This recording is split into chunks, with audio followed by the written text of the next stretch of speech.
in chambers.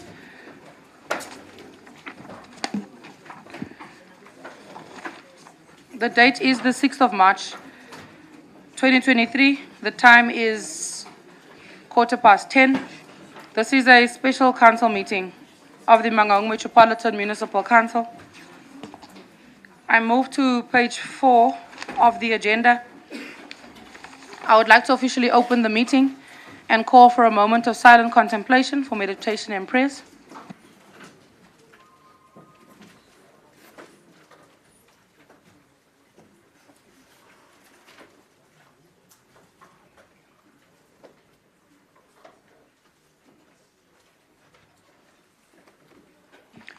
Thank you very much.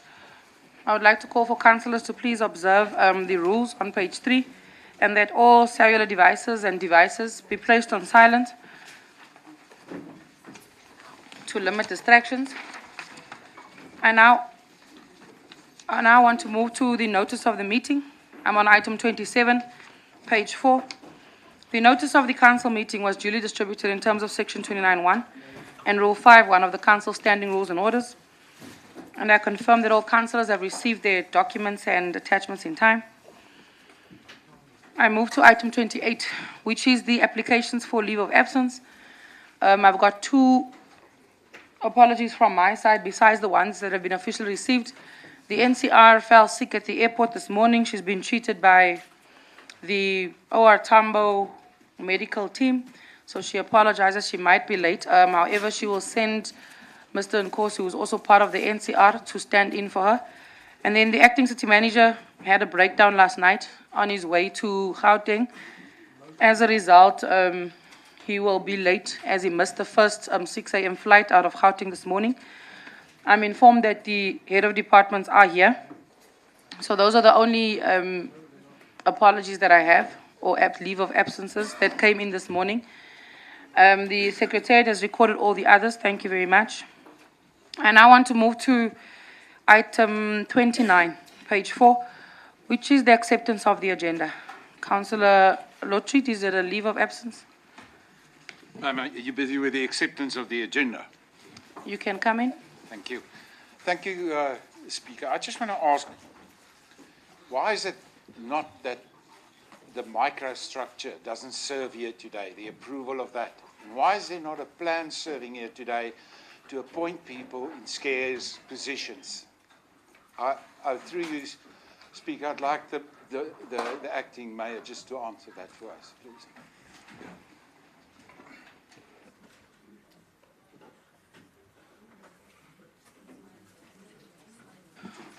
All right, thank you very much. My understanding is that the microstructure is still busy with processing at LLF.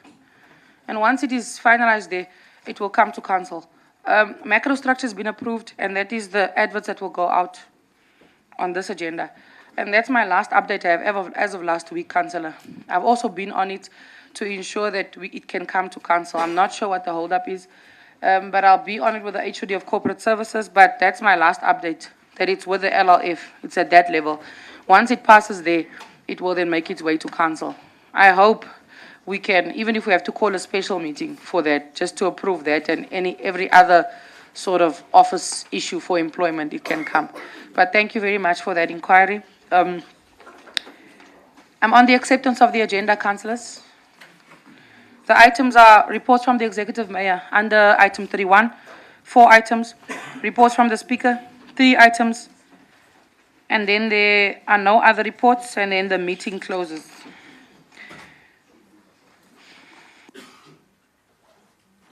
Councillor Mongale.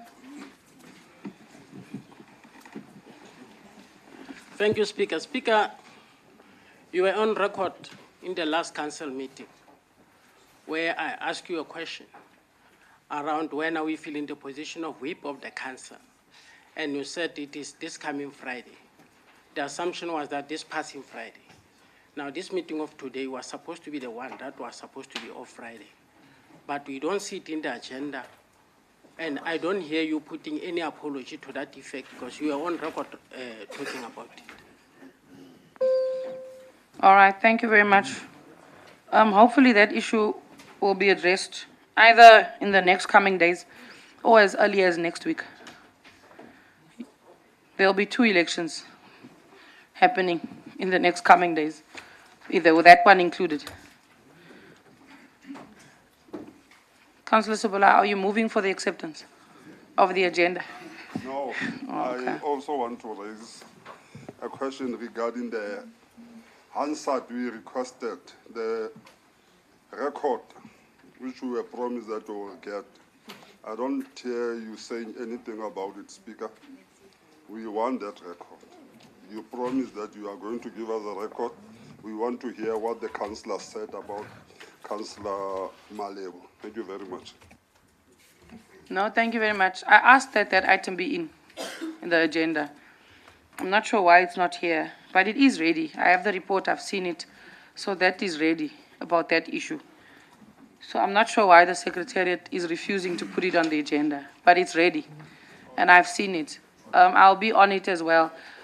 Sometimes in this municipality, when you say things, it's like they decide what they want to implement and which ones they don't. But from my side, I have followed up. My instruction was that it come to council, and I hope it does, so that it allays your concerns, Councillor Sibulau. Councillor Banyani, and then Councillor Ashatsi. Thank you, Madam Speaker. I wish it's one of the day again. Madam Speaker, I move for adoption of the agenda as it is. Thank you very much. Thank you very much. Councillor Ashatsi. Greetings, Honorable Speaker, Councillors in the Councillor House. Ashatsi, just hold. What's your point of order, Councillor Mungale? Speaker, I've humbly asked you a question. You didn't give us a reason why the item is not on the agenda. You are telling us only that it will be in the next sitting of the council, but we don't hear what are the reasons why it is not in this agenda. That is something that you need to take the council into confidence, because we are being blamed for allowing items to be referred back and doing nothing about them. So just take us into confidence so that we can go and defend you outside. Yeah, we want to do all the elections one time. You'll know it's a secret ballot. So when you elect the executive mayor, you'll elect the council via secret ballot processes. If I do it in piecemeal now, it disrupts the council, because now we first do secret ballot, then we start. So you might be electing much more than that. So all those elections will be done in one time, the same way when you come back. You'll first elect the executive mayor and every other position that needs election. Then you'll go into the council whip, and then hopefully it will be like a fresh new council. It will be a new start. Councillor Ashatsi, you are still on the floor. Thank you, Speaker. Again, Speaker, I send my greetings to you, to the Council, and especially for the EFF. Special greeting to you, EFF. I hereby second the acceptance of the agenda, Speaker. Thank you very much. The agenda is... Please put off your mic. Please put off your mic. The agenda is duly accepted as it is. And I want to move on to item 30, announcements. The first announcement is that the translation devices, Channel 2, Sesotho, Channel 3, Afrikaans, Channel 4, isiXhosa. That's the order of your translation devices today. I don't have any other announcements from my side. If there are hands, can I please have them now? Councillor Snyman van der Venter, Councillor Kotze. Madam Speaker, I do know that this is not supposed to be on a special meeting, but I really do feel, because of what happened with the MEC, I think there's a need that from all parties for our community also, that we do put that on under announcements today. Okay. You want another councillor too? A motion of sympathy or... Okay. All right. We can put it here under announcements. Councillor Kotze. Thank you, Madam Speaker. It's just an announcement from my side. I will be short. I would like to announce that community members, neighbourhood associations, civil action groups supported by businesses will do a clean-up at the Memorial Cemetery in Mangaung. This will be every Saturday from the 15th of April until the 13th of May 2023. As the Ward Councillor in Ward 24, I am inviting all councillors to assist with this cleanup, and I ask all departments within the Mangaung Metro Municipality to assist the community with resources, to assist with the cleanup, and to keep the community safe during these days. Thank you, Madam Speaker. Thank you very much. Councillor Kotso, just dispatch an email to H.U.D. now. He usually is available to assist with anything he can share. I know with any other cleanup, they usually send him an email and then he can send out maybe, yeah, he'll let you know what is available. I know on his side it's limited, but let's see. Thank you very much for that. Please get in touch with, can you please put cell phone devices on silent? Councillors, there was an announcement with regards to a motion of sympathy for the passing of the MEC of Education, the Honourable Tate Mahwe. I'm not sure, Councillor Snyman, are you going to proceed with that, seeing that you wanted to raise the item? You can come in, please, and then we finalize. Thank you, Madam Speaker. I know we will deal with this at the next ordinary meeting, but I think just reading through the comments on Facebook, it is very important that we do, and from the Freedom Front Plus's side, we sympathize with his family, friends, colleagues. And I just want to read 3 of the comments. While we were looking forward to see him being appointed as Basic Education Minister, so sad. What a loss to the nation. May his soul rest in peace, Tate. Rest in peace. You were really a good leader, judging by the Free State Education Department's matric pass rate. Your province was always in the top 3. We lose the best. Rest in peace, State. And then the last one. This is heartbreaking news. He'll be remembered as a consistent, exceptional performer who turned Free State matric pass rate to be the best in the country for many consecutive years during his tenure as Free State MEC of Education. Free State has lost a great leader. May his soul rest in peace. Thank you, Madam Chair. Speaker. Thank you very much. Councillor Nikello?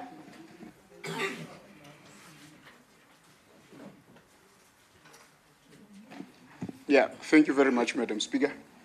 I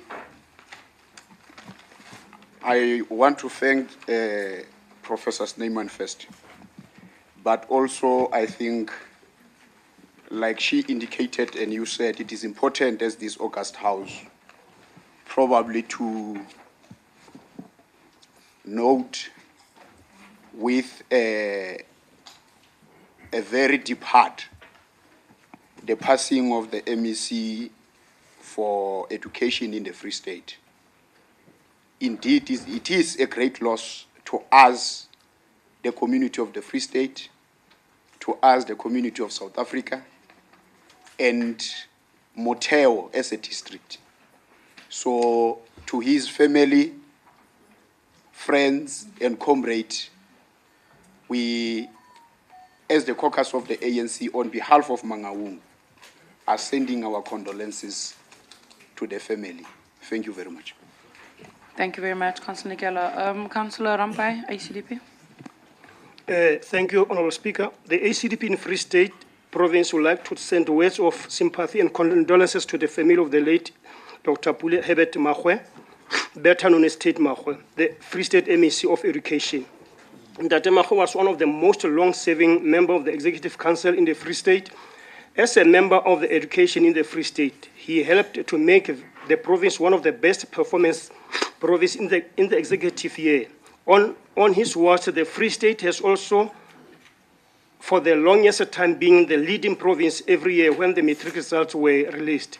A big tree has fallen indeed. We therefore say, let his spirit rest in peace. Thank you, Madam Speaker. Thank you very much. That concludes it for the announcements, hopefully. Councillor Masweo. Thank you very much, Speaker. Councillor Dipale, let Councillor Masweo go. You'll come in after, please. Thank you. Yeah, Honourable Speaker, from the Democratic Alliance, we also wish to say we are with the family of the late MEC Tate Mathkwe, and we note with sadness his sudden passing yesterday morning, and we also note the contribution that he made to the Free State. I think we all know that Free State has been in the news for good reasons in the Department of Education. And I learned yesterday about his commitment, how he went as far as empowering himself, educating himself, making sure that what he imparts to young people is that of the capabilities that he had himself. He also made sure that this province is on the map. So we also want to say condolences to the family, the ANC, and the friends in general. Thank you. Thank you very much. Councillor Dipala.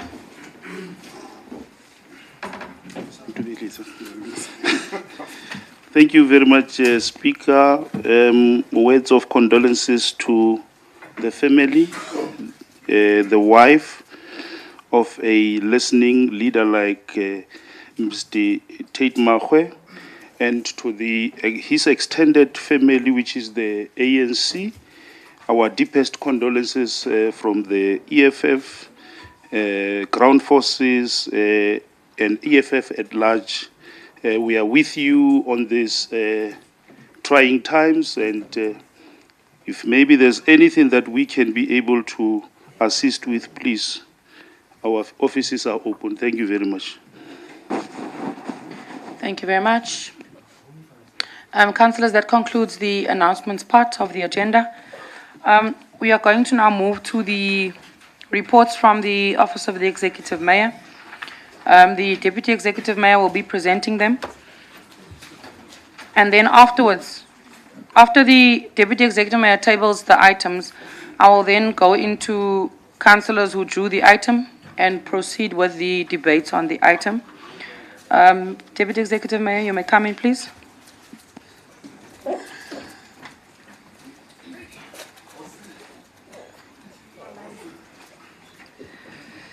Thank you, Honorable Speaker.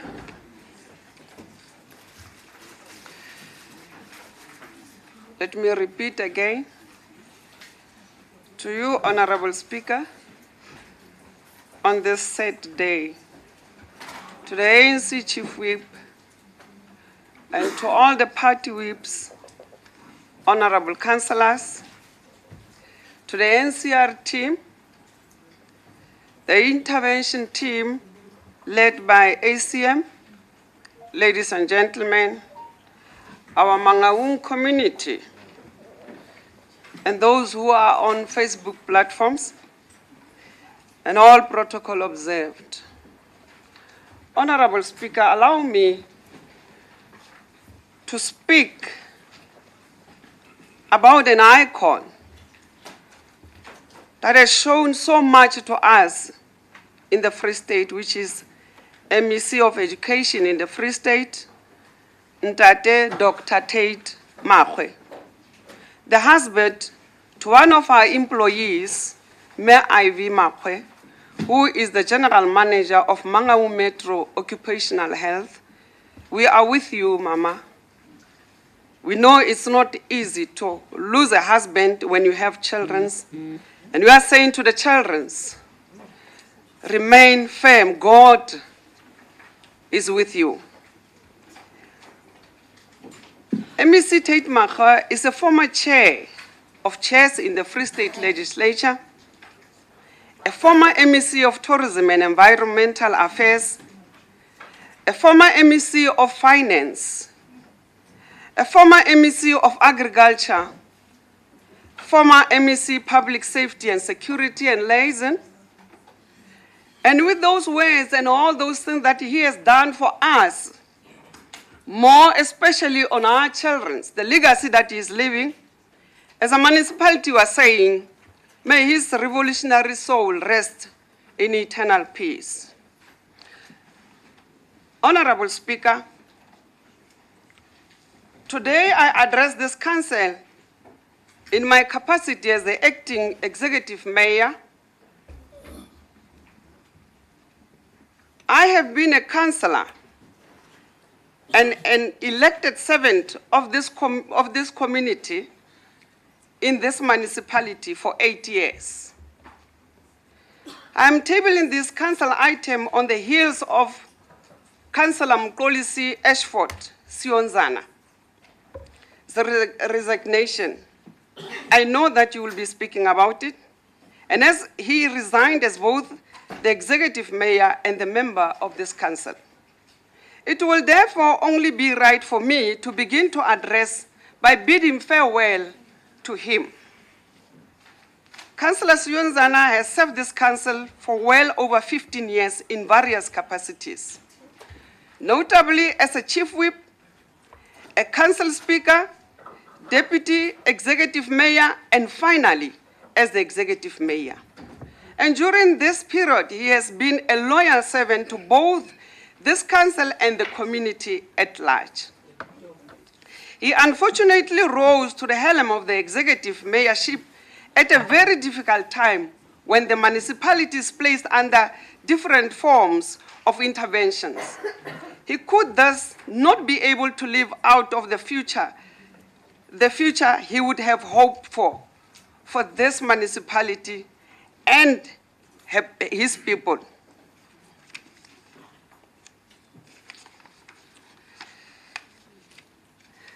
Honorable Speaker, I am very much aware of the future he had for Mangaung, as I have worked very close with him in my capacity as a speaker, as a former speaker, and as the deputy executive mayor, and serving in his mayoral committee as well. And thank you for all the mayoral committee that served with him. Thank you for the diligent work that you assisted him with. In spite the challenges that his administration inherited, I would like to believe that I speak for everyone that he was a level-headed councillor who understood local government and what communities needed. I will therefore like to assure him that those of us who remain behind will carry the baton and ensure that we ultimately defeat service delivery challenges that are currently facing this municipality. And we wish you well for your future endeavors, former Councillor Mkolisi Sionzana. Madam Speaker, it is in the midst of these challenges that I today table the adjustment budget of Mangaung Metro Municipality. I present this budget mindful of the various aspirations that members of this council would have liked to see finding expression into this budget. It is, however, not possible to include all those aspirations due to the financial challenges that we are all aware of. Honorable Speaker, whilst the budget may not be inclusive of all aspiration or our aspiration, it will assist us to address the challenges of basic service delivery, such as refuse removal, basic road maintenance, and the provision of water and sanitation. Honorable Speaker, having been a councillor of this municipality for all these years, I would like to believe that I have gained an understanding of the various communities of that form this municipality to be what it is. These include Bloemfontein, Botshabelo, Tabanchu, Wepener, De Westdorp, and Soutpan. And I will be making a mistake if I can forget Glen, Tierpoort, the rural communities in the north of the city. For an example, our trust, which are in total of 35. I wonder how many of our councillors have ever visited those trust communities. We have about 35 trusts, including Taka, Paradise, Rooibult, Nogasport, Commisdrift, and Gladstone, just to mention the few of those. Madam Speaker, I think you must have a council meeting in one of those trusts so that every councillor can have a feeling of how day-to-day lives of those communities are. It's important that we reach out to our people. I hope and believe that ward councillors are regularly holding meetings within their wards. That in itself is a way of strengthening the relations with your constituency. Also, Honorable Speaker, in these modern times, there are other platforms which communities can be engaged on to ensure that they are part of every moment in this city. And therefore, Honorable Speaker, like I said in the last council meeting, that our work here is to build better communities. I want us to be realistic when we vote on this budget that will be presented here today. Our differences are various. Political parties represented in this council should make us insensitive towards our people who voted for us to be sitting here. I therefore plead with every esteemed member of this August House that for once and under my leadership, let's vote correct and approve the midterm budget for 2022-2023. Honorable Speaker, we will immediately after passing this judgment budget, start to process for the budget for the 2023-2024 annual budget. We will consult every stakeholder in an effort to ensure that we eventually come up with a budget that caters for everyone with our financial strength. Madam Speaker, let me pause here as I submit this item for consideration and for approval in this August House. I therefore, Honorable Speaker, present item 31.1, which is your adjustment budget 2022-2023, 31.2, a report on selection panel and recruitment, selection, and appointment of the municipal city manager for Mangaung Metro Municipality in terms of the local government Municipal System Amendment Act 3 of 2022, read together with local government regulation on appointment and employment conditions of senior managers. And on this item, Honorable Speaker, our apology to the community and to this August House when we couldn't close this item in the required time. I then present 31.3, the re-advertisement of vacant position of heads of department at Mangaung Metro Municipality in accordance with Local Government Municipal System Act as amended and regulation. The last one will be 31.4, extension of seconded interim management team at Mangaung Metro Municipality. With those words, Honorable Speaker, I would like to say thank you for this opportunity. Thank you very much, Deputy Executive Mayor. We will now move on to the submissions and councillors who draw the item. I'm going to go item by item and you'll just come in. I've received a list from 2 political parties. If you find that your name is not here, please raise your hand and add that. I'm going to move to item 31.1. I have Councillor Leach, I have Councillor Khanaga. Councillor Denner. Speaker, Councillor Foster will handle 31.1 for us. Can I give you the rest?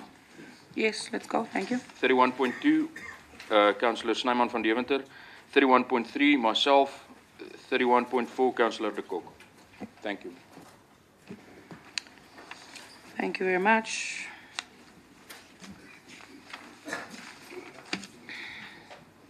Councillor Sibala. Thank you, Honorable Speaker. 31.4 for me.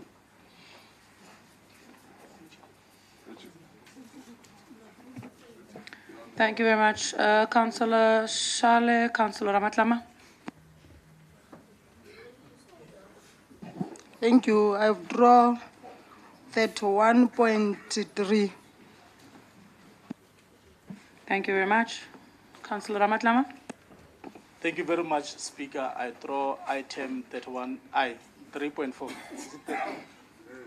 Yeah, 3.4. 31.4. Councillor Sibalao has drawn it. You will both speak on it. Yeah. Okay. Thank you very much. Councillor Potleli? I draw 18.1. 31.1.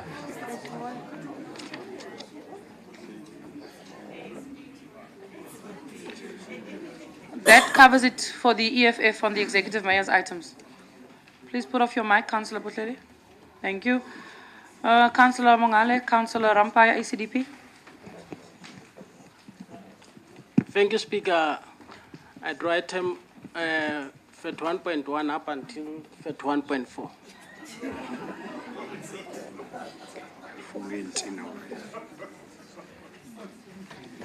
Councillor Rampa. Item 31.1, Madam Speaker.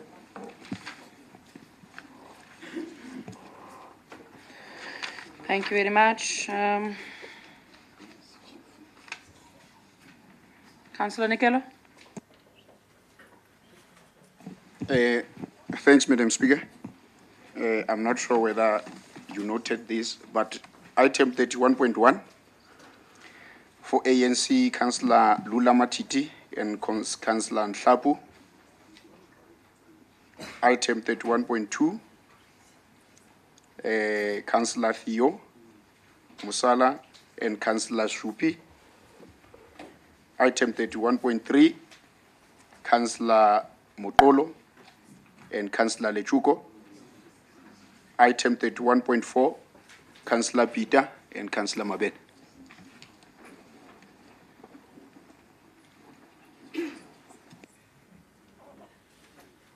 All right, thank you very much.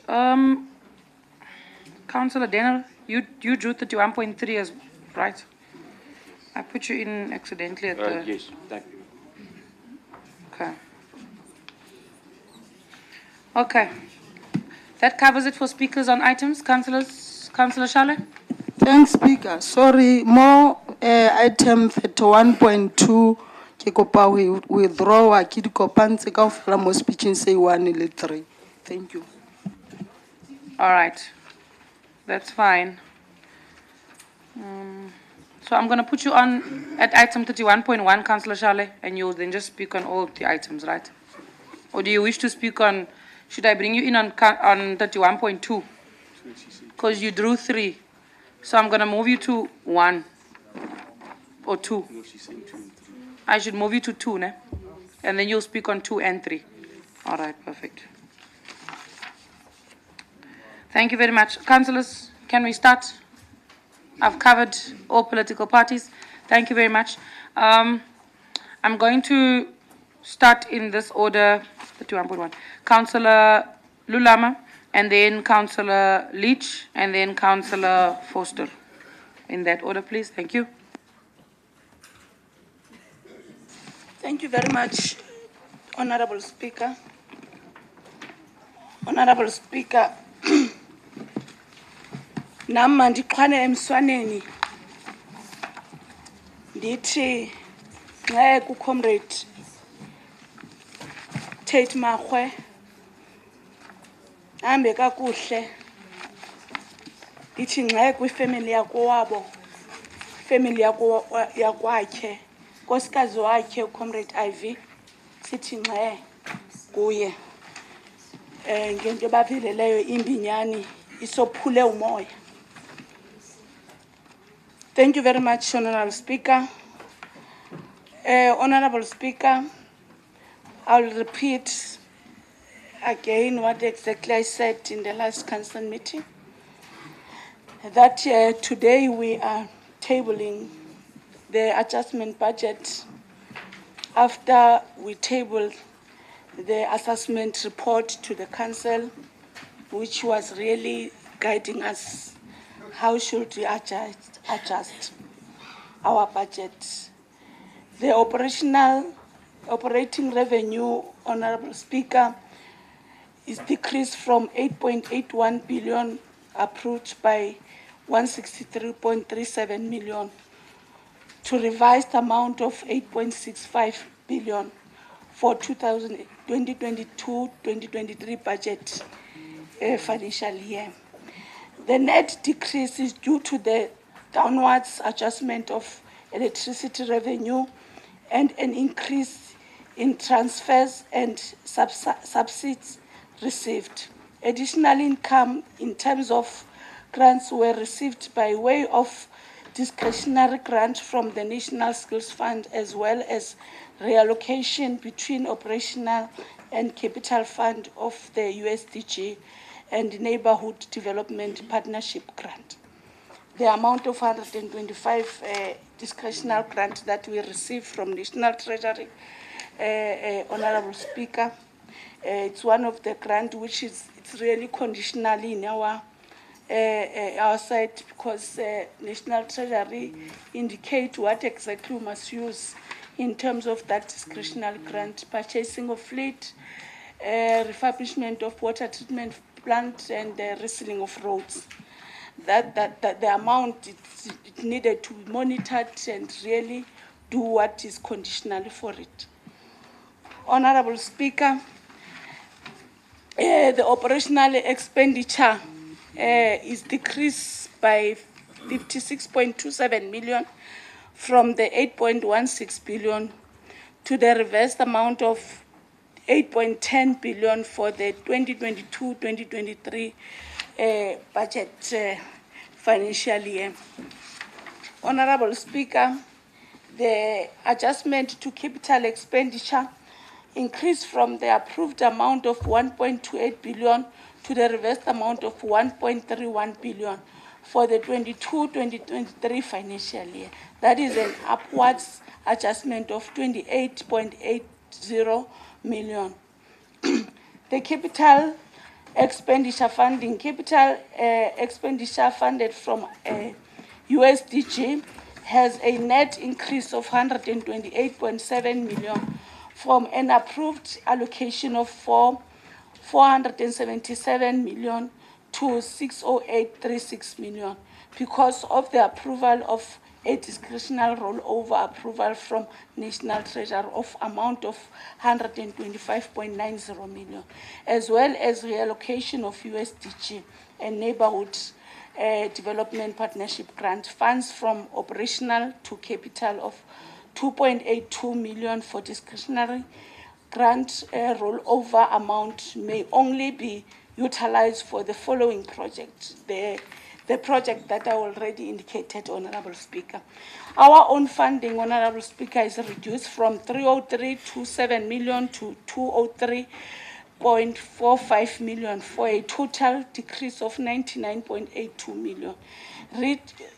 This reduction was in the main on non-performing project and procurement where the money will not be able to be spent within the financial year. It's what I was indicating when I was speaking, Honorable Speaker, that we've done this adjustment budget after we table the mid-year assessment to the council, which was really indicating to us how is our spending in terms of the user department.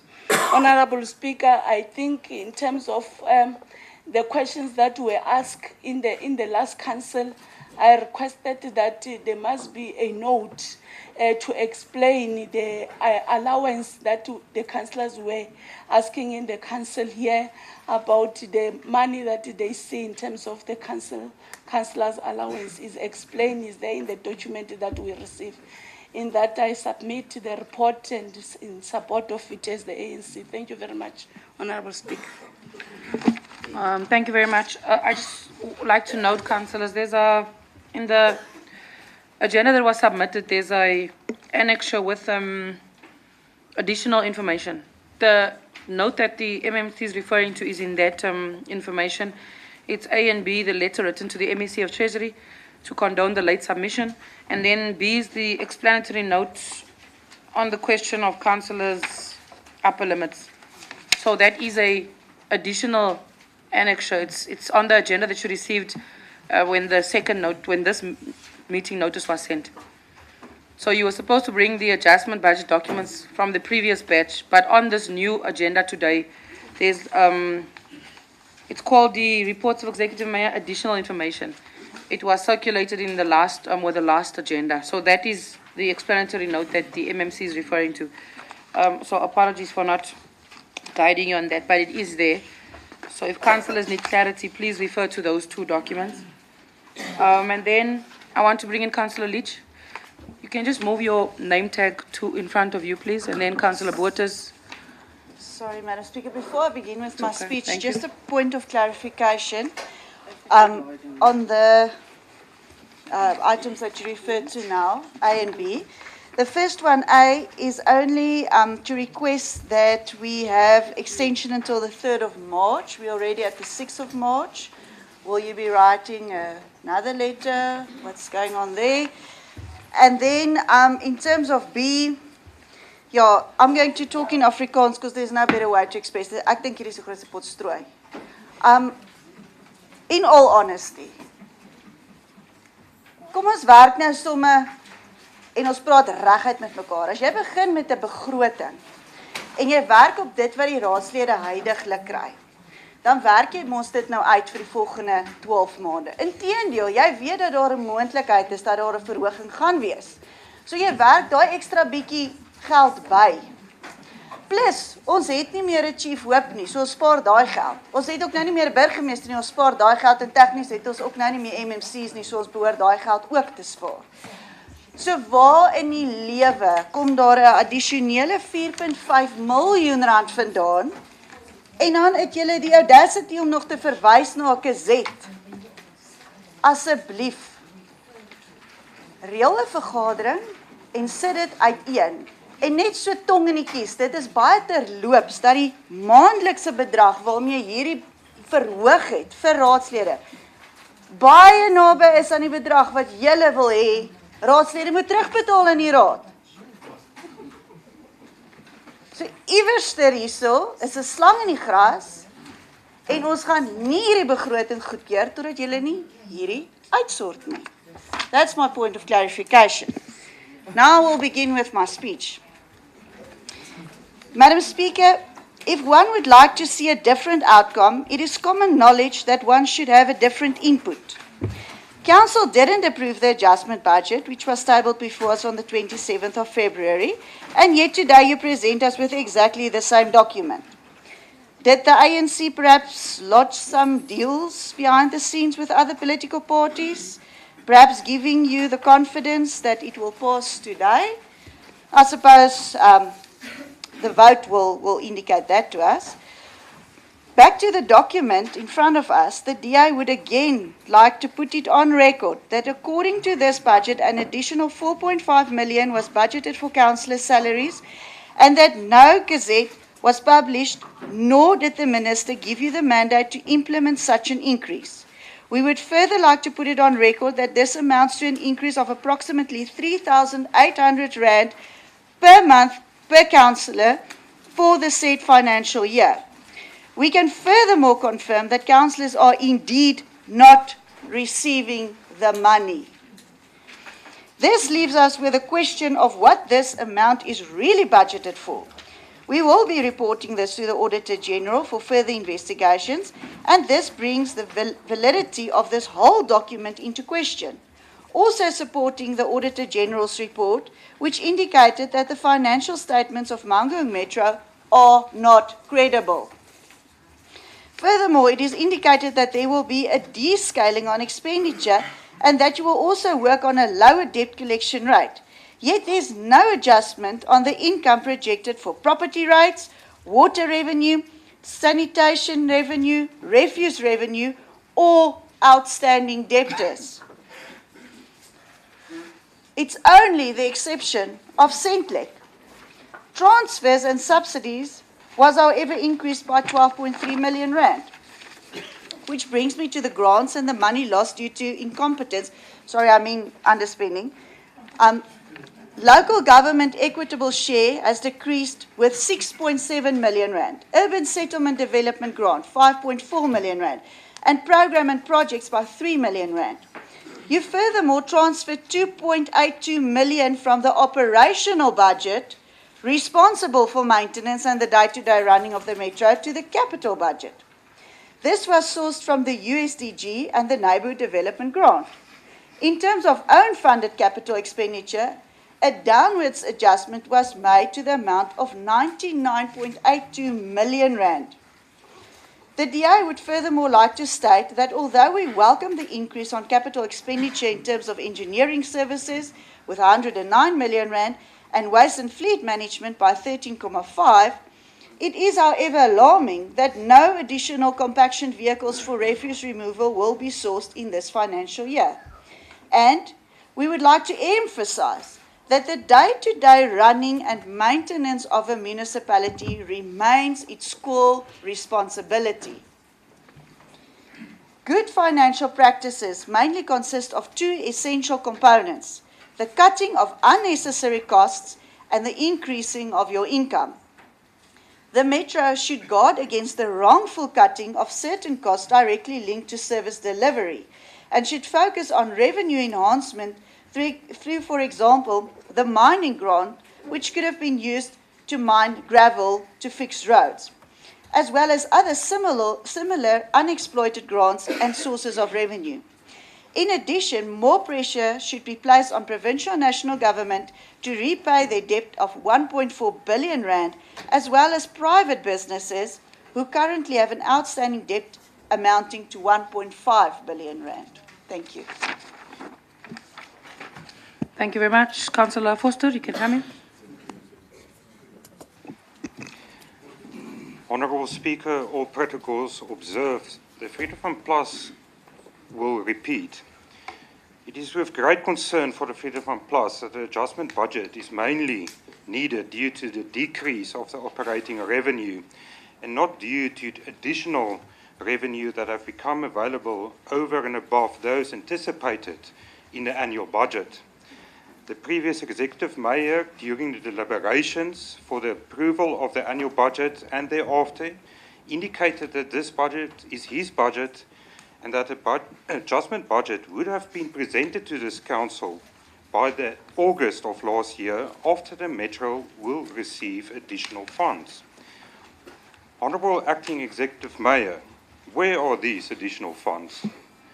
The operating revenue has now been adjusted downwards in an amount of over 163 million rand, mainly due to a downward adjustment of electricity revenue of over 175 million rand. It now became very clear that the revenue in the annual budget was inflated and that the annual budget was never funded. The Freedom Plus warned this council that the annual budget was not funded. It is also highly unlikely that the adjustments to the annual budget will result that this adjustment budget will be funded. According to the mid-year report, the actual revenue was just over 4.3 billion rand for the first 2 quarters, leaving the Metro already with a deficit of almost 250 million rand. If this status continues, the Metro will only probably have a total revenue of around about 8.6 billion rand by the end of the financial year. Even with the proposed cost-cutting measures, there is no way that this Metro will have a projected surplus of 550 million rand on the operating budget.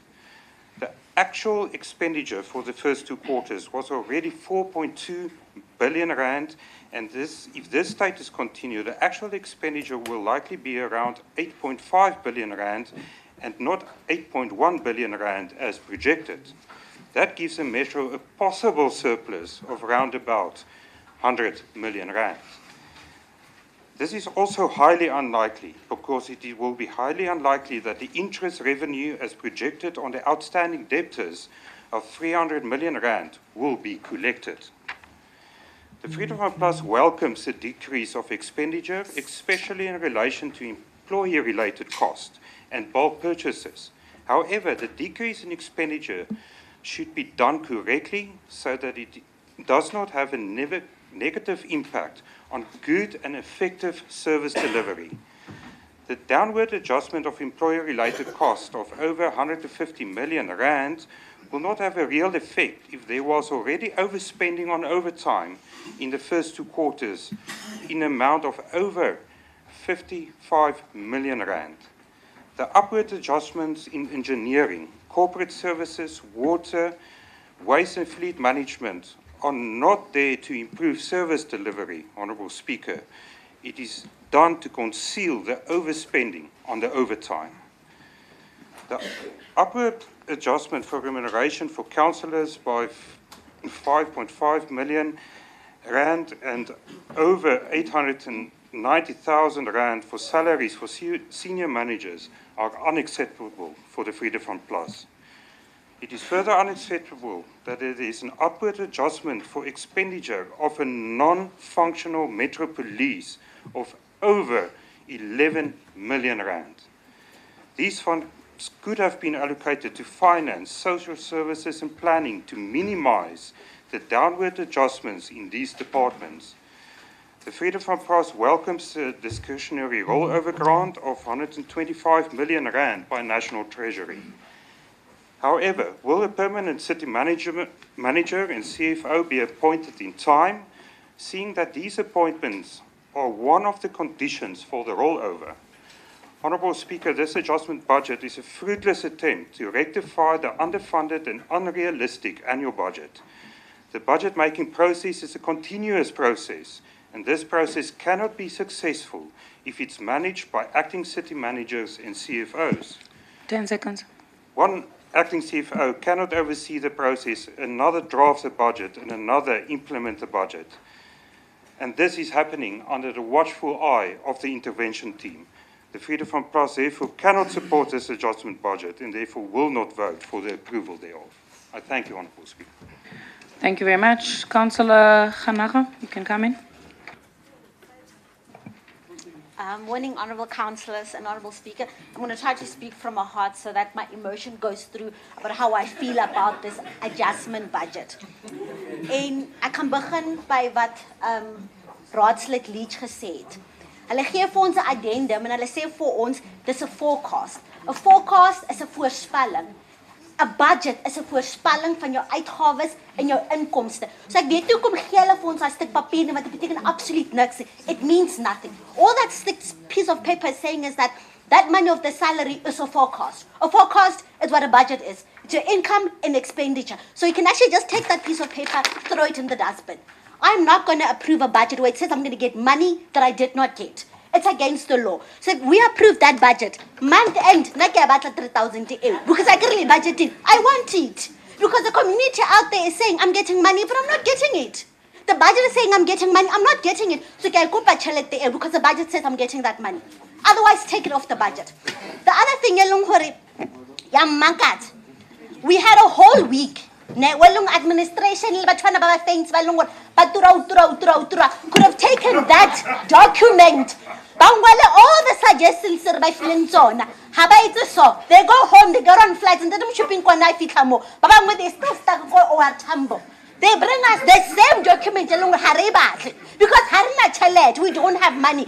That document says that we don't have money. It's an unfunded budget. Hello, you guys are going to be getting 3,000 rand from the community. In reality, you're going to get 1,000 rand from a community. It's a lie. There is no money. That budget is a lie. It's a lie. It's a lie. It's a lie. We cannot approve a lie. The money that is forecasted that we'll be receiving from that budget is a lie. Thus, we cannot say to the community, we're going to be getting over 8 billion. We're actually going to get in 5 billion because we will not be able to fund any of the votes or any of the line items. So we are lying to the people. The deputy executive man, how the community tells we must serve. We cannot serve the community with a lie. The budget is a lie. Speaker, in this council, we have talked about this finance division or payroll division, whoever they are, and all the shenanigans of that division. And still now, we have not seen a single document that says that we must prosecute them. I don't know who's responsible. You as the chairperson, or the secretariat, but something must give. We cannot sit here and talk and nothing comes to pass. We're sitting with these expensive people, they're giving us alive for a document. We're making decisions here, nothing comes to pass. What are we here for? What is our core function if nothing gets done by this council? We present lies, we don't make decisions, we send recommendations and not pass through. What is our core function here? What must I now go tell my constituency, the people in Ward 47, what is the core function of this council? Because nothing comes through. Nothing comes through from this council. We will not vote for this budget because it's the same one we didn't want. We told you about the water losses. We told you guys about the money that's not there. We told you guys about the capital budget and the services that are not there according to the budget. Still late, Lisa. The way we say this thing must change, Lisa happen. Community. All you guys want to do, so they approve this budget so that you guys can go home and sit in your cushy houses, in your cushy cars. That's not right. Thank you. Thank you very much, Councillor Ganagam. Councillor Potleli, you can come in, please. Honorable Speaker, as the EFF caucus, we have raised this in numerous times that the filling of vacant position is very important, but it seems the ANC faction are impacting serious on these efforts of filling serious position in this metro. Has the municipality taken into account how much it costs to advertise and do whole process of interview? Obviously, people involved, they did not do the necessary job in checking the cost of the. Just don't care, Honorable Speaker. They fly, book accommodation, and give all the interviews food. Point of order, That Madam is too Speaker. much cost on its own. Councillor Potleli, there's a point of order. You may take your seat quickly. I'll bring you in, Nana. Thank you, Madam Speaker. I think the councillor is on the wrong item on the agenda. Thank you. Councillor Potleli, we're still on the adjustment budget now. We on 30 hours. We are on to one. Not on the we're not dealing with the. Who called him? No, Speaker, we understand it's Monday impact. No, he drew the item. Well, Professor will correct ourselves, Speaker. No, Councillor Matlama. There's no confusion here. I'm never confused, by the way. So, Councillor Potleli drew the item, but it looks like he might have drawn 31.2 instead because of these contents of what he's saying. So there's no confusion here. We are hearing what it looks like he's speaking on item 31.2 because it deals with the interviews, it deals with the adverts, and that is the next item, which is the closure of the process of the acting city manager and the re-advertisement. So we are just alerting him that if it is perhaps his second, he should just change his notes and come in with item 31.1 because that's the item he drew. I wrote it down. Councillor Potleli? Are you going to, should I bring you back in 31.2? It's okay. Yes. It can happen, it's fine, there's no problem. It will be you and Councillor Shale that speak on 31.2. It's fine, let me bring you back in 31.2, it's okay. Let's move on, we're almost done, it's the last two councillors. Councillor Mongale, and then I'm going to bring in Councillor Nhlapo.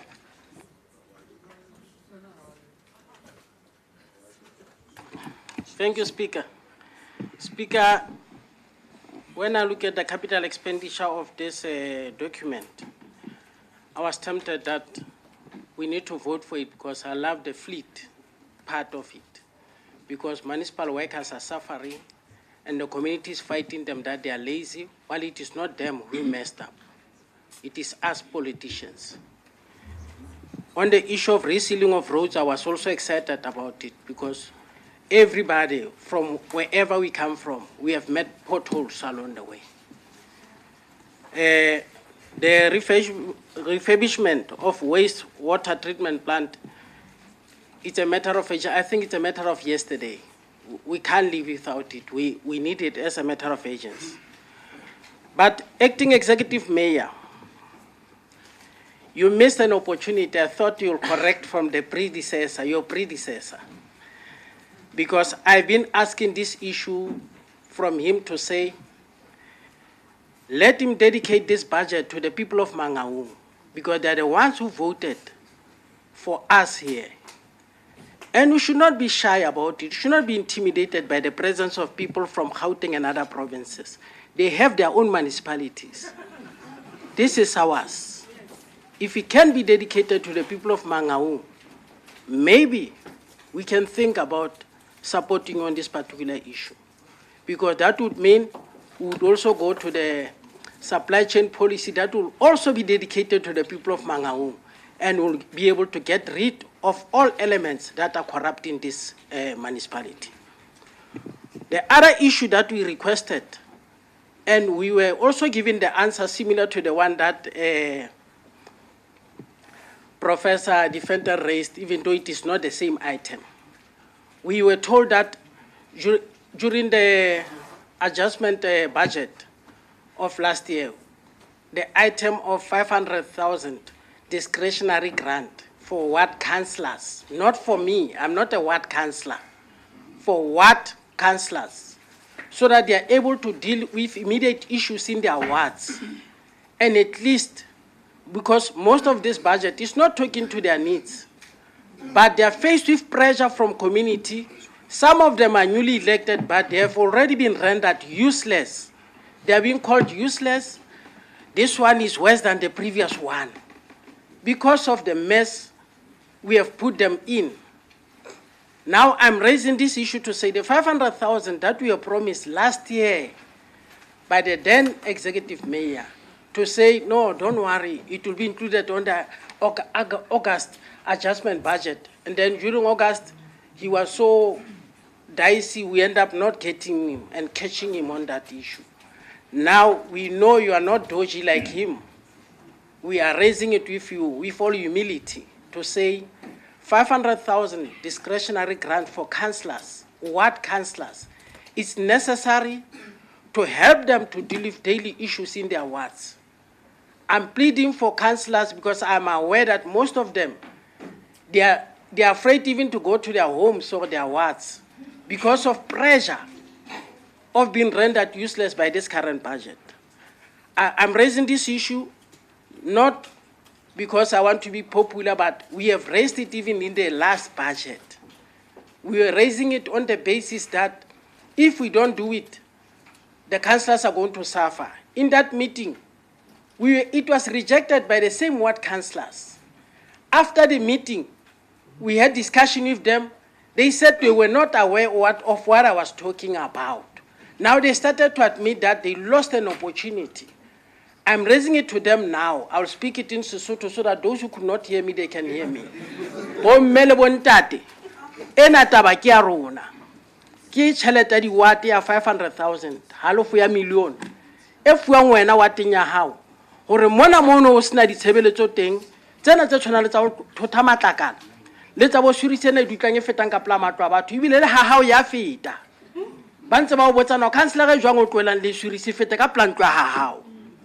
Ke monyetlo hore le re thuse re lwane le kene mo adjustment budgeteng ena, le tle le tsebo ba ma-councillora ba tsamayang strateng ka seriti, o tlo lo ipata ho tsamaya strateng. Ke kopa hore le re supporteng tabeng ena hobane e molemong wa lona. Ha le sa e support-e, ka nnete ha hona ka mokgwa ka support-ang budget ena ka teng. Thank you very much. Councillor Nhlapo.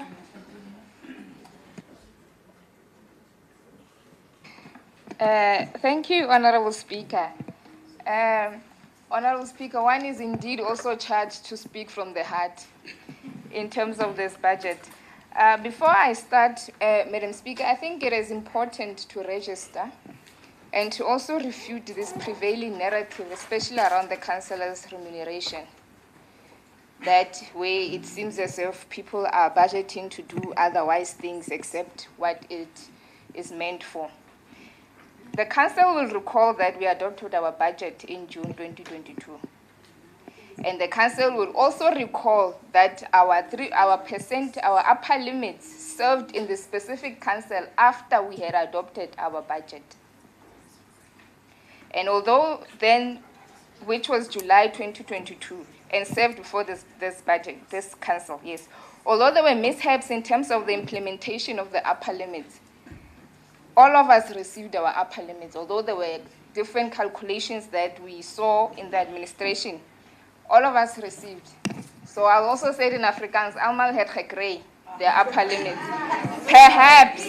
Perhaps what we can do as a council is, because it's our concern, perhaps what we can do is require the exact amount that incurred when the upper limits of the councillors were incurred, those with mishaps and unmishaps, and see what was budgeted for councillors' remuneration when we adopted a budget in June 2022. See the difference, and then we will know then if this adjustment then would have been maybe lesser or it would have increased. But we had to provide for that upper limit after we have adopted our budget. Now, Madam Speaker, let me get to my speech.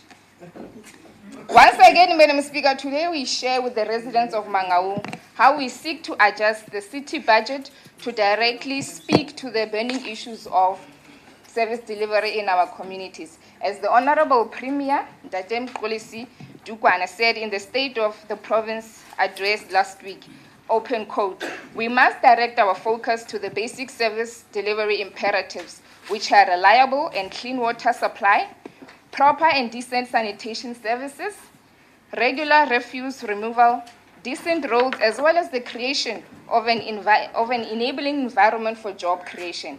A sense of urgency must be instilled in our local government sector to attend to these imperatives, close quote. So, Madam Speaker, once again, residents may ask what informs this adjustment budget. Madam Speaker, it is informed by the mid-year assessment report of the municipality, like I said, as Moi Rilin Ratame or Shashoba or Ana Bajeter Life Fitisa June 2022. Inte yetsa mosebetsi o re ne re o lebelletse e leng ho tlisa ditshebeletso setjhabeng sa Mangaung. Ka ho hlokomela hore tse ding tsa teng ha di so phethahale. Le ho mamela ditletlebo ho tswa ho baahi ba Mangaung. Adjustment budget ena e ikemiseditse ho beha pele tse latelang. Discretionary rollover grant of 125.9 million was allowed by National Treasury specifically for the following, Madam Speaker, and as Councillor Mongale had said that he is very excited about this point, that we will be prioritizing purchasing of new fleet. The reality, Madam Speaker, is that the city has been functioning with minimum fleet, which made it difficult for us to collect waste as per our respective schedules. As a city, we are also embarking in the middle of our IDP review public participation meeting, and residents have been raising these concerns pertaining this matter. So this allocation specifically is entirely to respond to the delayed collection of waste across the city. Our engineering service department, secondly, Madam Speaker, will be prioritizing maintenance and resealing of streets. This is to ensure that we move towards a vision of safe, decent, and reliable roads. It will also be prioritizing the rehabilitation of waterways treatment works from the discretionary grant. What I also want to indicate, Madam Speaker, is that this adjustment budget also prioritizes public lighting as public lights in our respective communities. This is due to the dangers and crimes that we may all know that take place in our dark streets at night. Residents of Mangaung and our children, and I will be biased 30 seconds. I will be biased on this as a young person, as a female and a student, that we should not be living in constant fear by the thought of walking from our campuses to the shops or to our homes. Madam Speaker, then if I have 30 seconds, then I'll get to my conclusion. With the letter said, as African National Congress would look forward to seeing our residents of Mangaung satisfied with service delivery, and we will tirelessly continue to strive towards ensuring that our people get services that they deserve, which will restore their dignity and that of the city to its former glory. And as the African National Congress, Madam Speaker, once again, we support this adjustment budget. Thank you. Thank you very much. The era of young people. Very refreshing. Thank you very much. To conclude the submissions, Councillor Rampai, ICDP. Councillor Ganaga, what your point of order is on? Point of order on Councillor Ntapo. Please stand up when you address the House. I just have a point of order, Councillor Ntapo. When we did the original budget, we had consultation sessions with the team. No. Your order must be in terms of rules or procedural issues. Yes, but she's misleading. No. You can't respond to her. Point of order, sit down. No. Because that money was already budgeted. What's your point of order? Don't respond to Councillor Nhlabo. Your point of order is on an issue in terms of rules or procedure. Don't respond to Councillor. You already had your chance, and all of us were listening when you were talking. You were talking from the heart. We were listening to you. Everyone was listening. No. Budgeted for the original budget. Your point of order must be on something that you want to perhaps. You can't respond to Councillor Nhlabo. But I'm not going to allow responses. Councillor Makai, I don't want you to respond to Councillor Nhlabo. You can come up to respond to me. Please stand up when you're addressed the Madam House. Speaker, I will stand up if you give me one chance to get out of my chair before you bark at me. Madam Speaker, you must allow And what? the person... If there's Are you calling me a dog? Why are you fighting? Madam Speaker, you must allow No. the person... No, wait, I didn't call you a dog, I said you... Wait. So can you calm yourself down, please, Madam Speaker? No. Point of order. Madam Speaker, could you calm yourself down, please? No, you must calm down, Councillor Makai. I'm very calm. I don't know why you insulting me. You must calm. Madam Speaker. Please sit down, Councillor Makai. Madam Speaker, the point of order Please take your that seat, she Councillor said is not a Makai. forecast, it was a forecast. You Point of order, Speaker. But two of your members of the ANC... Point of order. So wait until the first one's finished. Would you please protect me from this? I'm busy with my point of order. No way, Speaker. You must withdraw those words. What is barking? I just asked you, Councillor Makai, what does barking mean? Can I answer that without you getting a report? Sorry, Councillor Bark Pololo. is an expression. No. You say I'm a pitbull. Councillor Pololo. So who are you talking to? You see, now. sit down, wait. You see when you sit down, Councillor Madam Makai. Speaker, you asked me a question. I'm dealing with that comment there from an ANC councillor there. First and then deal with that one. Wait, sit down. You started it. Can you see when you start havoc? Can you see when you disrespect people as a very senior citizen? No, Councillor Makai, you need to withdraw that comment that you made. Because no one is an animal here. People don't bark. We talk.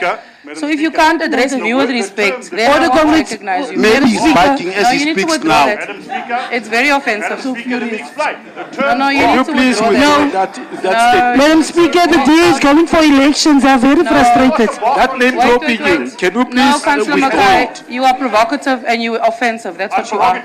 You provocative. I get everyone can Yes. speak. Point of order, Speaker, please. Point of Your order, please. insinuations are No, insulting. Speaker, don't respond to him. So if you're not going to withdraw, it's fine. Maybe Take the your councillor is barking as he speaks now. No, don't entertain that because I see ANC councillors have actually joined that train. So we'll deal with that later because I don't know why I must be respected, yet I must sit here and listen to all of you.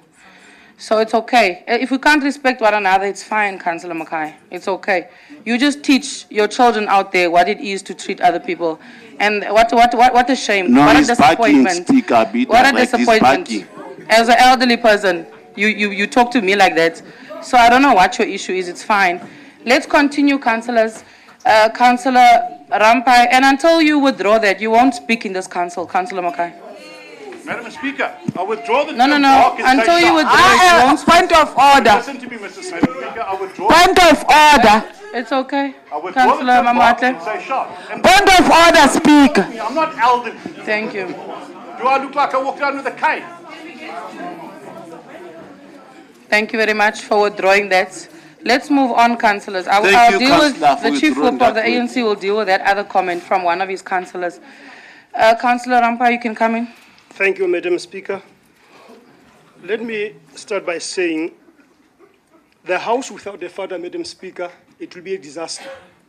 Hence, I concur Councillor Mohale that we must do our things as fast as we can to have the council chief whip. So I think things will be much better. Councillor Rampai, we are on the... You are finishing the adjustment budget. No, I was just doing a first No. comment. We are finishing the adjustment budget. You are the last speaker on the adjustment budget. You need to speak to figures, what we are adjusting up or down, what you agree with, please. Thank you, Madam Speaker. Let me start by quoting Mark Mahandi by saying, "Never has a man reached his destination by persisting in his deviation from the straight path." Secondly, nearly all men can stand adversity but if you want to test a man's character, give him power. Madam Speaker, ka budget ena e bueng ka jeko lena re batla go tseba re le ACDP gore jalo ka ha acting executive mayor a ile a bua ka dibaka tse ileng a fitla go tsona re ile ra fitla go tsona Madam Speaker be re bona mathata a dibaka tseno be re bona tshotlego ya batho bano be re bona jalo ka councillor Mongala buile gore some of the ward councillors they are afraid even walking in their street because of what is happening in their ward. So, as the ACDP, re batla go bona this adjustment budget, if it batho ba Mangaung, and we must dedicate this budget to the batho ba Mangaung, for each and every citizen wa Mangaung, a fihlelle ditshebeletso tseo a ileng a di tshepiswa. Madam Speaker, re utlwa bohloko ha dikgetho di fihla re be re kena ditrateng re kokotela batho re ba re voutele ha ba keta hore voutela ebe re a khutla re tlo palama dikoloi sente go le matlong a mahle mare se re se ba tsotelle if this adjustment budget can ba e ka fumana ke batho ba Mangaung ditsela tsena se re di bona ka Mangaung Madam Speaker bohlaso be re bona ka Mangaung Madam Speaker di ka phutwa batho ba Mangaung ba khotsofale ke ka hore rona re leng ACDP re budget ena ha fela e ka sebeletsa setjhaba sa Mangaung ra khotsofala ke yona re tla e vote and ya bobedi re le opposition party it doesn't mean ha re le opposition party re dula re ntse re supa melona fela re mona re le mahlo a setjhaba go eletsa the ruling party re mona le etsa phoso ha re rati ke ka hore re le fa monyetla wa hore ka jeno adjust budget ena e fete mme re tlo le sheba re tla le qosa if isa fitlele setjhabeng sa rona ke a leboha. Thank you very much, Councillor Rampai. That concludes submissions on the budget. Councillors, I'm now going to move to the approval of the adjustment budget. I'm on page 6 of the circulated agenda. I've already alluded to the annexes A and B, letters written to the MEC of Treasury. There was a question about the dates. The letter will indeed be resent with the correct date of today. The initial intention was that Council will sit on Friday, but that will be corrected with the MEC after today's meeting. B, the explanatory notes, and now we move to the recommendations. Number 1, based on the details as outlined above, it is recommended that Council approves the adjustment budget as contained herein, together with the resolutions contained below. Number 2, that Council approve changes as contained in Table B1 to Table B10, as well as other supporting schedules for the adjustment budget. In terms of resolutions, Resolution 2.1, that the original budget, as approved on the 22nd of June 2022, be adjusted accordingly. Operating income has decreased by 163.37 million to the revised amount of 8.65 billion. The operating expenditure be decreased by 76.14 million to the revised amount of 8.8 billion. The capital expenditure budget be increased by 28.8 million to the revised amount of 1.31 billion for the 2022-23 financial year, as set out in the following tables. Tables B1 to Tables B5. Resolution 2.2, that the financial position, cash flow, backed reserved, accumulated surplus, asset management be adopted as set out in the following tables. Tables B6 to Tables B10. Those are the resolutions to be approved.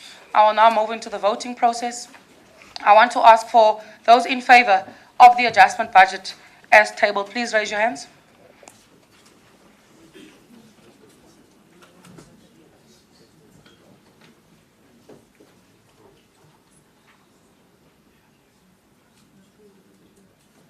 Thank you very much. Those not in favor of the adjustment budget as tabled, please raise your hands.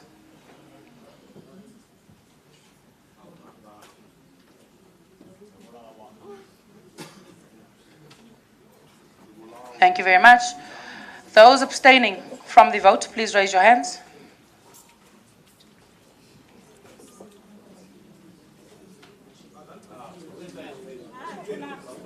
All right, thank you very much. The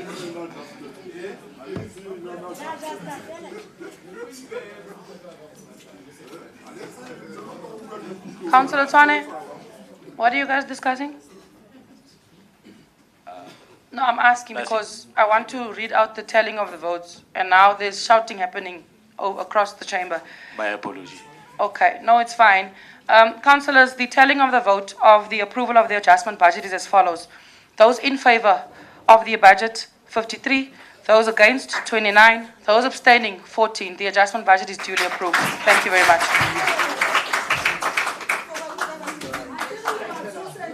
We now move on to on to item 31.2, which is the report on selection panel, the recruitment, selection, and appointment of the city manager for the municipality in terms of the Local Government Systems Act, read together with the regulations on appointment and employment of senior managers. I'm on page 7 of the agenda. After the debates and councillors come in, I'll then move to the approval of those recommendations.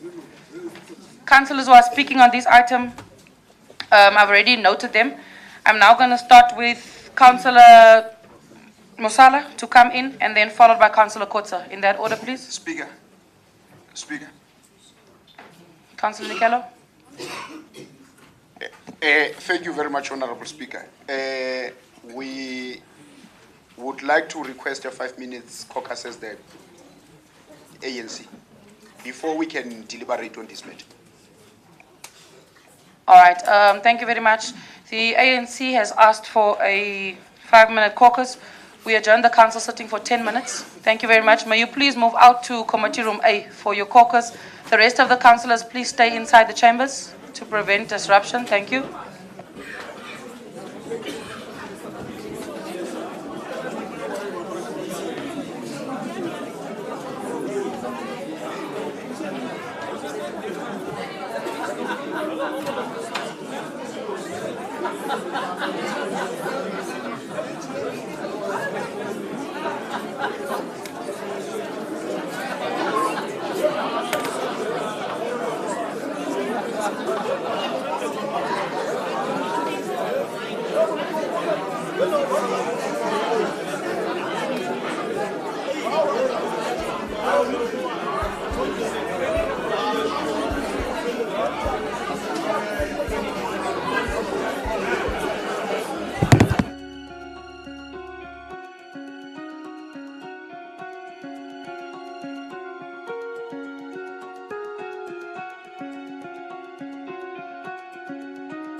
outside right now.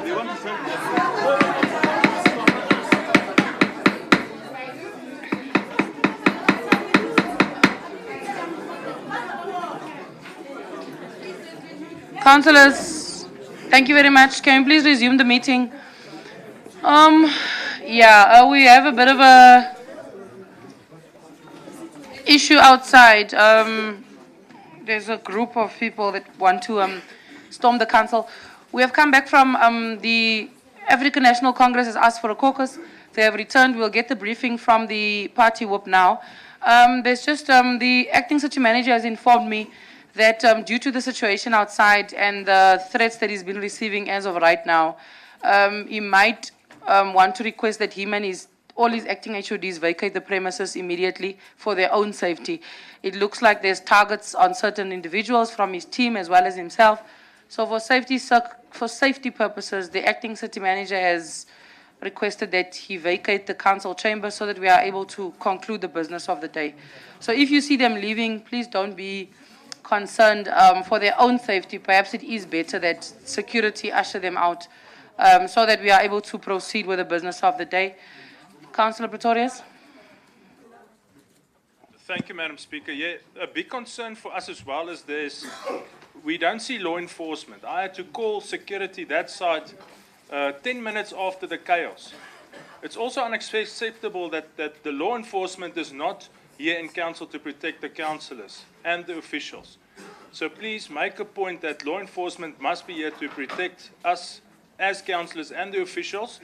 And if the HODs and this acting city manager vacate, they must please watch it on Facebook and make notes of questions from councillors, please. Thank you. All right. No, thank you very much. The acting HOD is currently in the chamber that deals with the law enforcement guys. So I hope there is a plan. It is something we've raised previously, our security concerns, that just doesn't get addressed. So I hope after today they will intervene as a matter of urgency. But I just wanted to sensitize the council that don't get worried if you see them vacating the premises. I want to move on, councillors, to the briefing from the African National Congress. Councillor Mongale. Speaker, the issue of security is very serious. And we're in Mangaung. This is going to split the community of Mangaung. It will end up causing serious fights.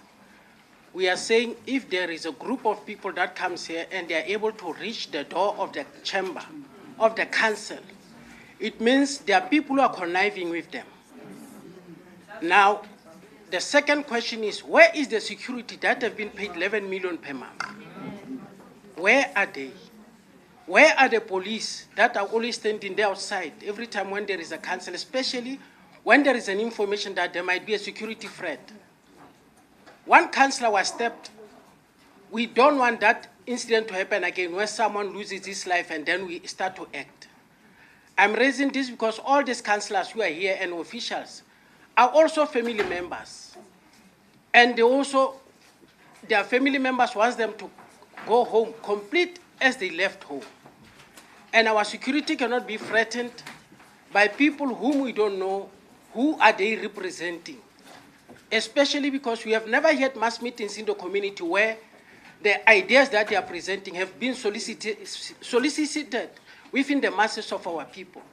But every time when there is a removal or resignation or a potential election of an office bearer in this council, there has to be a chaos. Someone from within the ranks of those. No, I'm looking at a site where I always suspect there might be a problem. It is why saying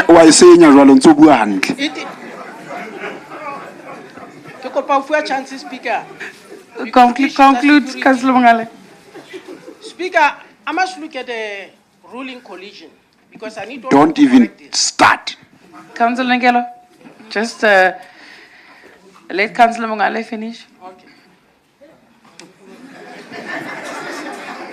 No, Speaker, we might be laughing today, tomorrow we might be collecting a corpse of one of our own colleagues who should not have been killed if we were careful enough to protect this area of the chamber. I'm raising it because there are also officials of the municipality that their lives are being threatened who are not in this chamber. Someone was stabbed and nothing has been done. Even today, there's no action that has been taken. Someone is being protected here. Now we are raising this again to say, if the council cannot take action, let the council make an interdict against those people who are terrorizing us. Because our families want us complete. And we don't want to come here also carrying our own bodyguards because it's going to be horrible. The space is too small for bodyguards of all councillors here. Let's not go there. Because we are being called to rise to the occasion, and we don't want to rise to that level. We want this matter to be resolved amicably. If they have issues, let them raise their issues properly, but they cannot come to the council and disrupt the council or threaten the life of another person. It is irresponsible of us to keep quiet about this if we know someone's life has been threatened. I'm raising this, Speaker, please, with all humility. Let's do something about it. Let law enforcement officers of municipality switch on every time when there is a council meeting, or else we'll end up collecting corpses and saying, we saw it coming, but we didn't act, and we'll all be in trouble. Thank you very much. The acting HOD has noted that. I hope she will respond accordingly. My understanding is that SAPS has been called and that the group that is causing the havoc is MCC. There is a current interdict against them that the municipality has. I'm not sure why it is not being implemented. So that is something the acting city manager must look at, or the acting HOD must look at and implement, because it is in place. We do have an active interdict against them. I'm not sure what the problems are. They've not asked for a meeting prior. So I hope maybe at political level that will be dealt with and the concerns will be dealt with as well. You are correct. Every time there's extension election, there seems to be a certain type of chaos because perhaps they have a different view and they share a different view. But luckily it's up to council that takes decisions. So they must just abide by the decisions of council and everyone will be fine. As I say, we'll wait for the update on how the situation outside is progressing.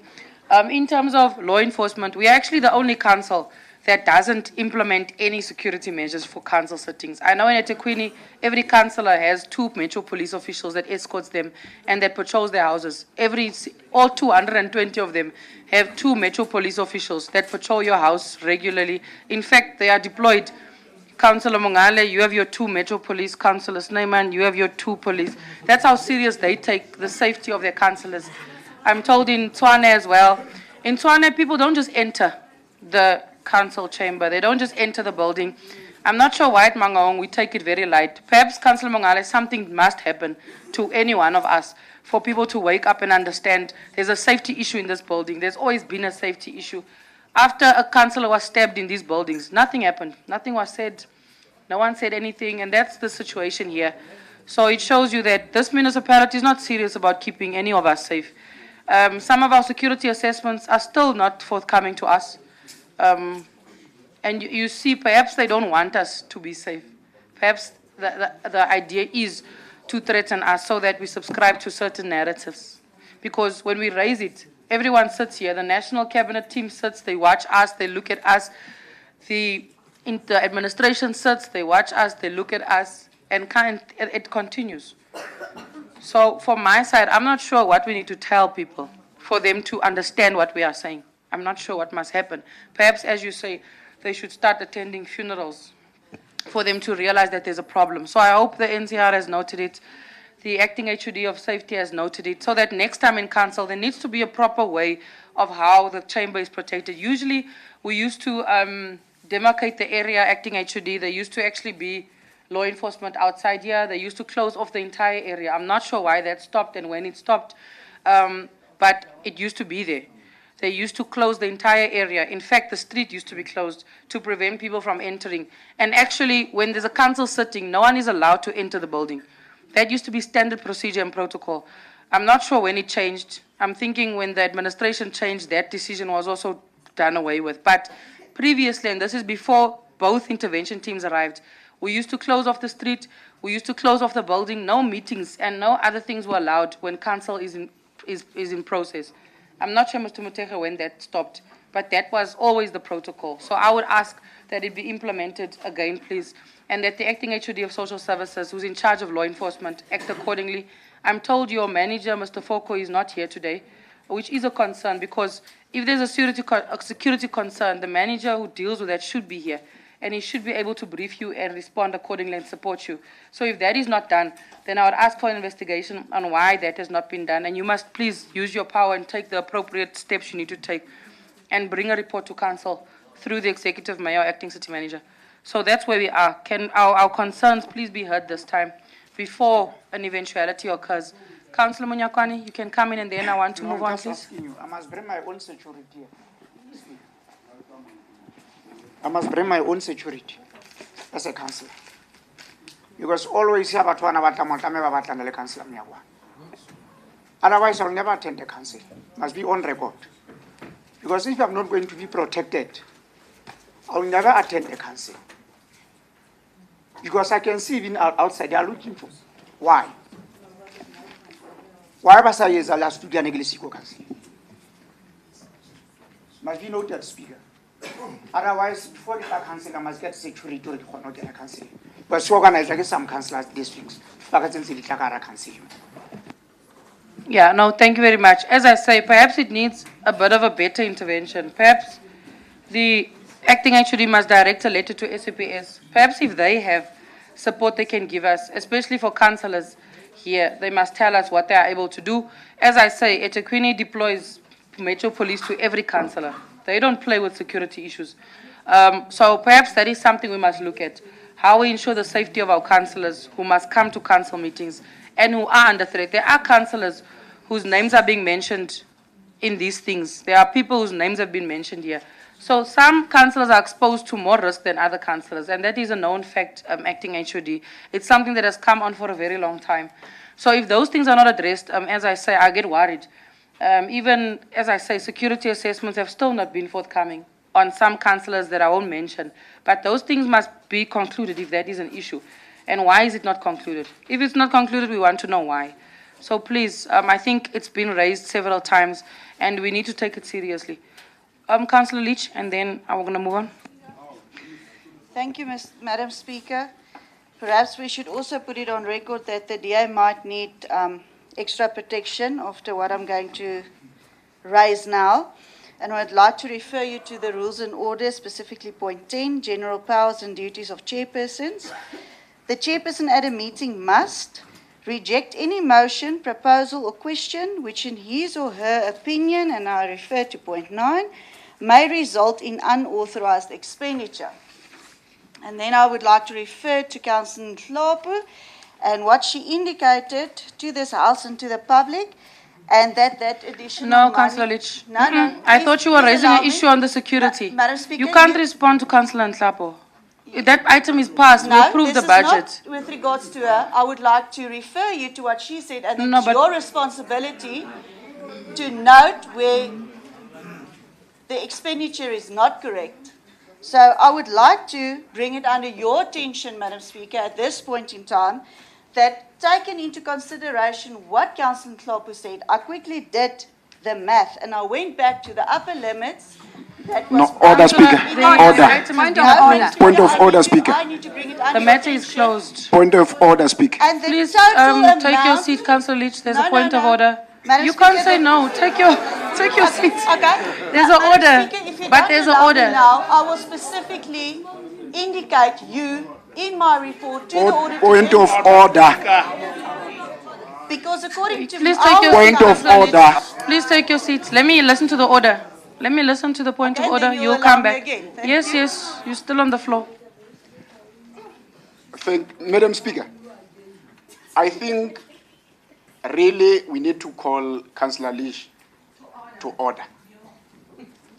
What she is raising, it was dealt with, and the adjustment budget has been passed.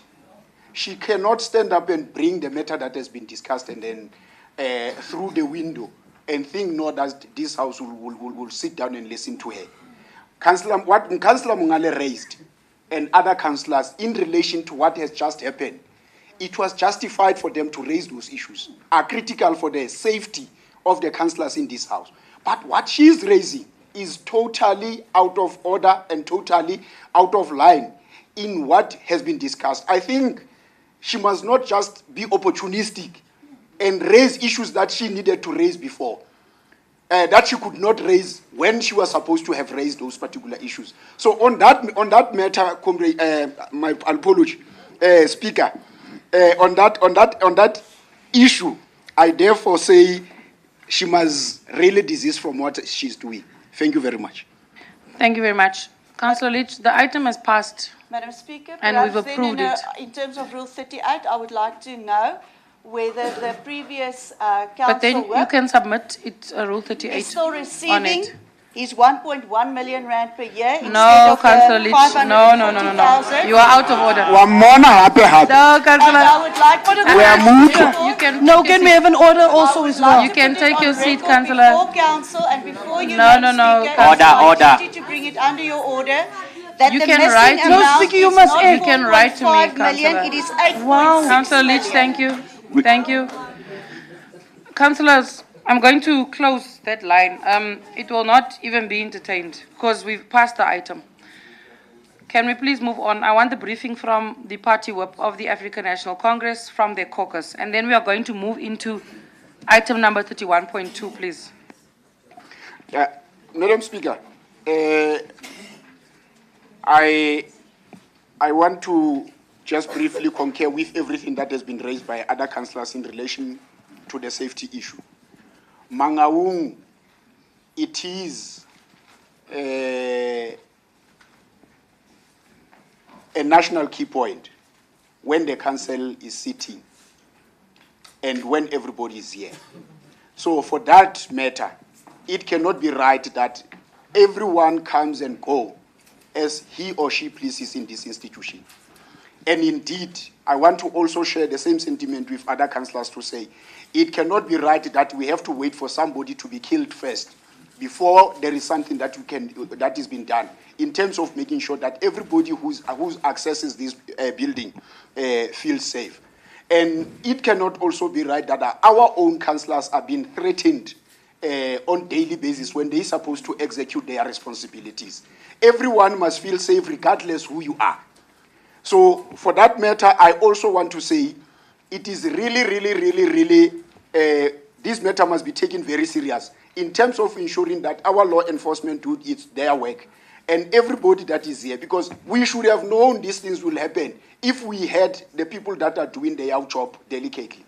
But if we cannot, then really the municipal manager and the acting HOD, they must do something about this, because we cannot, under no circumstances, be threatened when we're supposed to execute our responsibilities as mandated by the community of Mangaung. For that, it may say, Councillor Speaker, the caucus of the ANC is ready to debate on the item. That is what I can say from the caucus of the ANC. Thank you very much. Thank you very much. Councillor Mosala, can you come in, please?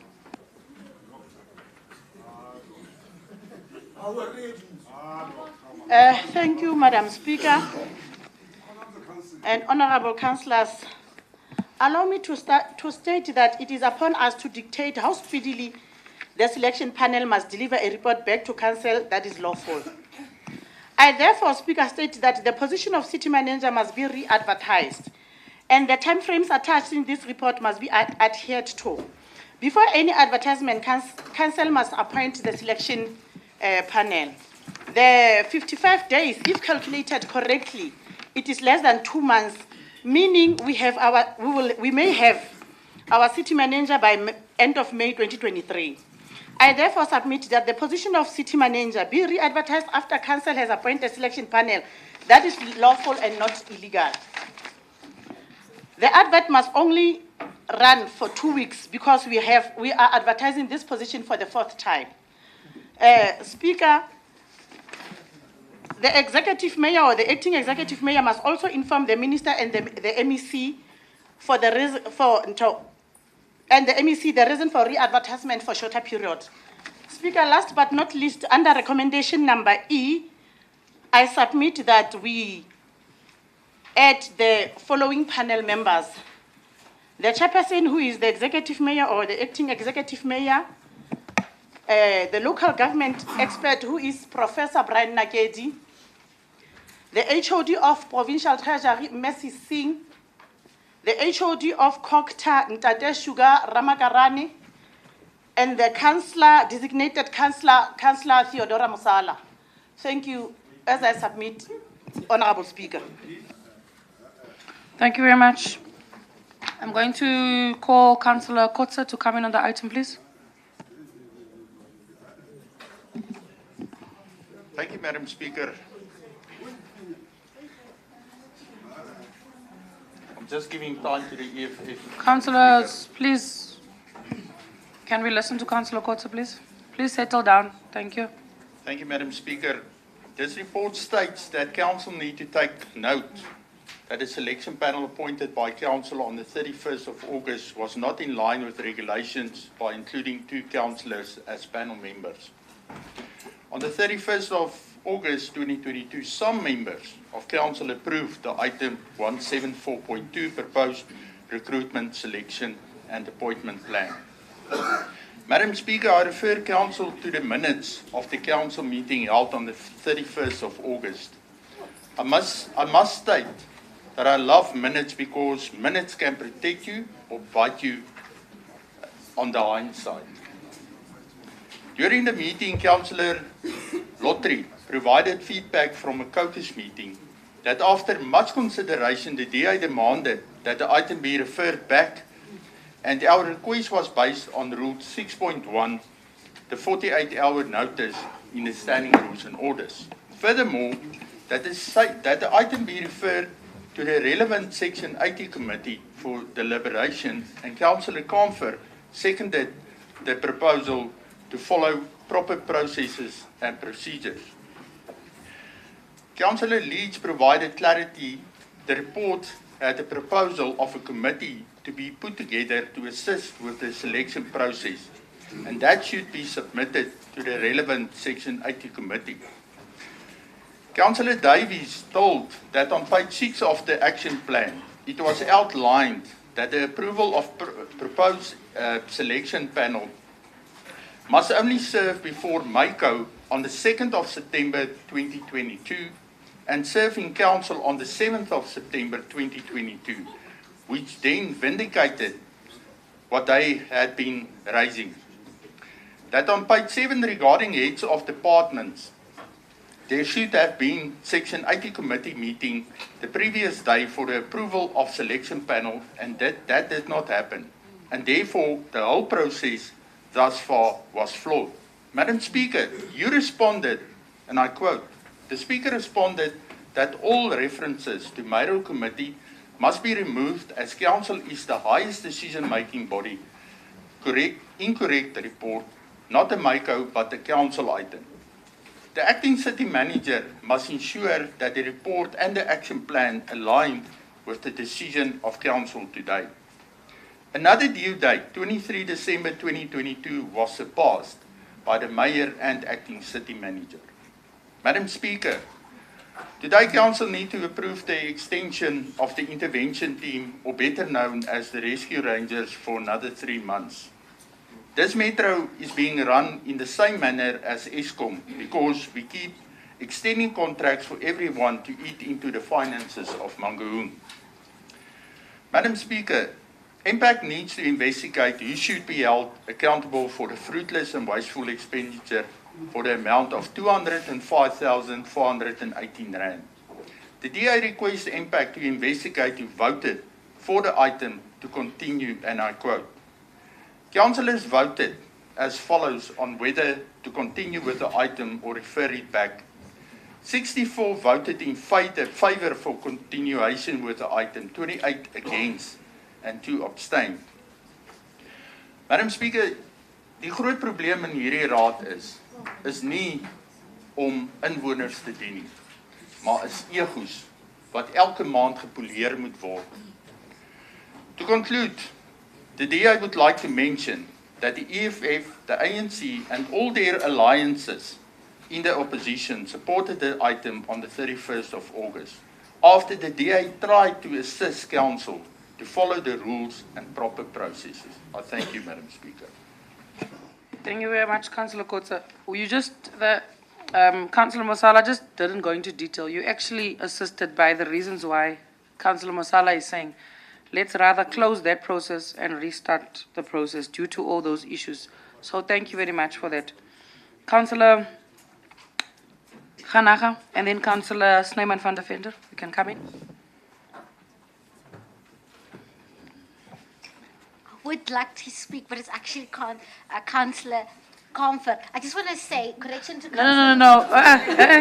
Councillor Ganaga. Councillor, sorry. Councillor Comfort, you can come in. Thank you.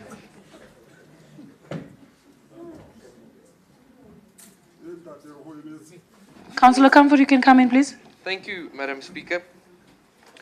Honourable Speaker, firstly, I welcome the new report and need to note that whoever compiled this one had much more effort in it than the previous one. Should we receive reports like this, Council might be able to get more done. It's very frustrating position to be in when you warn that something would happen, or in this case not happen, and then, well, it doesn't happen. On the 7th of November, I warned that should this intervention team and executive not put shoulder to the grind, a city manager would not be appointed, as there was a lack of capacity within not only the intervention team, but the executive powers of the municipality. The purpose of this report should read, to waste taxpayers' time and money. This would be a more apt description of the process.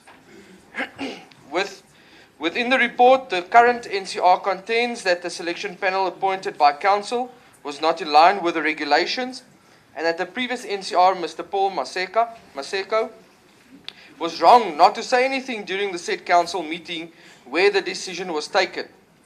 At this point, one needs to try and forgive Ntate Paul, because in the beginning of the Council meeting he was too ill to be an NCR for the municipality, but fortunately later that day he was touched by an angel and found fit for purpose to become the administrator of Centlec. It reads that the process of appointing senior managers is highly regulated and that appointments should be finalized within specific timeframes, which at this point I need to give my heart time to recover, as the President says, I am shocked it didn't happen. The report speaks to implications for not having done what people who are supposed to be high earning have committed to have to do. Here are a few questions I have in closing, Madam Speaker. Who may the community take to task for the lack of service delivery and wastage of time and funds? The question needs to be thought well through before answered, as the community, as we've just seen, is outside and listening.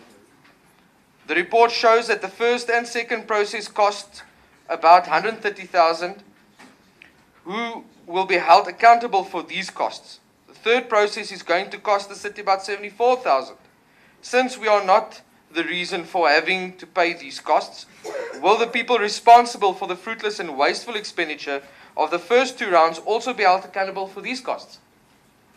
We as the Democratic Alliance are forced by way that we have been fighting for service delivery to our voters and to vote for this item for that reason alone. Madam Speaker, it is appalling that this has happened even after warning flags have been raised within this very council. We welcome the recommendations that MPAC is to investigate the matter and bring it back to council. I would like to second my colleague's proposal that MPAC refer to the minutes of the very council these decisions were taken, so as to see which councillors voted for the item, to hold them accountable. I thank you, Madam Speaker. Thank you very much. Councillor Snyman van der Venter, you can come in. Thank you, Madam Speaker. Agbare Speaker, die Vryheidsfront Plus kan nie meer wag vir tussenverkiesings nie. Hoe gouer daar tussenverkiesings is, en daarom vra ek die ANC asseblief skorslede, dat ons tussenverkiesings kan hou, dat ons die ANC se mag in Mangaung kan breek. Die ANC min-ag prosesse, hulle min-ag prosedures, hulle min-ag tydsraamwerke. Raadslid Kotset verwys na tyd of na die waarnemende stadsbestuurder en die waarnemende departement so van korporatiewe dienste. Ek kan nie verseker dit was binne die tydsraamwerke, maar dit het nooit by die raad uitgekom nie. En dit is die probleem.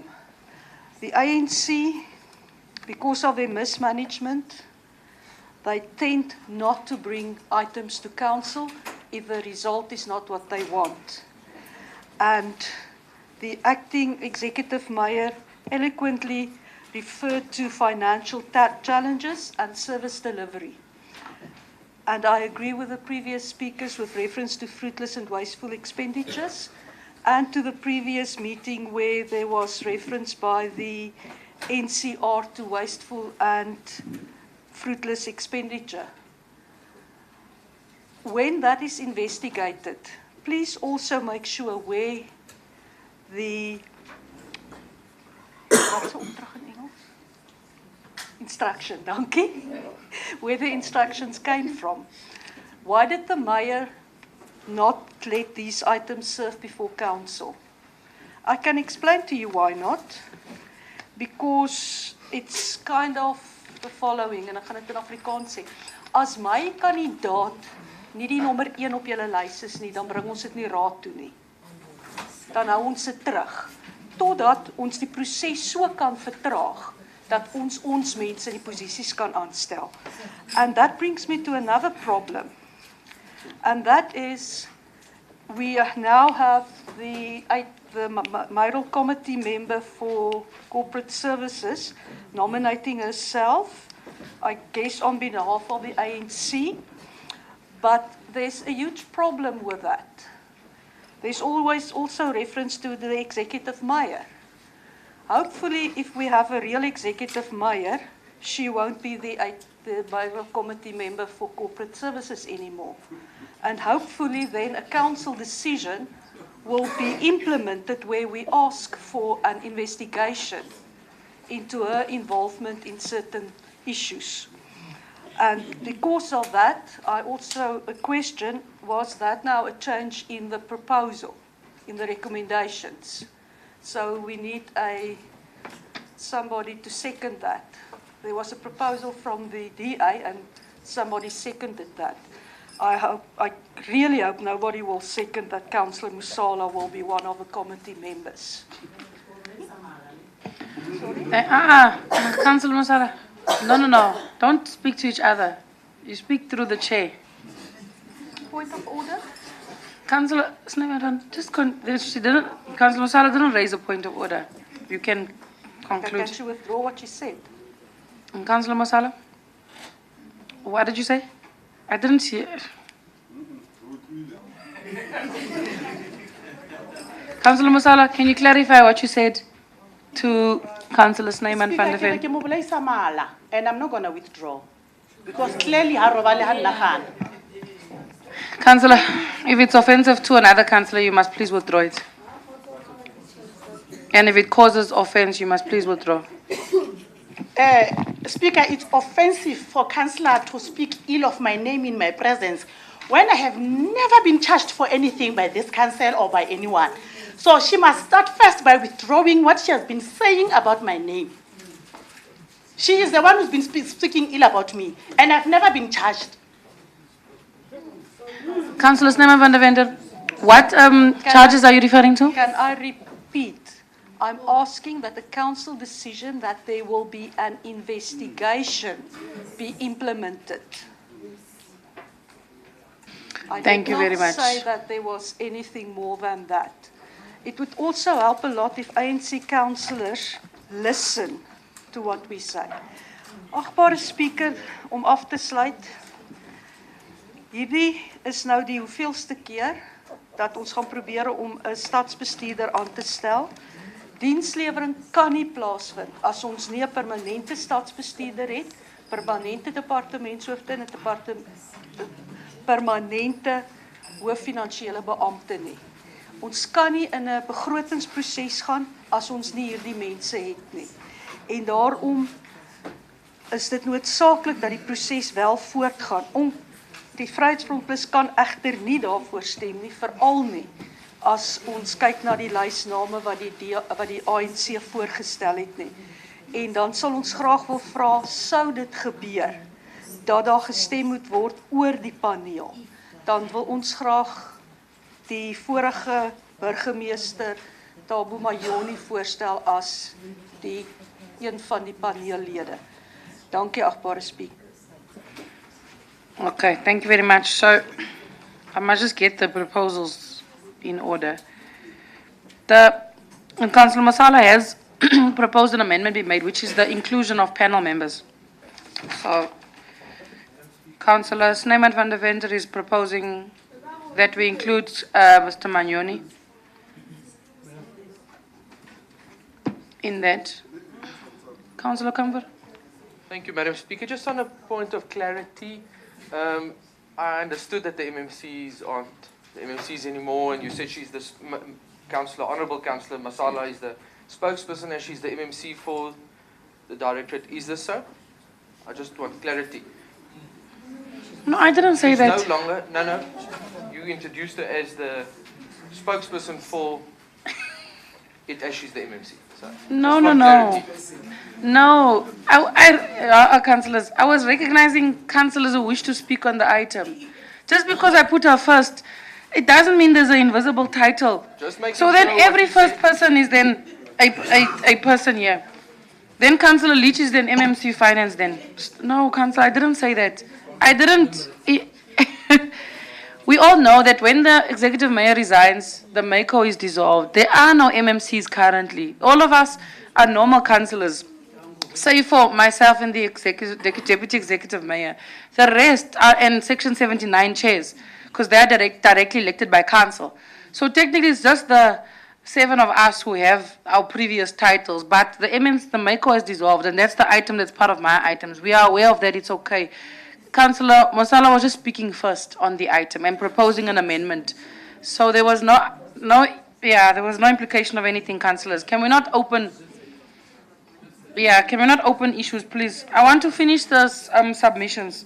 Councillor Sibulau, is it a point of clarity? Point of order, please?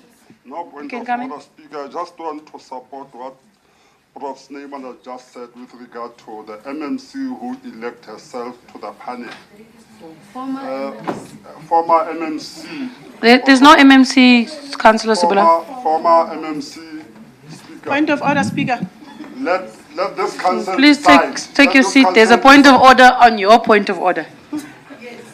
I was presenting the decision of the ANC caucus. The unfortunate part is that my name is part of that, and I was mandated by my caucus to do the presentation. So as a discipline cadre of the movement, there is no way when I'm mandated to present I can do anything outside that. Thank you, Speaker. Yeah, no, correctly so. The party whip advised that councillors would then tell you the decision of the caucus. He didn't want to go into it. But it is true, it was a delegated position. Councillor Sibulau? No, Speaker, no. We are in council, and if you read the report, it says council will elect a person who will serve in the panel. It does not say anything about the ANC caucus. She must not ambush us. The ANC must not do that. Let us exercise our power. That is why people are taking us for a ride, because we are unable to take proper decisions. Every time we are being directed by the ANC, it cannot be correct. Thank you. Do you have a proposal, Councillor Sibulau? Yes, I do have a proposal. I suggest Professor Snyman to form part of that. Okay. Remember, we can only have one councillor, né? In terms of the new regulation that was circulated by, is it COCTA? So you're proposing, Councillor Snyman. Speaker, All right. Councillor Nikelo. And then I want to finish the submissions, né? ironically, the same Professor Snyman nominated somebody. Thank you. Thank you. Yeah, Councillor Snyman was talking about the expert. She's contesting the name of Professor Nakedi for the name of Mr. Magnoni. She's also then proposing that Councillor Mosala's name be removed. She didn't make a counter councillor proposal. Councillor Sibulau now comes and makes a counter proposal that he wants Professor Snyman van der Venter to be the councillor. Remember, in terms of the circulated regulation, only one councillor can form part of the panel. So it's okay. I just don't want their confusion. You see, when there's so many proposals, there's usually confusion when we have to vote. But it's okay. I will direct the House. Let's continue, councillors, to conclude this item. I want to now bring in Councillor Mongale and then Councillor Supi. Yeah, thank you, Speaker. Speaker, maybe because I can hear most of the councillors who are speaking, they're only restricting their names to 3. I don't know whether we are agreeing about 3 or 5 panel members. Because the guidelines. The regulation says 5. It's just follow on page 7. Follow that order there. Yes. No. On E. That's the panel members. Yes. No, I know what I'm talking about. I've read it over and over again. I was just saying it talks about not less than 3 and not more than 5. Yes.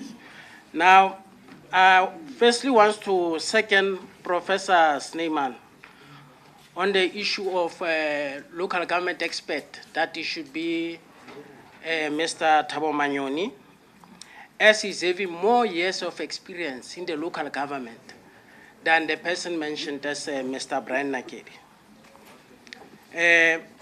On the issue of a panel member who has to be a councillor designated by the council, I second the proposal of Councillor Sebolau that he should be Professor Snyman Defender.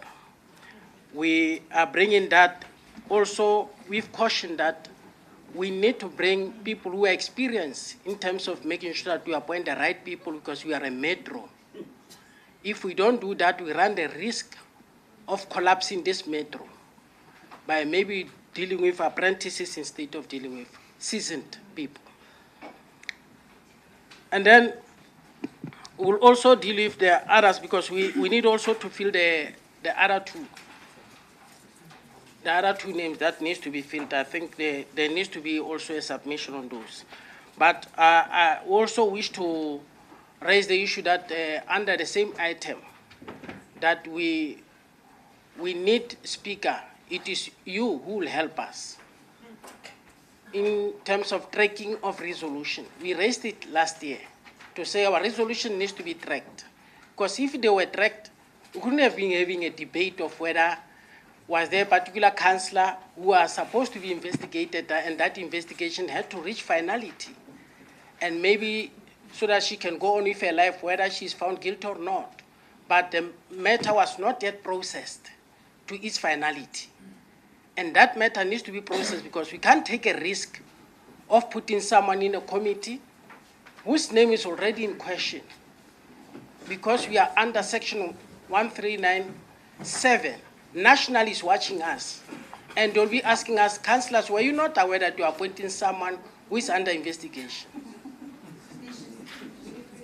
And that investigation is in terms of the appointment of ghost employees. Remember, it was the report that also affected the corporate service, the then corporate service HOD. My memory serves me well, and I have a photogenic memory. People should not photographic. I'm raising these issues because, Speaker, we need to protect the integrity. I'm raising this issue, Speaker, because we need to protect the integrity of this council. And we need to make sure that we are making progress. If you have seen earlier, people were questioning us. The people who were fighting here at the doors, they were questioning us that this council is useless. We are not useless. We're being rendered useless by certain elements that needs to be exposed. And once they're exposed, the council will function well. And I believe that this council has got capacity. It has got capable councillors that can be able to take this council forward. We can get out of the financial recovery plan, provided we are disciplined enough to track our resolutions. But if you don't have a tracking system of resolution, I can assure you will keep on going backwards, back and forth, because we should deal with these issues as a matter of agency, because I believe that the issue of discipline is a very sensitive matter. And it needs to be done with the speed that it deserves. And whoever that has failed to take action there must also face the consequence, because we don't understand what was the motive behind the, maybe I don't want to say sleeping on duty, but I want to say it soft this time, dereliction of duties, because I think this is what exactly happened. So I would humbly submit that we consider those items that I've raised, and also that this matter must serve an impact on the issue of fruitless expenditure. Thank you very much. Councillors, Councillor Snyman van der Venter, Councillor Mongale, Councillor Sibolao. My understanding is the proposals you made in relation to your preference for a councillor is with the acceptance of the other panel members as proposed by Councillor Musala. Because you're not proposing any other changes. So and you'll correct me, my understanding is you are fine with all the other names, save for the two, for example, Mr. Magnoni and Councillor Snyman van der Venter. Because I have to now prepare the 3 proposals for us to vote. Just clarify me, Councillor Sibolao, you are fine with the other names. Your issue is just on Mr. Magnoni, and you want Councillor Snyman van der Venter as the councillor. But I can then assume that the other names are fine. Because you and Councillor Mongala and even Prof. Snyman have only had taken an issue with the expert and with the councillor. So I can assume that the other names as proposed by Councillor Musala are fine. So that I move closer to a proposed amended resolution. Councillor Mongale? Speaker, for progress, other names are fine. Thank you very much. Councillor Zula? Thank you very much, Speaker. Councillor Musala, we agreed that she's not going to form part, and Tatena Gedi must also be removed. Thank you. No, then I've captured it like that. Let's move on to Councillor Supi.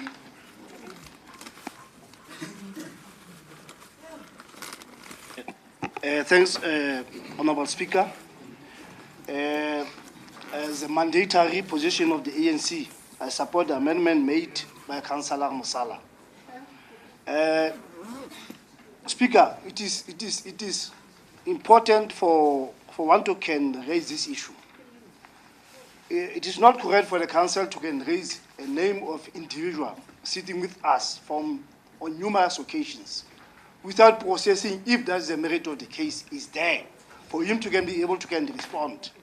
Is it derogatory what the councillors are raising here? I mean, the individual must also be given a chance to can respond on allegations that are put forward by the council. So I'm just submitting to Speaker just to consider those comments. Thanks. Thank you very much. Councillor Shale, you can come in. Thank you, Speaker. We are still waiting for investigation report regarding Councillor Musala. She can't even appoint herself. Yo. Speaker.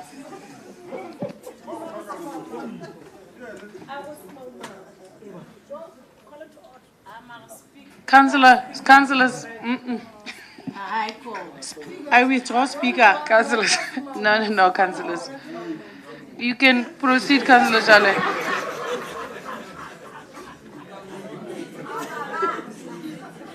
Oh, thank you, Speaker.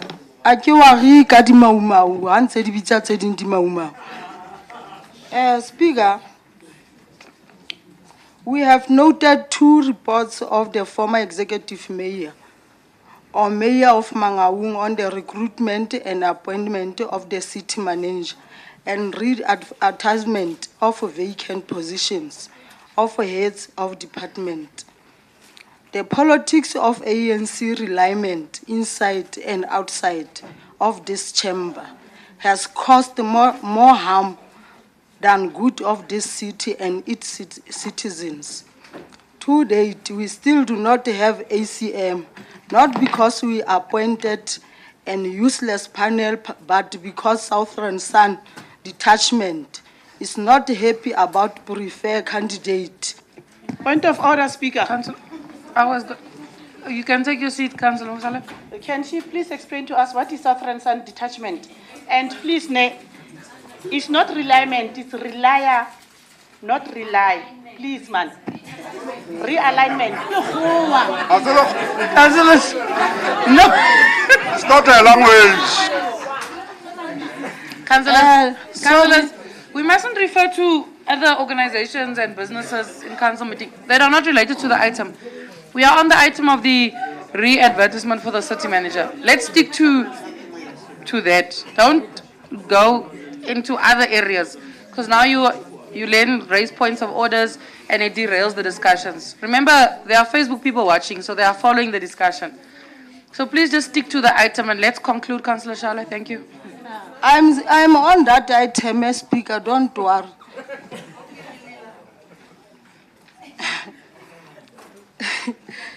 Hi, Eric Kalehead.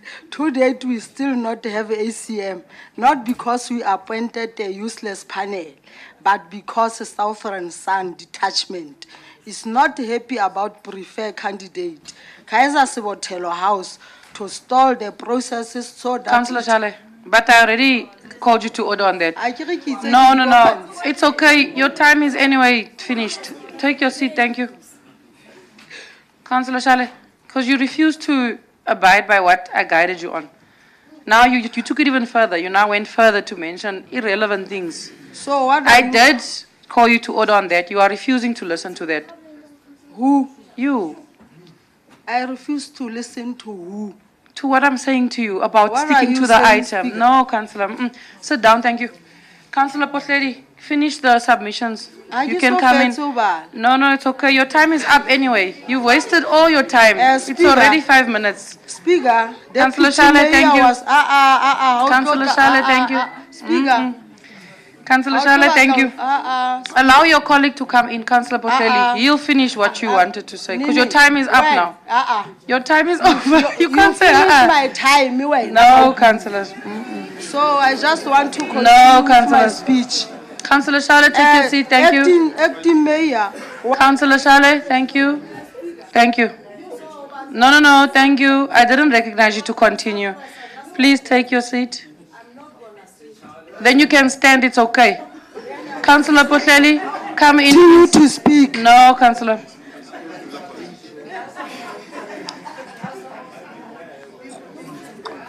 Councillor Potleli, please come in and finish submissions.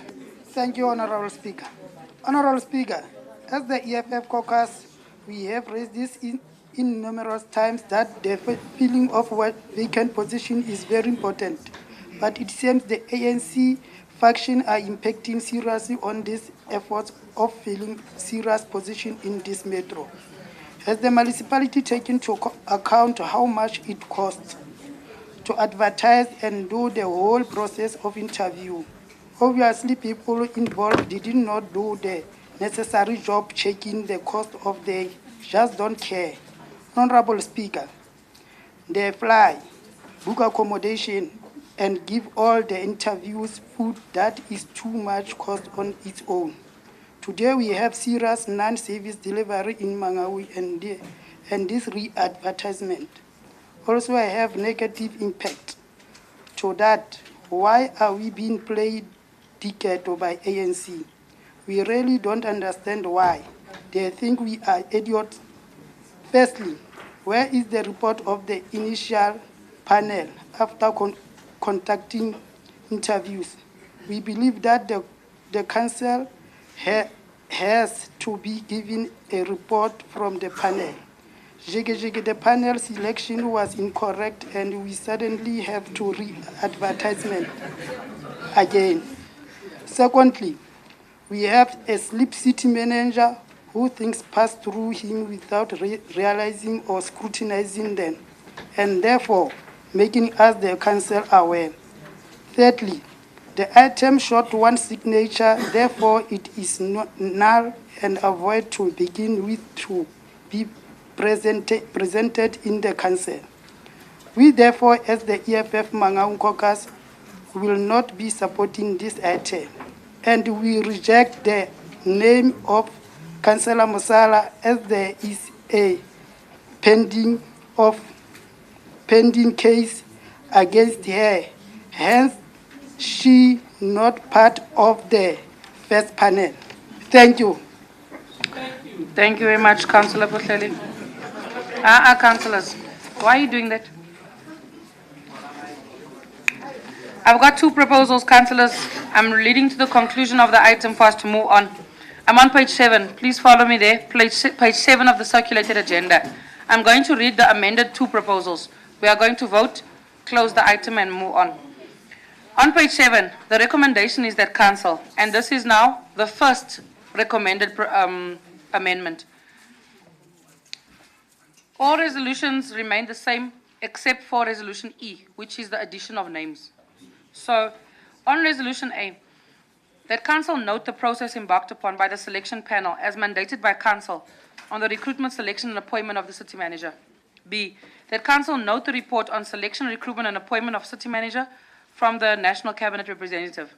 C, that council mandates the impact to investigate the UIFWE relating to the selection, recruitment and appointment of the city manager and report back to council. D, that council approve that the position of the city manager be re-advertised and the appointment must be finalized within 3 months. And then E, that council appoint the selection panel for the recruitment, selection and appointment of the city manager to be as follows. The chairperson will be the executive mayor. Secondly, the local government expert will be Professor Nakedi. 3, the HOD of Treasury, Mr. Singh. 4, the HOD of Kokta, Mr. Ramakarane. And then 5, Councillor Theodora Masala. That's the first proposal. And then F, that council direct that the acting city manager to hand over to the new city manager for a period to be determined by the new incumbent city manager. So that's the first proposal. On the second proposal, councillors, recommendation A, B, C, and D remain the same as well as F. The only proposed change is that in terms of the selection panel, the second proposal is that 1, the executive mayor, 2, the expert be Mr. Thabo Manyoni, 3, HOD of Treasury, Mr. Singh, 4, HOD of Kokta, Mr. Ramakarane, and then 5, Councillor Snyman van der Venter. So those are the two amended proposals that we are sitting with, councillors. When I call for a vote, I'm going to call for a vote on both of the amendments proposed because both of them have been proposed and both of them have been seconded. So please ensure that you vote according to your preference and your decision as a caucus or as a individual councillor. I'm going to start with a vote of the first proposal, which is the proposal as made by Councillor Mosala. Do I need to repeat those names or are you covered, councillors? All right. The first proposal as made by Councillor Mosala. Those in favor of that proposal, please raise your hands.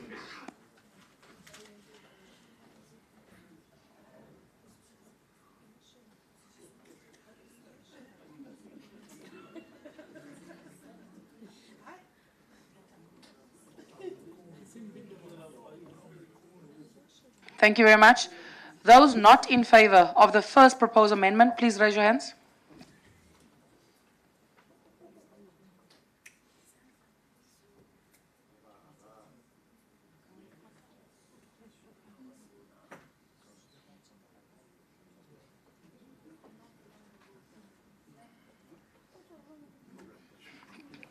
Thank you very much. Those abstaining from the vote? Two. Councillor. Thank you very much, councillors. I'm going to now move on to the second proposal, which is the change of 2 names on the panel. So those councillors in favor of the second proposal, which is the change of 2 of the panel members, please raise your hands.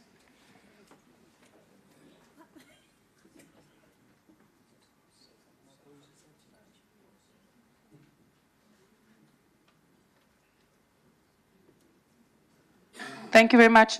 Those not in favor of the second proposal, please raise your hands.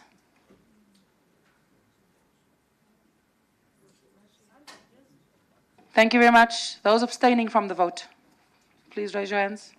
Thank you very much. The tallying of the vote are as follows. Those in favor of the first proposal, 49. Those against, 43. Those abstaining from the vote, 2. On the second proposal, those in favor, 44. Those against, 49. Those abstaining, 2. The first proposal, as presented by Councillor Mosala, is duly approved. Thank you very much. I move on to item 3.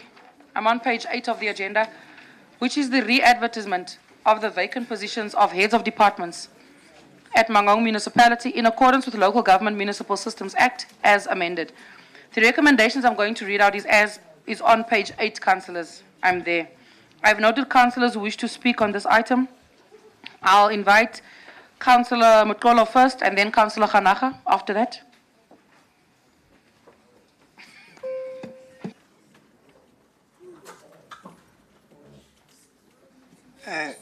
Speaker, can I go first? Councillor Foster, is that door open? Okay, so this side is locked. All right. Okay, let me just wait for councillors to move. I see many councillors are moving around. All right, Councillor Mutolo, you drew the item in the beginning. Oh, No, sorry. Speaker, Councillor must be the one who have to start first. Then I will come after him. Lechoko. Councillor Lechoko. No, you're swapping the order. Yes. So you'll come in after Councillor Yes, then I will Choko. come after, yes. All right, Councillor Choko, you can come in. Thank you, Speaker. Speaker, I'm standing here to support and firmly stand for re-advertisement of HOD positions following the withdrawal of the appointment process for senior managers from the council meeting that took place on the 19/12/2022 to allow then executive mayor to further consult with the multi-party and due to withdrawal of the council item of appointment of selection panel. The shortlisting process that should have occurred within the time frame after the closing date in line with the regulation lapsed on the 10th January 2023, and the recruitment process could not be carried forward because we have not appointed the selection panel. This time around, this must be done as a matter of urgency. Within 90 days, this matter must be finalized and put into bed once and for all. Vetting and listing of all applicants is of paramount importance. That is why, Speaker, we support the agent appointment of the panel by the Council on the next sitting of the Council. Speaker, now that this position will be permanent, we need men and women who will have the interest of our people at heart. All processes of appointing, they should be guided by the Council without any outside interference.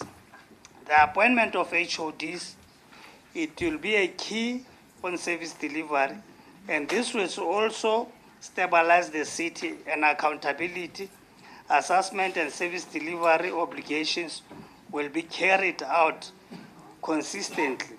We as councillors are at the receiving end of the community anger when it comes to lack of service delivery to our community, as we are living amongst them. Hence, we as ANC support the recommendation and only remove recommendation E on the appointment of selection panel be referred to the next council sitting. I thank you. Thank you very much, Councillor Mutolo. Okay, no, thank you so much, Honorable Speaker. Honorable Speaker, Mayor Stephanie Lokman Naidu, it's Monday, the 6th March 2023. Allow me to greet Honorable Mapaseka Nkwana, the Deputy Mayor of Mangaung Municipality. National interventions under the leadership of the acting city manager, Ntate Motlashuping. HODs, lovely community members, viewers at home, those who are watching on Facebook, I know that you are at work in different places where you are. Honorable Speaker,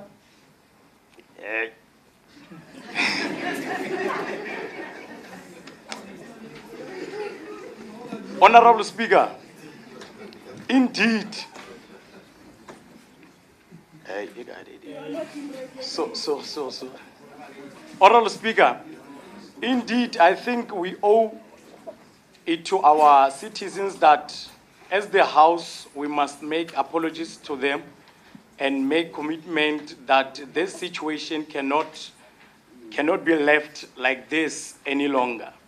Hence, our undivided support of the item that this position must be advertised and filled as a matter of urgency, and we really need to warn that we need to be procedural in making sure that this post cannot be advertised again.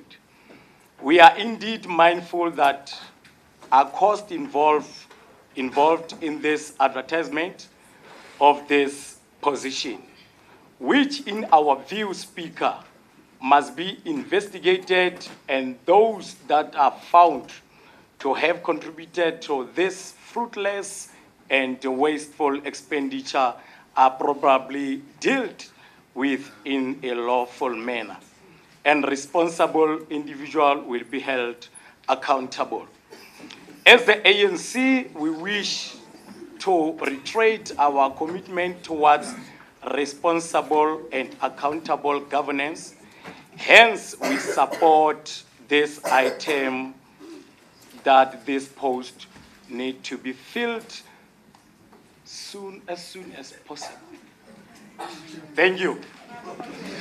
Point of clarity. Councillor Pretorius? Please put off the mic, Councillor Mkola. Yeah, no, Speaker, sorry.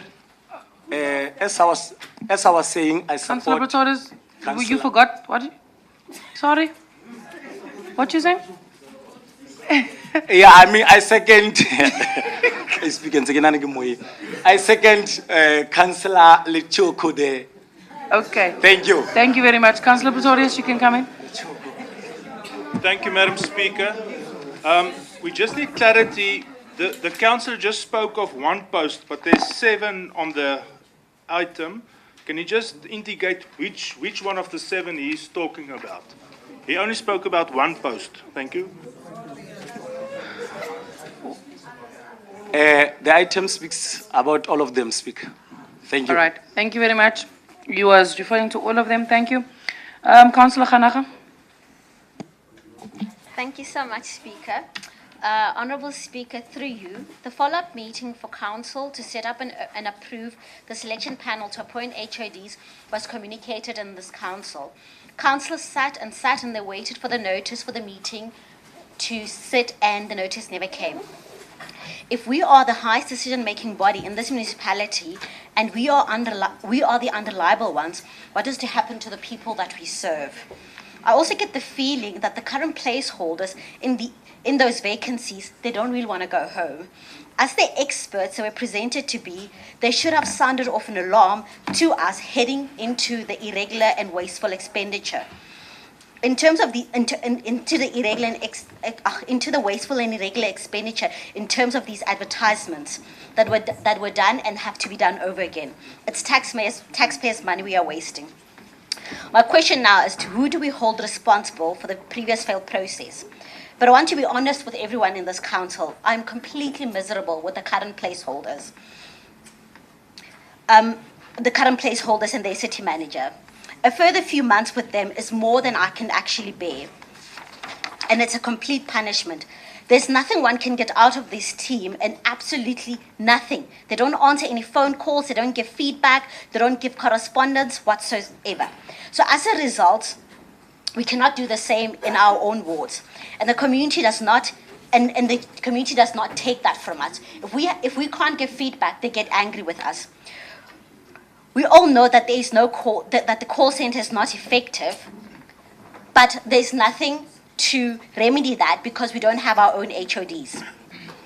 This item to select our own HODs was really, for me, a lifeline because new people bring new possibility. But for the next 3 months, we have to sit with the current placeholders. Sorry. I'm so sorry.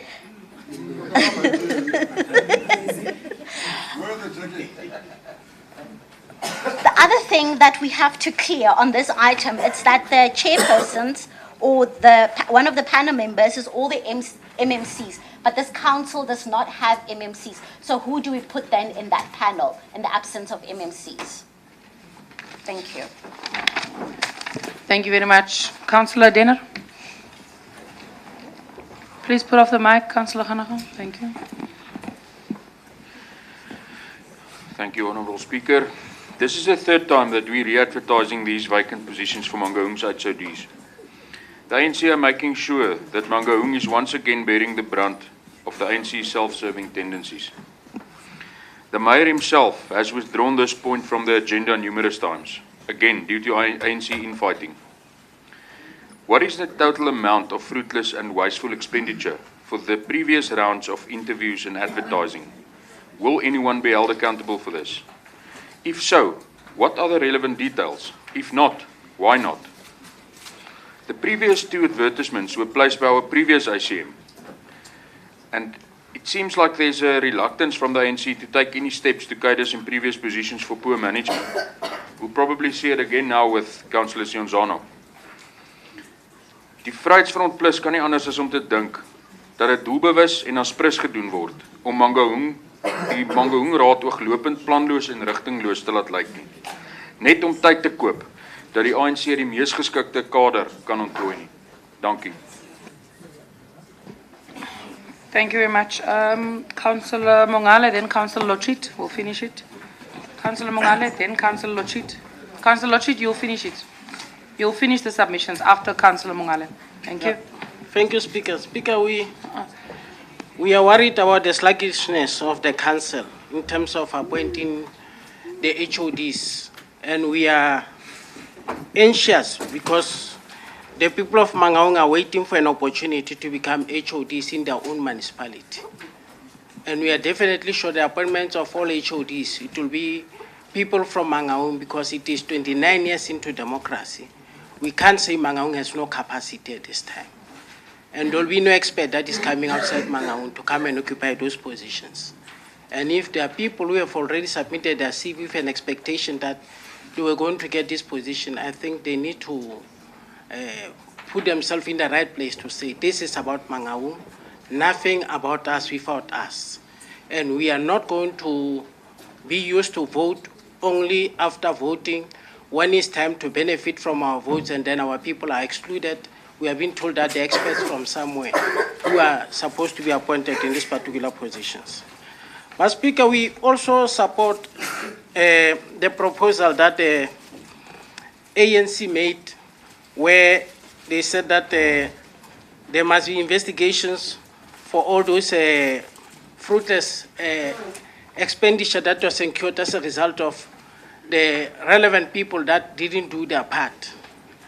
And I hope that they are being seconded by me, that they are not going to be disciplined to say they are voting for opposition. It is a decision of this council that we need to second each other where it makes sense. Now, the proposal of agency was that those people must be disciplined and must be held accountable. I support that they must be disciplined and held accountable to all those who have caused us to have this financial fruitless expenditure, because we are under financial recovery plan. We cannot afford to make such errors, especially when we were made aware that we are under Section 139, subsection 7, under national intervention. But Speaker, we also need to raise these issues to say we need a sense, I don't know how to put it, but it's a sense of agency where all of us can start to realize that the filling of these positions, as it has been proposed that within 3 months they must have been filled, that agency must be there, and there must be people who monitor the timelines to say a week has passed after the closing of positions, was there shortlisting, all those issues. They need to be tracked. If they are not tracked, I can assure you, Speaker, we'll be sitting here sounding like scratch CDs, repeating ourselves again, asking even for other new people to be held accountable. So it's embarrassing because we are a metro, we are using public funds, we are getting paid by public funds, we cannot afford to have this. I'm pleading with your office and other offices that are still in operation that we need to fast track this process as a matter of agency. Thank you very much. Councillor Lochit. Thank you, Speaker. You know, all criticisms observed, and I think everybody, a lot of people said a lot of things, and they're concerned. And this concern is really valid. You know, that we've had so many chances over the last 20 years to correct our mistakes, to make sure that we appoint the right MM and that we appoint the right HODs that are capable to do their work. And I'm not politicking now, but what I'm saying, Speaker, is this is our last chance to make sure that the people we employ in these jobs are able to do their work. And one thing we cannot escape is that the ruling party are ultimately accountable for the success of these people, because they in effect have the power to select these people, given rules and regulations. So please, we cannot make another mistake. I really plead with everybody in this House, and when we employ the new MM and we employ the new HODs, is that we give them all the support that we can. That is, the public is really gutful for us sitting here and not making sure that these guys work. Thank you. Hi, today you guys are just, councillors are just weird today. Everyone's just, I thought I was in a bad mood. Thank you, councillors. Councillors, you'll recall that the reason why this item is coming back is because of the insistence of the NCR. I just want to remind you, it is the NCR that didn't ratify the items because of their concern that UIFWE, the wasteful expenditure, has not been reported to council for decision and for accountability. So I just wanted to remind you, the reason why this is coming back is exactly because of the insistence of the NCR to tell the council this is what was wrong, and to actually express themselves on the irregular procedure and the wrong procedure and what has happened. You'll remember that some of these reports here were never part of the pack. The NCR then went and said and made sure that it now forms part of the report to council. So they have been honest with you about the issues of accountability and irregular expenditure. It was not there in the previous council meeting. So I just want to allay your fears that it is the insistence of the NCR, rightfully so, that this item be brought to council. It is also why we adjourned the meeting and why now the matter has been brought back to council. So in this instance, they have then done their job to successfully lead council on the right path. And I hope we keep on the right path, because it was the NCR's insistence and the non-ratification of items, which you'll remember, led us to calling this meeting and including the items again. So I just want to allay your fears that if we have the progressive monitoring, as they've been doing by the NCR on this process, I believe that we'll be successful, and I hope we will be, because as Councillor Lochit has rightly said, we can't delay this any further. We can't not be successful in this process with both the city manager as well as the HODs. So I just want to allay your fears that they were on to us long before we sat as a council by not ratifying. And it is now how you are now alluded to. A councillor mentioned that there's no indication of UIFWE. It is in the report. There are figures there. It will be referred to investigation for MPAC, and I hope MPAC will give us the appropriate recommendations on consequence management. Thank you very much, councillors. I want to move into the voting on the recommendations. There was a proposal that was made and seconded, and I think it will deal with Councillor Ganaga's concern, that we approve items, and I'm on page 8, councillors, please go with me there, that we approve recommendation A to D, that we defer item E, which is the panels for all 7 HOD positions, to the next council sitting. By then, we would have elected the executive mayor. He would have elected his MMCs, so that you don't have the issue, Councillor Ganaga, about who is part of it, because there are no MMCs. So this is just my opinion, that proposal by Councillor Lechogo might solve that issue, that if we defer item E to the next council sitting, you will then have the relevant MMC in that portfolio to supervise those interviews with the city manager, acting city manager. So there was a proposal seconded, and we are now we have to now vote for the amended proposal, that we approve items A to D, and then we defer E to the next council sitting. That proposal was seconded. So, I'm going to move into voting. On page 8, the recommendation is that council note the computation of time for shortlisting of applications of the advertised positions of the CFO, Head of Department Technical Services and Corporate Services has since lapsed on the 10th of January 2023. B, it's that council mandates MPAC to investigate UIFWE relating to the selection, recruitment and appointment of the city manager and report back to council. I assume this should be the HODs because on the previous item we have already. I just want to bring a correction as we are dealing with the amendment. This should be appointment of the HODs and not a repetition of city manager, and report back to council. C, that council approves the re-advertisement of positions of senior managers accountable to the municipal manager in accordance with the Municipal Systems Act and the regulation.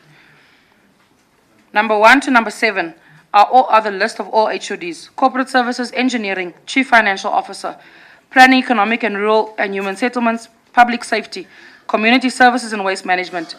Lastly, corporate planning, quality assurance, knowledge management, monitoring and evaluation. That position is in the office of the city manager. You will note, councillors, that this is in line with the approved macro structure that council approved last year. So that is now where we are going to implement the proposed changes that council adopted in the macro structure. D, that council approve all the vacant positions of senior managers accountable to the city manager be filled within 3 months. And number E, that the appointment of the selection panels be deferred to the next council meeting. So that's the proposed amended resolution that was proposed and seconded. I'm now going to put the amended recommendation to a vote. Are all of us clear? All right. In terms of voting, I'm going to ask for those in favor of the amended recommendation. Please raise your hands. Okay. Unanimous. Thank you very much. Looks like it's unanimous. Your first unanimous vote today. Thank you very much, councillors. The amended recommendations are duly approved. Thank you. I want to move on to the last report of the Executive Mayor. It is the extension of the seconded interim management team at Mangaung Metropolitan Municipality.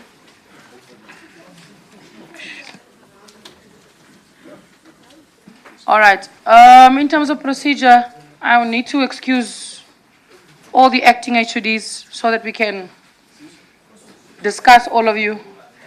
Procedurally, when we deal with items like this, we have to excuse the relevant officials it relates to. So I'll welcome you back when we deal with the next leg of the items. You can wait in the waiting room. Please don't leave, HODs. Just wait outside here in the gallery for us. Thank you very much. As soon as they are out of chambers, we'll then start discussing the matter. I believe that CEO Sentlek, Acting HOD Alina, you are not affected by this discussion, so you can remain if you would like to. NCR can also remain, it doesn't affect them. Yeah?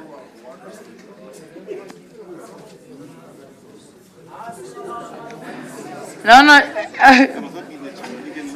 Sorry, HOD is not in the chamber, in the committee room, so that you don't hear the discussion. Apologies. Yeah, in the committee room, please, not in the gallery because we're still live streaming. Yeah, thank you very much. Thank you, Councillor Tuna. Yeah, please check your safety HODs. Also, don't log into the live stream. All right, let's settle down, councillors. Let's settle down, councillors. I'm going to deal with councillors who drew the item.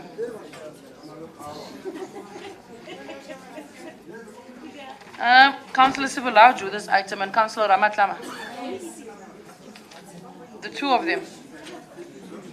No, they're asking, is your names here on this, who want to come in on this item. So I said you drew the item and Councillor Ramatlama. Okay. All right. Let's start with the debate on this item. I'm going to ask Councillor De Kok to come in first. Councillor Sibulau. In that order, please.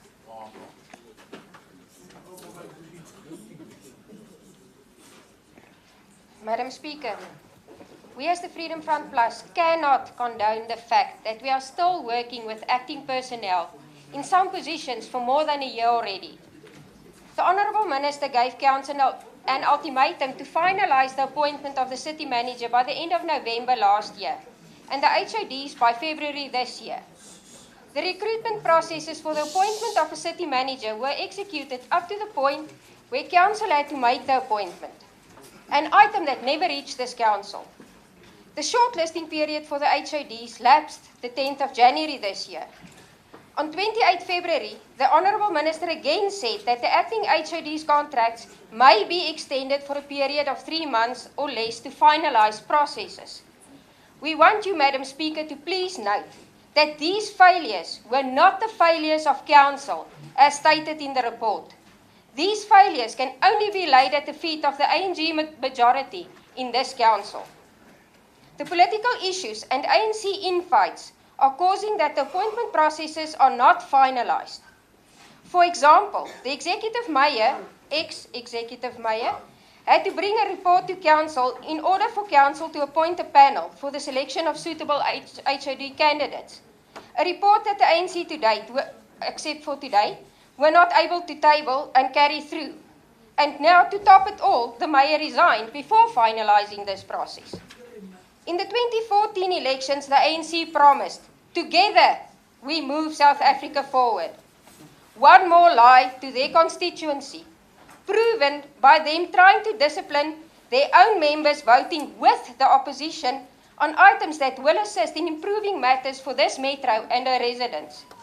The very small ANC majority in this running council, is not able to manage processes and are keeping our residents hostage in a pothole, sewer-filled city without water and electricity for days on end. Not even an important matter such as the indigency register can be finalised. The ANC must get their house in order. How are we supposed to compile a budget without HOD inputs? Who will oversee the implementation of projects, etc.? Who will accept accountability, and who can we keep accountable if we continue having acting HODs or officials? The fact that we agree to the extension of these contracts does not imply that we condone the atrocities happening in this metro. We are doing it under force of the ANC with their inability to finalise anything on time. We will vote under duress for the extensions as per the proposal, but on condition that it is directly linked to the appointment of a permanent city manager, HODs and a permanent CFO, and also that the 90-day handover period after the appointments stay in place. We experience that most of the acting HODs, contrary to our colleagues, are very helpful and that they are doing their best under very difficult circumstances with no resources or executive support and with outspoken criticism to try and better service delivery in Mangaung. We cannot allow that these acting HODs, just up and go. They're already putting measures in place for the betterment of service delivery. Not allowing them to hand over properly and overseeing the transition period will put us another 8 months back. Allowing current GMs or other metro staff appointed through ANC deployment will be as good as giving the metro back to the people that were in the first place responsible for the collapse of this metro. We should not allow it. Thank you, Madam Speaker. Thank you very much. Councillor Sibula.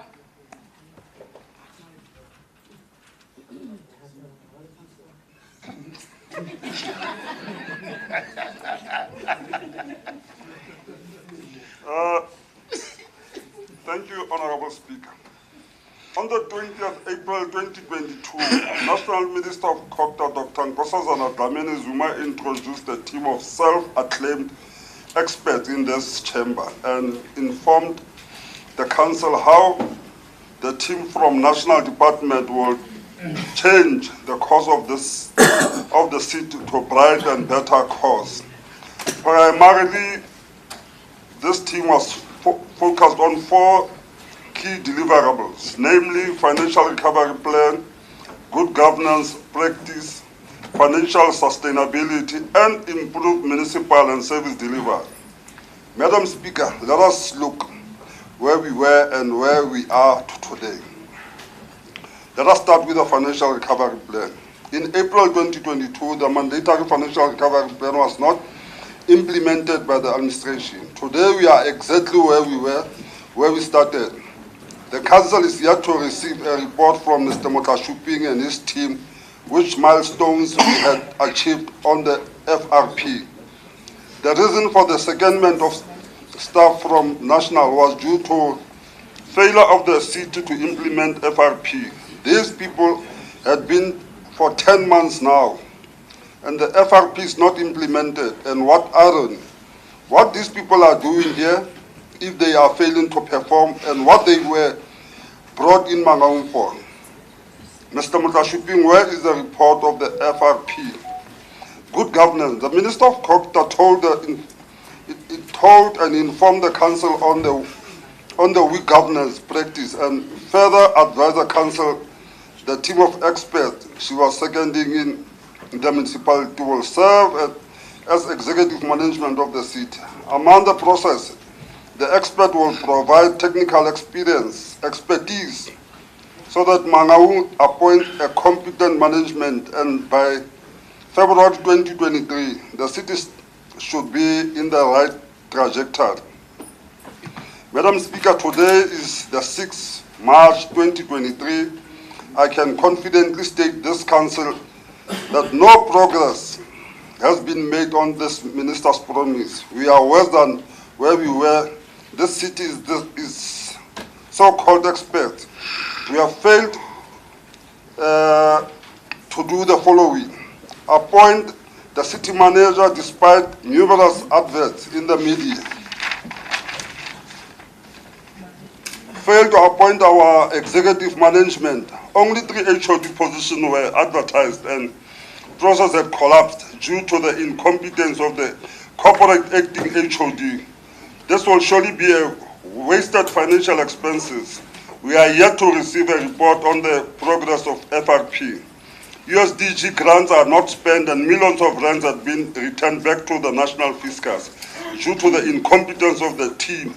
They are worse than the previous executive team.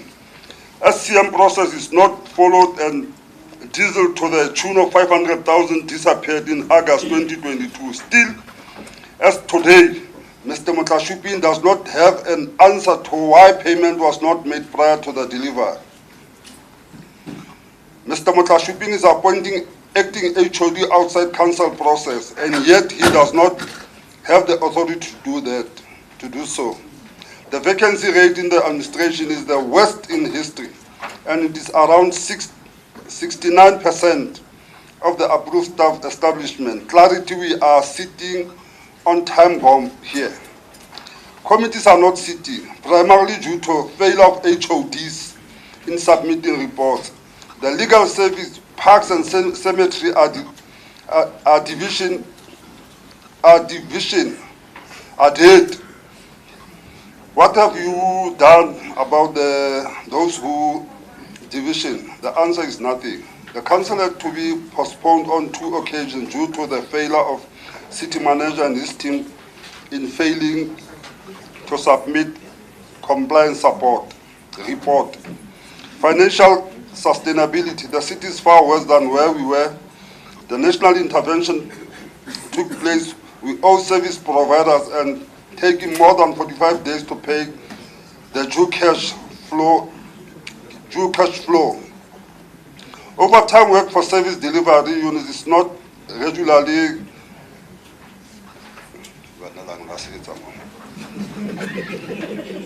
Madam Speaker, why did we approve the budget days before the end of last financial year?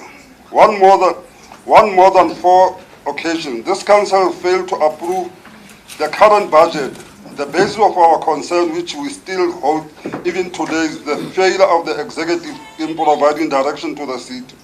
We have paper budget. That is why today we will be considering the adjustment budget. Service delivery department had completely collapsed under Mr. Shipping and his team. 30 seconds.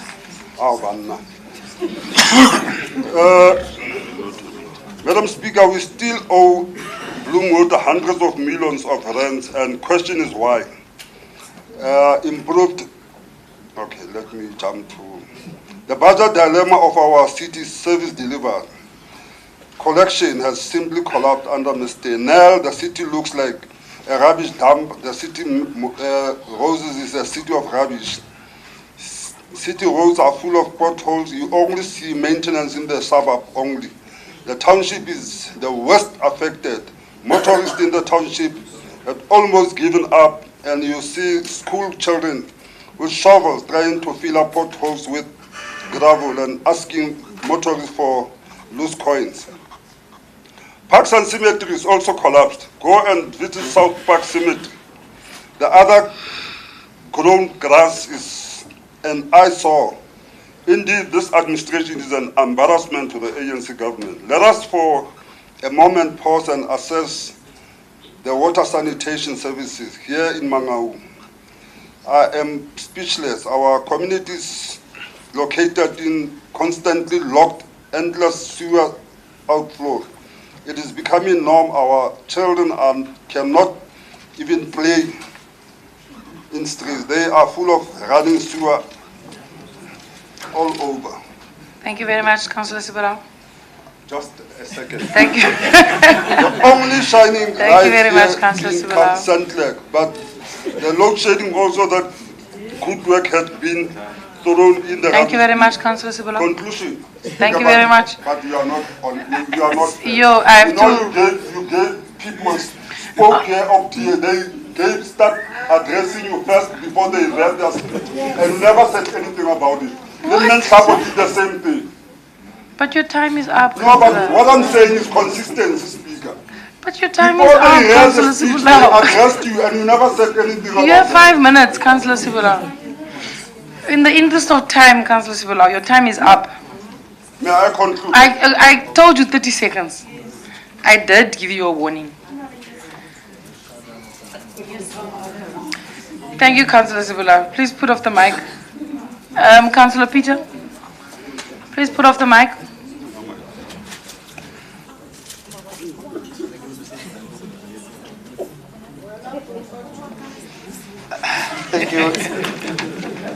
Thank you, Speaker. Let me go straight to the issue.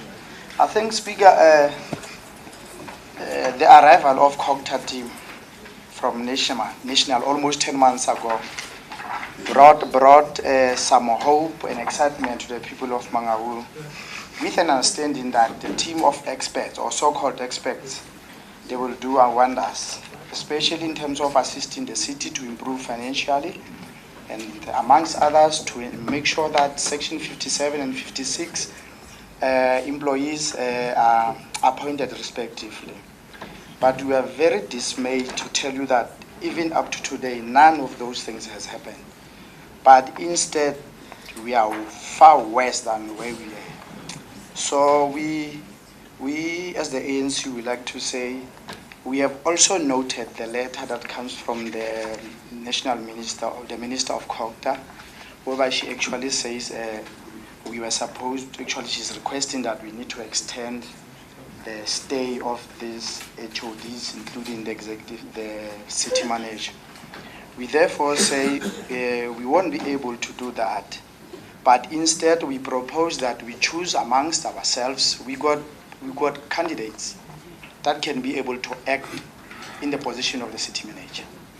So in this case, we will check amongst those that we have, especially in those 3 regional offices that we have, because those RGMs are capable of acting in that senior position of the acting city manager because of their responsibility. We therefore suggest that we have to choose One from them will be acting as the acting city manager. And then once we have done that, the very same acting city manager must then see to it that amongst our own GMs in the institution, he identifies those that will be able to act as the HODs. The reason we are saying this is because there's a number of issues that we have looked at. The institutional memory that we still have to maintain, to the cost also to that, because the very same COGTA officials are being paid certain amount of money from the municipality. So it's better if we keep our own. We therefore suggest that we appoint our one RGM, I think it should be in that day, Jack Matutle in this case. I think her CV will be, can you just be patient? I think his CV will be circulated. So once he's been appointed, he must be able then to assist the council by identifying the GMs for those respective 7 directorates so that we are able to move forward. Thank you very much, Speaker. Okay, thank you very much. So you are proposing that we don't approve the extensions of the acting city manager and all HODs. The other recommendations seem to then stay the same. And then you propose that we add a recommendation that we appoint Dr. Jack Matutle as the acting city manager for a period of 3 months or until the appointment of a permanent city manager, whichever comes first. And then if that the acting city manager be tasked with the duty to identify amongst the general managers who can act as HODs and revert to council. Speaker? You can come in. Thank I you. just need to craft the amendment you are proposing Yes, so that yes. I capture it and I move on. Yeah, I almost forgot one thing, Speaker, that I wanted us to note as the council. Remember, there was, before the council of the 20s, I think it was the 27th or so, when we made an extension of CFO, there was another letter from the Minister of Treasury that spoke about his 3 months stay. So we ought to look at that also, because remember, as councillor in that city, we then said we extend the stay of CFO until the 28th, if we have not mistaken. Because remember, in that meeting, we even said we'll keep them until this sitting of today, because on that day we couldn't do that. So we need to look at that also, because if we don't speak to that issue of the CFO, we might also be in trouble. Thank you, Speaker. What's your proposal on the CFO? Is that we revert back to that to the letter of the Minister of Finance, because if you look at that letter, the Minister Godongwan said actually he was supposed to be here for 3 months. So, but as council by then, because we are looking at all of them, we then said we'll extend his stay only up to the 28th of February. So I'm saying we perhaps need to go back and relook at that matter as well. Thank you, Speaker. Am I confusing you, Speaker? My problem is, I'm not sure if that is a comment on your side, or are you saying you want to exclude the CFO and you're proposing a different arrangement for the CFO? You'll need to, remember, I need to craft the resolution. So if you are excluding the CFO from the HOD component, then I'll have to craft a resolution that speaks to him only and what council or what you are proposing for council to adopt. Correct, Speaker. Correct. You got me very right. I'm saying that let's exclude him because based on that letter that I'm referring to. So you are proposing that the CFO then be extended? Yes. Until? I think, sorry. What is the date there? Interject me. Remember, there was that letter that comes from the Minister of Treasury. So if you check it, I think it was giving him up to May or April or so. So what date was given? Councillors, I can't hear. I'm trying to craft the resolution. Let me just be, he's almost finished. Please put off the mic, Councillor Davies. I'll bring you in, Nana. Let me just finish this last recommendation or proposal. That the CFO, Mr. Dengue, be extended. That the acting CFO, Mr. Dengue, be extended. Yes, Speaker. Is there a date? Sorry, Speaker. Was there a date on that letter? I don't have that. Yeah, I think that can you please assist us? We have that letter actually. Because I remember. Point of order. What is your order, Councillor Pretorius? Just be seated, Councillor Peter. Madam Speaker, the councillor on behalf of the ANC is now changing the whole item. He's changing the whole item. This is not, read the item, read the resolutions. They are bringing another item now to council. It's not just a resolution to add something. They're changing the item. It's not correct. Please, I think you must scrap whatever they're saying here. They're wasting our time. All right. My understanding is that we are dealing with the extension of the seconded interim management team.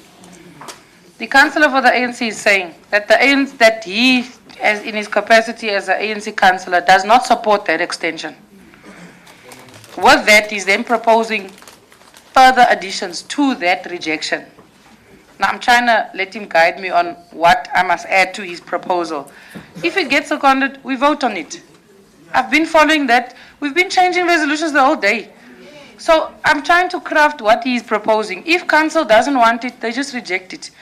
If council agrees, they agree. So I'm just trying to assist the councillor to craft what he's trying to bring across to me. So let's just have a bit more patience. He's done.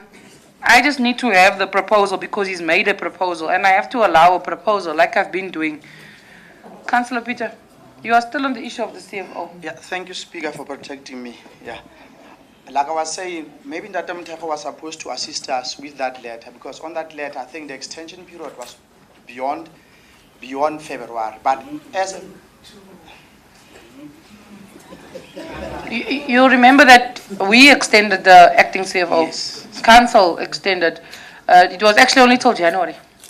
Yeah, and the council then extended. And then it was extended in the last council meeting till today. Yes, so he was part of that resolution that we extend until end of Feb. And now it's March. And now he forms part of this extension. So are you then proposing that the ACFO, Mr. Denge, be extended? Yes, Speaker, correct. Because remember now, actually he's from the other side, the other team of treasury. This one is the other team of cocktail. So we are saying he must also get extension as well. Do you have a time period for me? Yeah, I think it should be 3 months until we have actually appointed the CFO. So the same for 3 months or until a permanent CFO is appointed? Correct, Speaker. Remember, councillors, the other resolutions are not affected by this proposed amendment. But I'll guide the House accordingly when we are done. Thank you, Councillor Peter. Councillor Comfort, you can come in.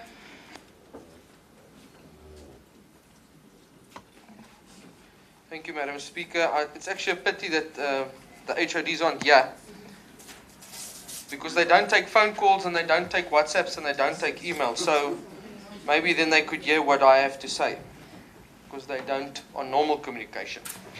Honourable Speaker, this is a very important item and one not to be taken lightly. I only have 4 questions which I'd like to ask through you, Madam, and I would like written responses at as stated in the standing rules and orders as they talk to. When reading through the documents, one can't help but see a sense of urgency being portrayed, the same sense that was painted on the 20th of April 2022 when Minister Dlamini Zuma addressed this House, making more or less the same commitments.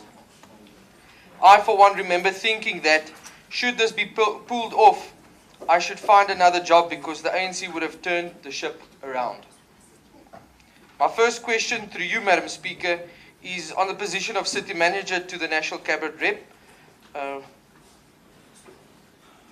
The Minister had committed specifically to the appointment of a City Manager. As the most important position in the administration, one would expect priority on the matter, and to date, after thousands of tax money being spent on adverts, we sit with an acting City Manager that does not give councillors the time of day. Never mind this council and its constituents. Will it take the full length of this extension to give us stability through our own City Manager? Yes, I see that the commitment is for end of November, but my faith in the execution is zero. My second, the document states that should senior management positions not be filled, national government will have to look at other remedial options provided for by the Constitution to reinforce the national intervention. Should you, as the National Council Rep, through you, Madam Speaker, and your updated facelifted team not be able to do so, will the council face the full force of the parliament and the constitution, or will it be a career-limiting move to you and your team? We need to ensure accountability management. I have a good relationship with municipal staff, Madam Speaker. Currently, there is a general feel that the intervention team disregards municipal staff to the degree where most are left feeling, as we all in the opposition benches do, as a rubber stamp.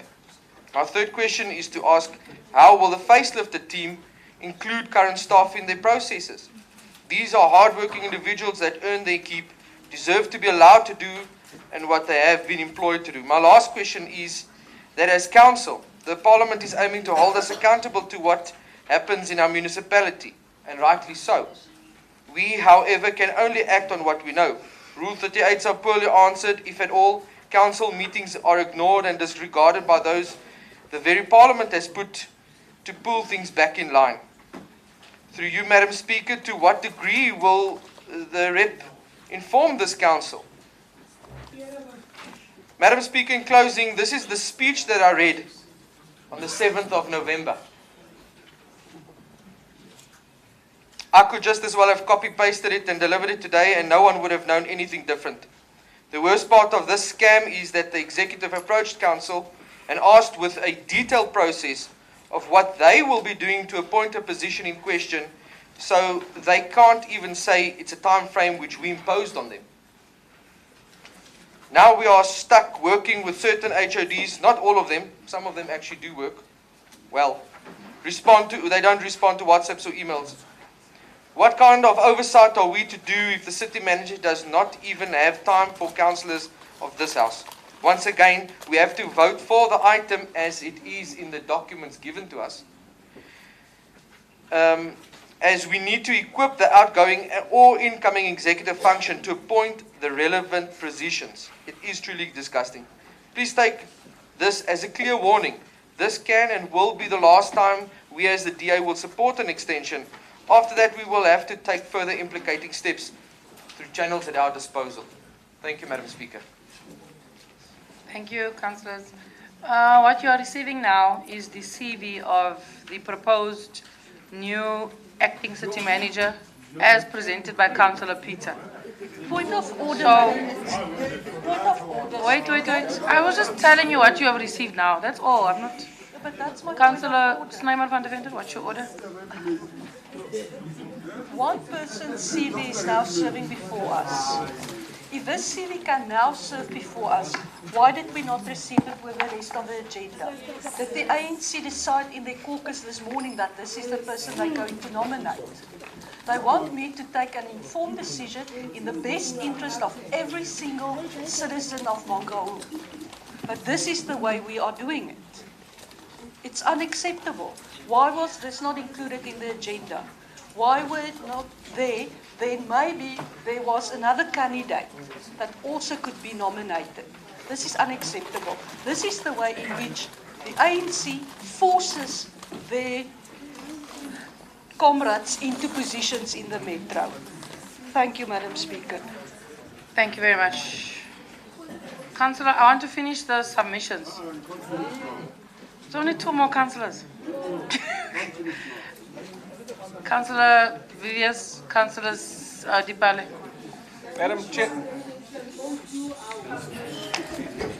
Madam Chair, just in adding, now we are receiving this. We have the National Cabinet representatives here. It feels for me like factions. Why are we only receiving this information now? And I do concur. This was now deliberated in an ANC caucus that should have been 10 minutes. You've taken an hour. This is not the way you do business. Whatever decision we're going to take, and if you're just going to run down this path, we're most probably going to have the minister of this, the minister of that here again next week. Why is it happening this way? Maybe you can give clarity. Thank you. Councillor Dipale. Thank you very much, Speaker. We don't appreciate this ambush, and it seems as if you are yourself, when a speaker, you are well aware of it, and this thing has long ago been planned, and I think we as the EFF, as the caucus, will request a 5 minutes break so that we get ourselves in order with regard to this, because really this is a total ambush, and all of a sudden names are mentioned and now we're getting CVs. How does that person sitting outside there, he's even sitting outside there to make sure that everything is going out according to plan. Now even the CD now, we are being furbished with the CVs. It can't be correct. Very much unacceptable. Thank you very much. We would love to have a 5 minutes break. Do you wish for your caucus before Councillor Ramatlama comes in? Yeah. Or can I finish? It's just 2 councillors that must speak, and then I'll allow the caucus. Is that fine, Councillor Dipale? Yes. All right. Let me bring in Councillor. Must I replace you with Councillor Mongale? I've recognized Councillor Mongale. It's just on a point of clarification, Speaker, because I'm just trying to see myself within the context of the Amended Structures Systems Act of August, around point 24, Article 24, where a councillor may not vote in favor of or agree to a resolution which is before the council or committee, which conflicts with any legislation applicable to local government. I just wanted, when the other colleagues are commenting, can they possibly assist me to understand how the proposed amendment fits in with Section 1397? And whether we can take ourselves out of it, or whether this particular amendment takes it out, this municipality out of it. I'm not a legal guru, so I want to know, and I don't want to be emotional about anything. Okay. Mr. You'll help me. You prepare to answer that question? Whether council, and the question is whether council legally can, with Section 1397 being invoked in the metro, can the council then refuse the extension of the interim management team as proposed by the ministry with that 1397 in mind, and whether council then can appoint their own EMT team from the pool of GMs or managers that are here in the municipality? So I think let Mr. Nkosi will come in on that one. Can we move on, finish the submissions, and then before the EFF caucus, Mr. Nkosi will come in, address the council, and then I'll allow the caucus to sit so that we can close this item. Councillor Mabena and then Councillor Ramatlama.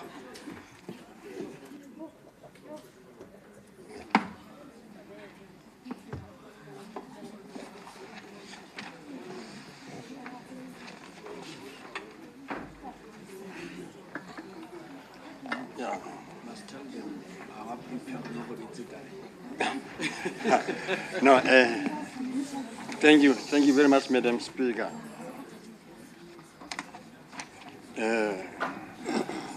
Allow me to take us back a little bit. When we begin to discuss this issue of extension of time or not extending the mandate of this team, we must take into cognizance that the matter is very serious and it is very, very critical. We are dealing with the lives of our community here in Mangaung. I'm sure we still remember on the 20th April 2022, when the Minister of Culture, Dr. Damizoma, visited Mangaung. And that is where he actually informed the council about the decision taken by the cabinet in terms of the intervention team. Terms of reference were explained and also approved by the council. And also this team was actually supposed to act on imposing the financial recovery plan and assuming the implementation thereof. Then the question arises, how far is the implementation of the recovery plan? And she also introduced the acting city manager as well as HODs. Okay? Again, on the 7th of November last year, 2022, the council approved the extension time of interim management team upon approval by the minister, giving an ultimatum that the appointments of city manager should be done by the end of November 2022, and also that one of HODs, February 2023. That has never happened till today.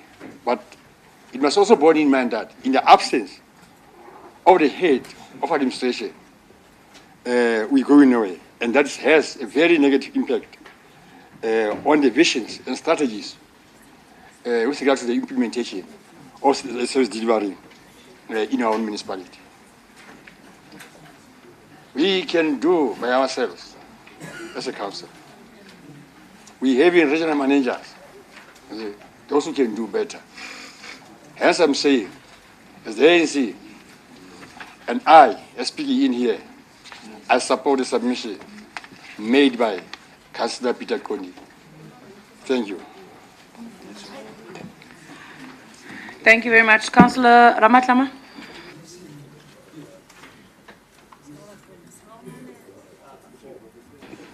No, thank you very much, Speaker. Allow me to pass my compliments to the first respondent of Mangaung, Umama Ektimeya. Mama Umsheman, you look beautiful.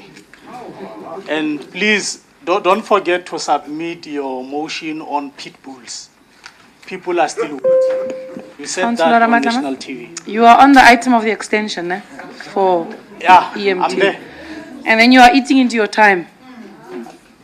Like others, it's fine. No. You are eating into your time. It's fine. Thank you. Speaker, the EFF caucus rejects the extension period of Mr. Motlashuping and the team of HODs. However, we are not going to agree to this mafia style of approach of the ANC, ambushing us with CVs of branch leaders of the ANC. We are not going to support it, Speaker. We refuse to be part of those. Councillor Morake, what's your point of order? Please take your seat, Councillor. Yeah, I think that as the ANC, we are a political party in this council, and we have the right to raise our different view and approach in terms of the whole process. The NCR as cabinet representative and the acting CFO will still be here. And as such, as you look at when the minister was submitting... Honorable Speaker, point of order. Councillors. Speaker, point of order. Days, please stand up. And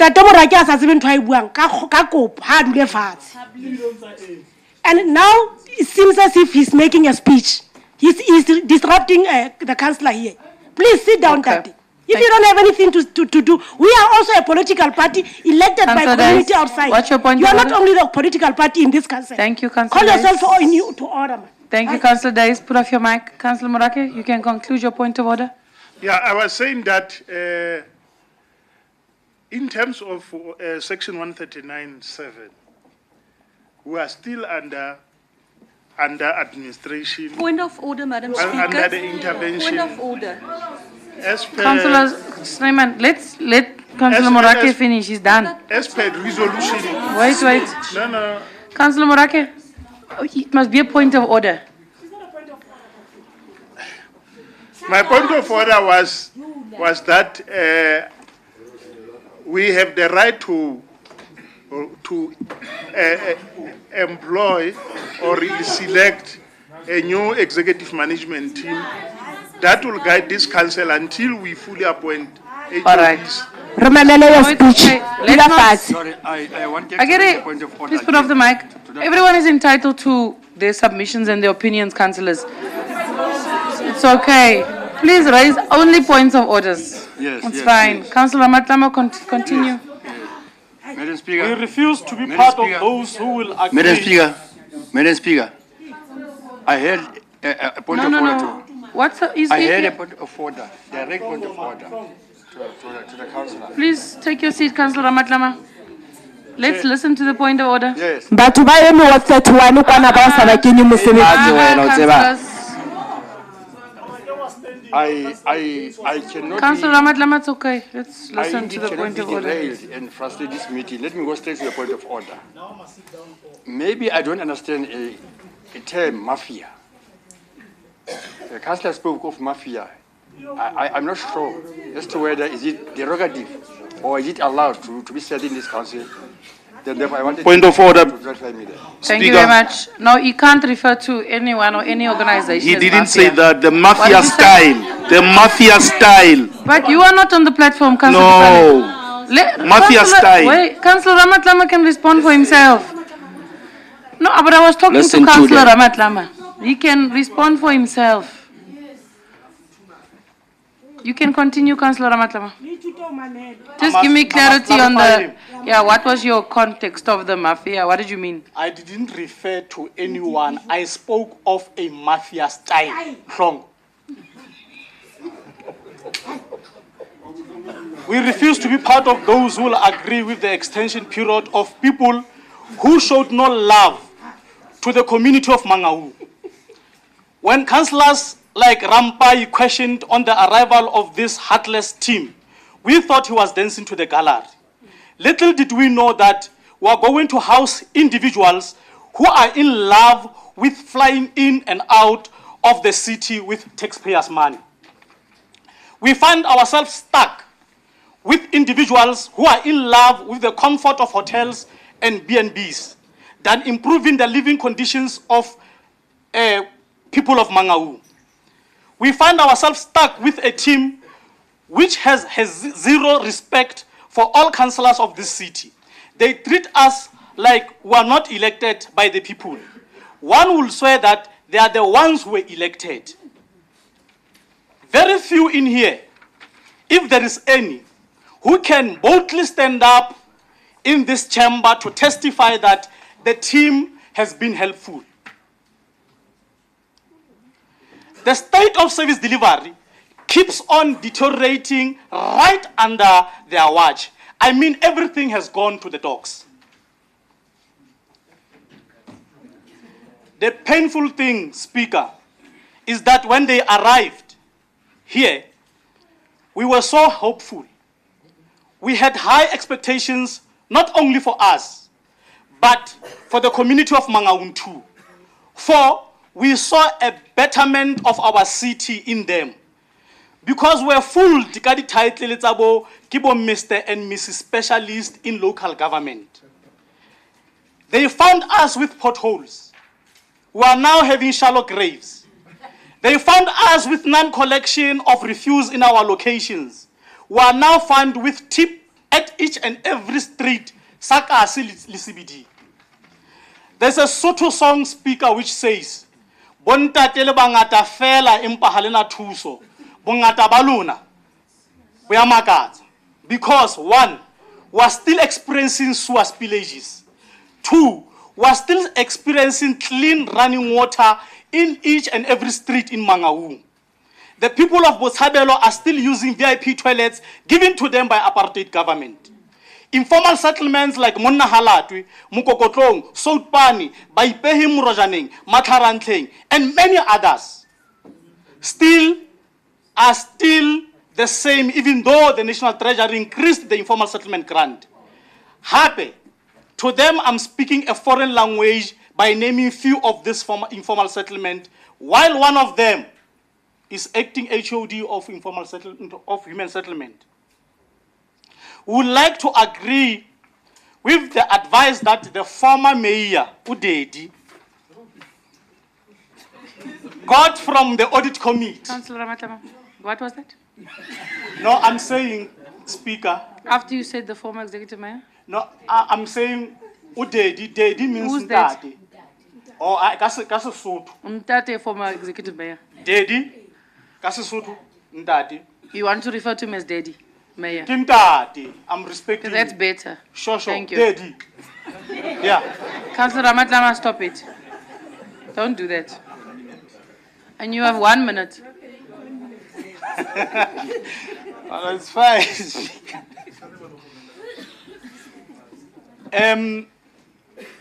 Would like to agree with the advice Mr. Former Mayor got from the audit committee that he should have started a process to identify people who will act in all positions when these people, Mangaung Dlamini Zuma, leaves. Impa, he did not listen as usual because the only voice of reason is or was his own voice. That being said, Speaker, we reject the extension again of this team from COCTA. We'll deliberate more, Speaker, after our caucus, now in 5 minutes. Sure, thank you. Thank you very much. Thank you very much. Councillor Mungale, you wanted to come in. Do you want the NCR to come in or you will come in then the NCR? Because I don't want you now, because I know it's your position, so I'm scared you talk on it and then maybe after the NCR comes in, it might change what you wanted to. That's why I'm asking, because it came from your side of the chamber.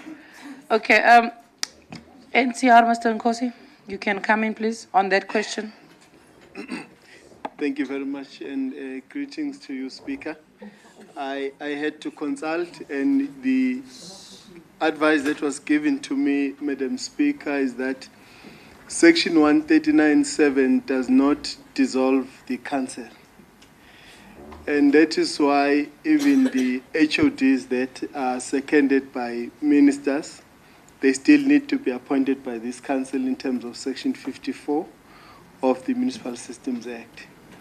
And if at any given time the council is not happy with those seconded by the ministers, they will need to appoint someone, but you will require generally, as is the norm, the concurrence of the MEC for COCTA and the concurrence of the two ministers who are now responsible for running in terms of Section 139(7).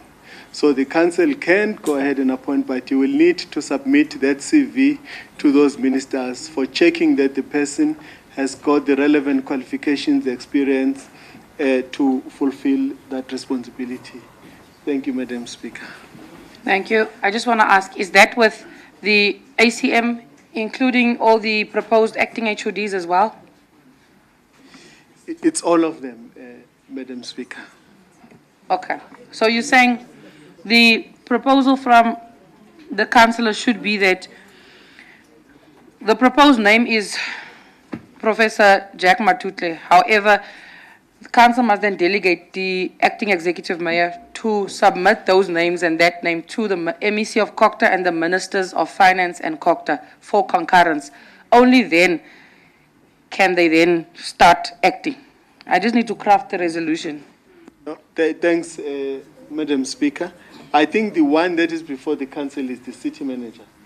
So the city manager, if the council decides today to appoint the city manager, you will need the concurrence of the minister. And I haven't checked that one, but unfortunately, I don't think that it would be possible to act without the concurrence in place. But then you will have to do the same thing for the HODs. All right. Currently, I just want to, if you read that, I don't know if you've got an agenda. Secretary, just give the copy of that agenda to Mr. Nkosi quickly. Because the recommendation before the council, it includes, Mr. Nkosi, both the acting city manager and head of department.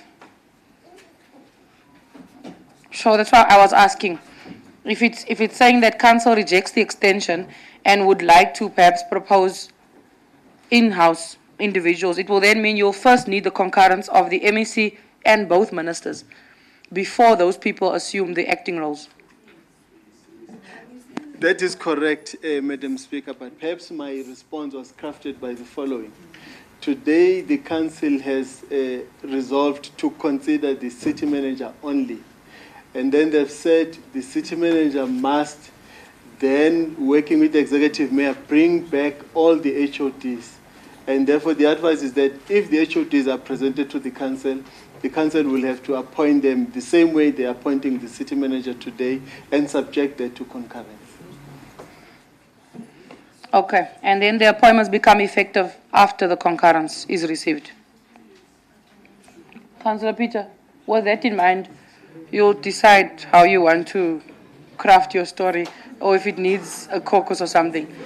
I'm going to bring Councillor Mongale in and then allow for the caucus of the EFF right after. Thank you, Councillor Mongale. You can come in. No, Speaker, it's a problem of non-performance, frustrations, but it is a combination of factors.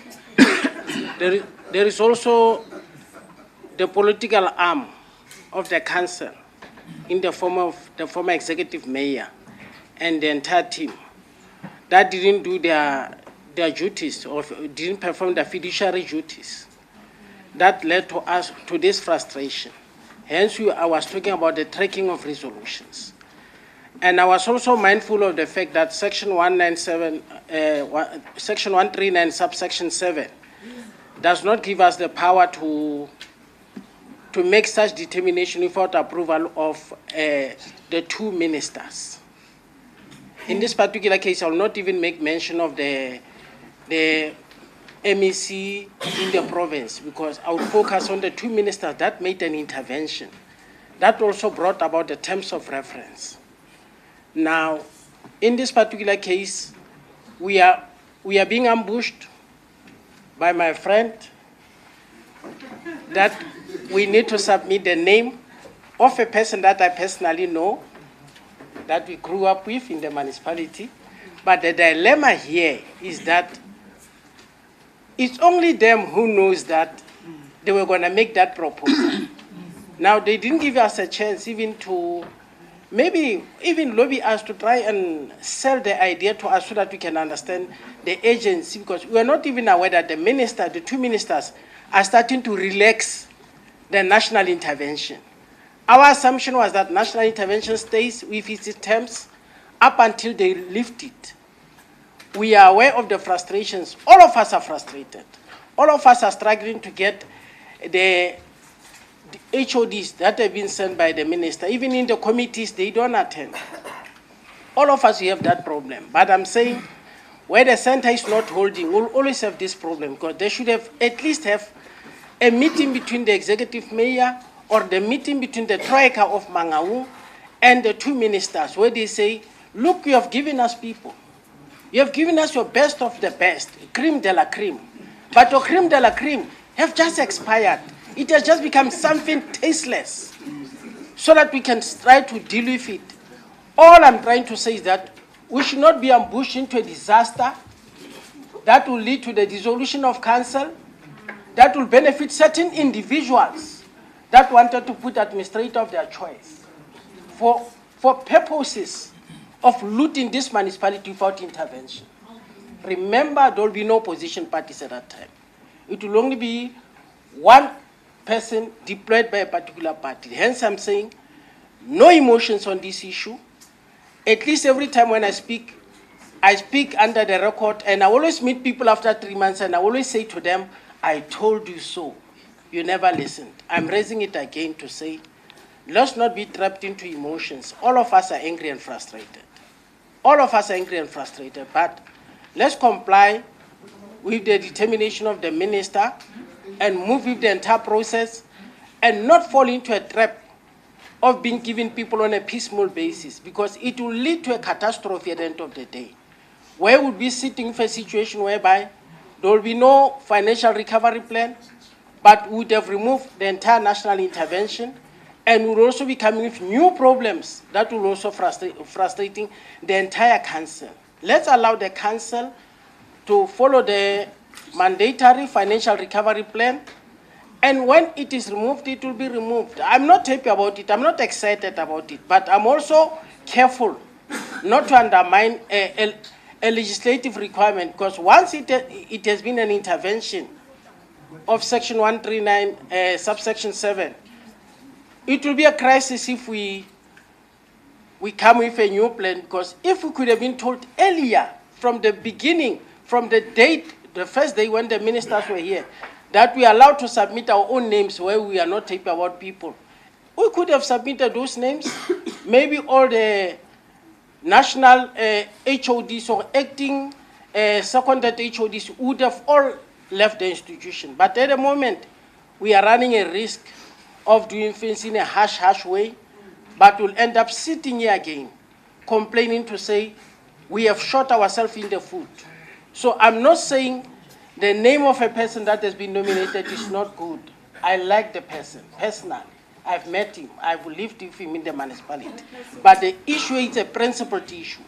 To say, let's do everything according to the law so that even our enemies, when they attack, they must find it very difficult to find a legislative ground to attack us, because I can tell you there are people who are waiting for us to make one mistake. They'll come running, because this is a mine that still have to be mined.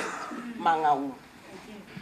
Thank you, Speaker. Thank you very much. With the advice from NCR in terms of TOR, you now sit with the risk of, after this council, not having any EMT.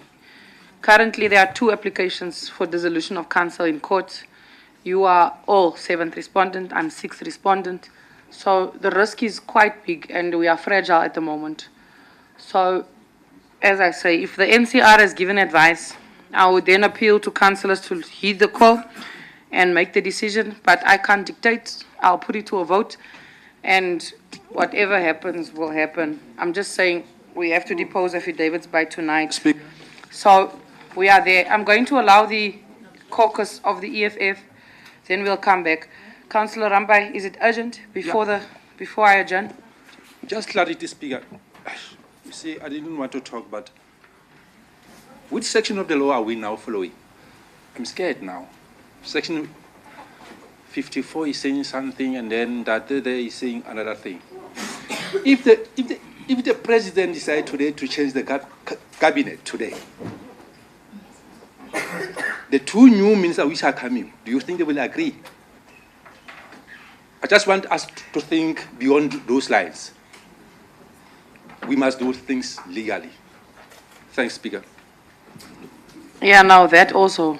I think that's why Councillor Mongale was saying it would have been good if the acting executive mayor and myself sat with the 2 ministers before this and already bounced the idea of names to submit for concurrence.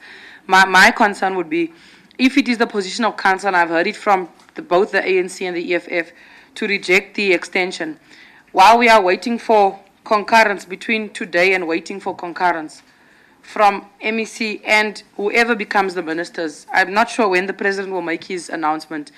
It will then mean for that period of time, the city is without a EMT. And it affects the functioning and service delivery. Also, the affidavits must be signed by tonight, because the applications were brought on an urgent basis. So whoever the acting city manager is needs to depose affidavits and opposing papers by today and tomorrow. So that's another factor that we must consider. Between today and waiting for concurrence, there is the possibility that there's a vacuum that will be created and you'll be without the EMT. Some of you have IDP meetings that must sit. It would then mean those meetings will collapse. So that is a risk that we have to look at. The NCR has guided us. In terms of the TOR, the NCR advises the council. So you've heard that, you've listened to that. Let me now allow the EFF caucus.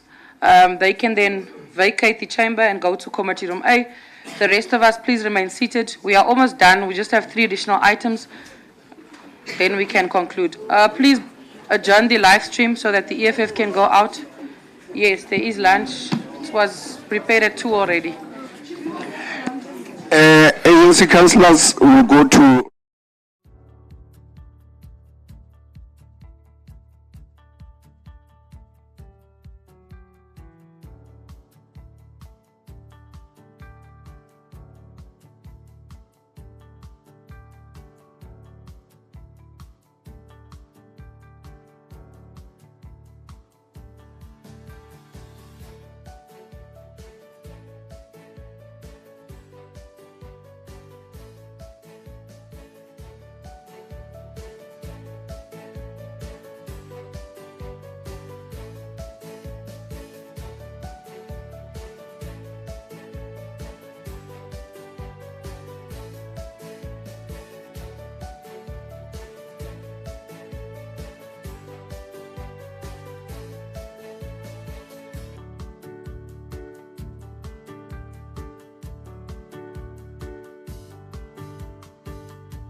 Thank you very much, councillors. I can't scream above all of you, so sorry for using this thing. Councillors, I want to get the briefing from the EFF caucus, but let's resume the meeting. Can the live streaming please be switched on? Can councillors please be seated? There was an adjournment after a request from the EFF that they would like a caucus. We are now back from the adjournment and the caucus of the EFF. Before we proceed to approval of the recommendations, because the submissions are complete, I'm going to ask the party whip for the EFF position. Please remove the cap, Councillor Dipale. Thank you very much. You can come in and brief the council. Thank you. No, thank you very much, Speaker.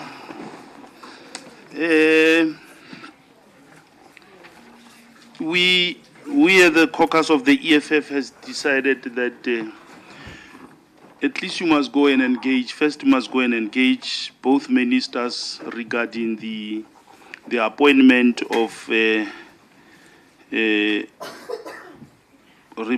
regarding the appointment of the city manager and probably the legislative aspect of it. Two, we've seen the CV, and the CV, unfortunately, will be appointing a politician here. A politician who's going to take factional decisions in terms of service delivery. If they can be factional to themselves, what about if we as the EFF are going to call him to say we want 1, 2, 3, 4? How is he going to? So we're not going to sit down or sleep at night knowing that we did not subject this matter to serious scrutiny, because at the back of the CV, you can see this person has always been active in the ANC. He was also a VD coordinator or a VD whatever. Secretary General of the local SACP branch in Crossroads in the, really. So we also have a name of someone that we are putting forward, which is Dr. Malefetsane Mokoena. Dr. Malefetsane Mokoena. So, thank you very much, Wena Speaker. Thank you very much. There's now another proposal that has come forth. I'm going to bring in the Deputy Executive Mayor, who's going to... Lastly, when I... Oh, you're still on? Okay, yeah, I thought you're done, sorry. They just reminded me of something. Lastly, Speaker, we just want to, so that we speed up this process, is it possible that this thing should be done at least by Friday with the consultation of both ministers? Because Mangaung cannot survive without this very important position being filled. So it's very, very important. Automatically, we're putting ourselves under administration. Yeah, so let's make sure that at least by Friday, this matter is sorted out. Thank you very much. Okay, thank you very much. Okay, I want to bring in the Deputy Executive Mayor and then conclude on the item. Speaker, question for clarity, please. Question for clarity, please. And I hope maybe you can answer me. I see in here the proposed person is General Manager 23 to date. And then I see Provincial Executive Committee Member 2011 to date. Isn't it that if you are working in a municipality, you're not allowed to have a political appointment? So how does this work? Thank you, Madam Speaker. I haven't read through the CV. line by line, like councillors have. But in terms of Section 71B of the Structures Act as amended, you cannot hold a political office and be a staff member at the same time. By October 2023, the law says you must decide which one you want. It's either you resign as a staff member or you resign as a political office bearer. By the way, that includes top 5 positions and any additional member on any structure, whether it is a BC, PC, RCPC, IPC, I don't know what other political parties call them. Ward committees, I know the PA calls them committees. Ward committees, I don't know what the EFF calls their structures, regional committees, PCTs, anything, any party, I don't know what the Democratic Alliance calls them. Is it provincial executive committees or structures? I don't know what ASD calls their structures, but if you serve on any of those structures and you are a staff member, you must choose by October 2023 what your position is. And that's clear. So, Prof. Snyman, that is clear. Yeah, I didn't draft the CV, but it's okay. This is the CV. Let's leave it as it is. We're not here to interrogate the CV. But it's fine. It's noted like that. Councillors, the Deputy Executive Mayor is going to assist the process. She's going to come in, give a briefing on her position because it's her, well, she's inherited this report. So she's going to try and assist us. After that, I'm going to put it to a vote and we're going to move on to close. Lunch has been waiting since 2 o'clock. So let's please finalize. No, Councillor Sibula. Can I bring in the Deputy Executive Mayor, then I'll bring in Councillor Pretorius afterwards. Then I'll bring in Councillor Shale. It's okay. Thank you. Thank you, Honorable Speaker. Honorable Speaker, as we add on the recommendation of what we want about the management team, the Deputy Mayor to submit the name of Jack Matutle as ACM and HOD's names. And we extend all management team for extents whilst we are waiting for concurrence from the MEC of Kokta and the Minister of Kokta. And Honorable Speaker, on the issue of Mtate Denge, I think it has been sorted out that legislatively he is being covered. He will finish his 3 months. Thank you so much. Thank you very much. It means then all recommendations stay the same with the addition that Council delegates the Deputy Executive Mayor, Acting Executive Mayor to submit the name of Professor Jack Matutle and the proposed HODs to both ministers and the MEC of Kokta for concurrence. So the recommendations stay as they are on page 10, A, B, C, and D. That the extension period of the current incumbents be extended till 30 April while the concurrence is being sought for the replacements. So that's the proposal where we are now. I noted Councillor Pretorius. I noted Councillor Shale. I noted Councillor Nikelo, Councillor Rampai. Okay. In that order, please.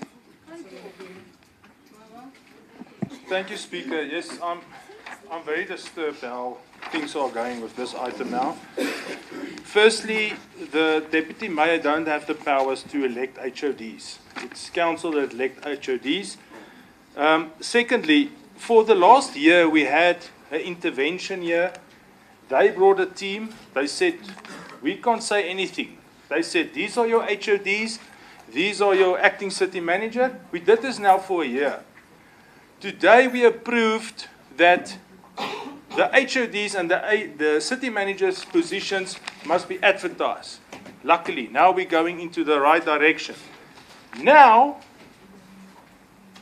for the next month, you want to change the whole team. We did this now for a year. Look, we are not happy with the performance.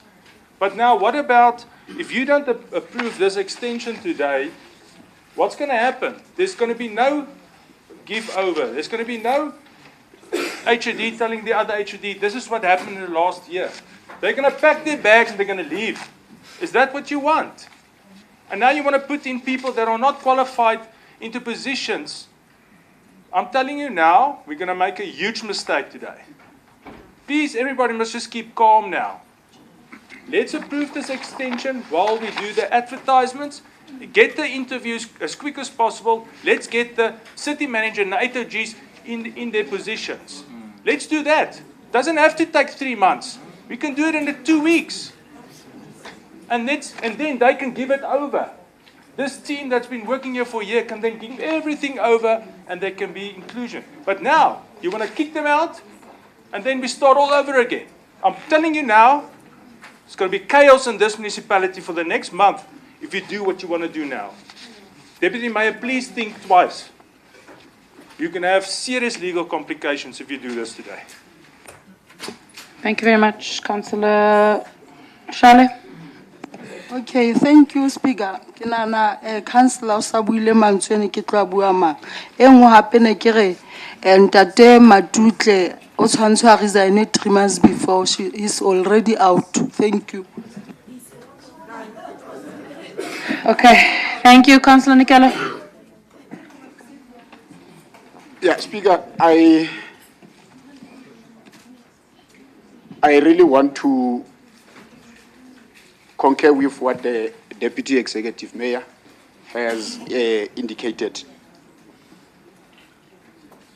And that we continue with the name of Ntate Matutle while we are seeking the issue of concurrence and everything, as per the legal advice that we got from the NCR. Because the advice that we got, it's an advice that at least assists us as a municipality to move forward. I think it has been said over and over again that we are not happy about the work that has been done thus far. And now that we are not happy about the work that has been thus far, in terms of, in order for us to change the situation, we need to make sure that we act, regardless of whether things will come to an end in a week or two, and so on and so on. But what is really much important is that we need to make sure that we stabilize in terms of making sure that we have the confidence of the people again. And as a result of that, I would say what the Deputy Executive Mayor has presented becomes what we are proposing, and I second that. Thank you very much. Thank you very much. Councillor Rampa, ACDP. Madam Speaker, Haki Kalamona Kise, we are the opposition party, and we are not here to criticize anything, any good thing that is happening in the House. So even now, we are not going to criticize anything that is happening in the House. But now, as the opposition party, we are here to advise. If people don't take our advices, then Ritlobona Maspala wa Mangaung collapses. Secondly, Madam Speaker, I think hurry through the agenda where, to the panel team, who mentioned more than few people that are going to be in the panel team. So now, the question of the ACDP this morning, the entire thing of the CV, as we have mentioned, that was not included in the agenda. Secondly, Puso Gorna is only Ntate Matutle. Your CV haitishwan fela mo hore a adopt according to the address of the Deputy Executive Mayor. So now haona batho baba ba ka kgonang ho kgetwa. Unless other issue, Madam Speaker, there is something fishy behind this. There is something fishy behind this, Madam Speaker. I just want to reach out now. Why Hoka Etsala, what is Sivia Mutwalemu? Kaharo entire Mangaung. In another words, the entire Mangaung, there's only one person who can qualify to hold a position. So the entire people Haba, they don't qualify. That is the question of the ACDP. Thank you, Madam Speaker. Thank you very much. There was another name from EFF, Dr. Malefitswane Mukwena. That's the GM in Human Settlements. Okay. All right, thank you very much. Councillor Mokoena, then I want to put it to a vote. Yeah, thank you very much, Honorable Speaker. I think it's Advocate Tulimanze Madonzela who said that we must learn to exercise public power with dignity. It might be lawful and legal that we have the authority to appoint an acting city manager. But I suppose also the other standard that we need to meet, Honorable Speaker, is the issue of being fair, of being procedurally correct, and of being transparent. Now, it can't be that we parachute a CV that was not part of the pack timelessly for councillors to be able to can apply their mind into council. And then we are saying that is the only person that is there. Then we are supposed to meet the test of rationality. And it might not be that that is the best person for them. I know that I've got no qualms with him. But I'm saying we have got to be seen to be acting rationally, fair, and transparent in exercising the responsibility that has been bestowed upon us. Mangaung is in serious trouble. We can't be seen to be making decisions that are questionable. We don't know what the intention is, and I'm not going to second guess anybody.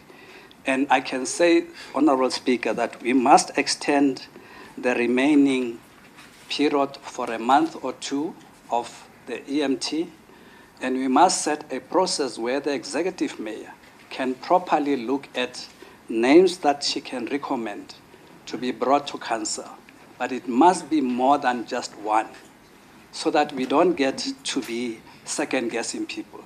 We have got to do what is in the best interest of Mangaung, and we are supposed to act rationally, not just legally and lawfully. Thank you, Honorable Speaker.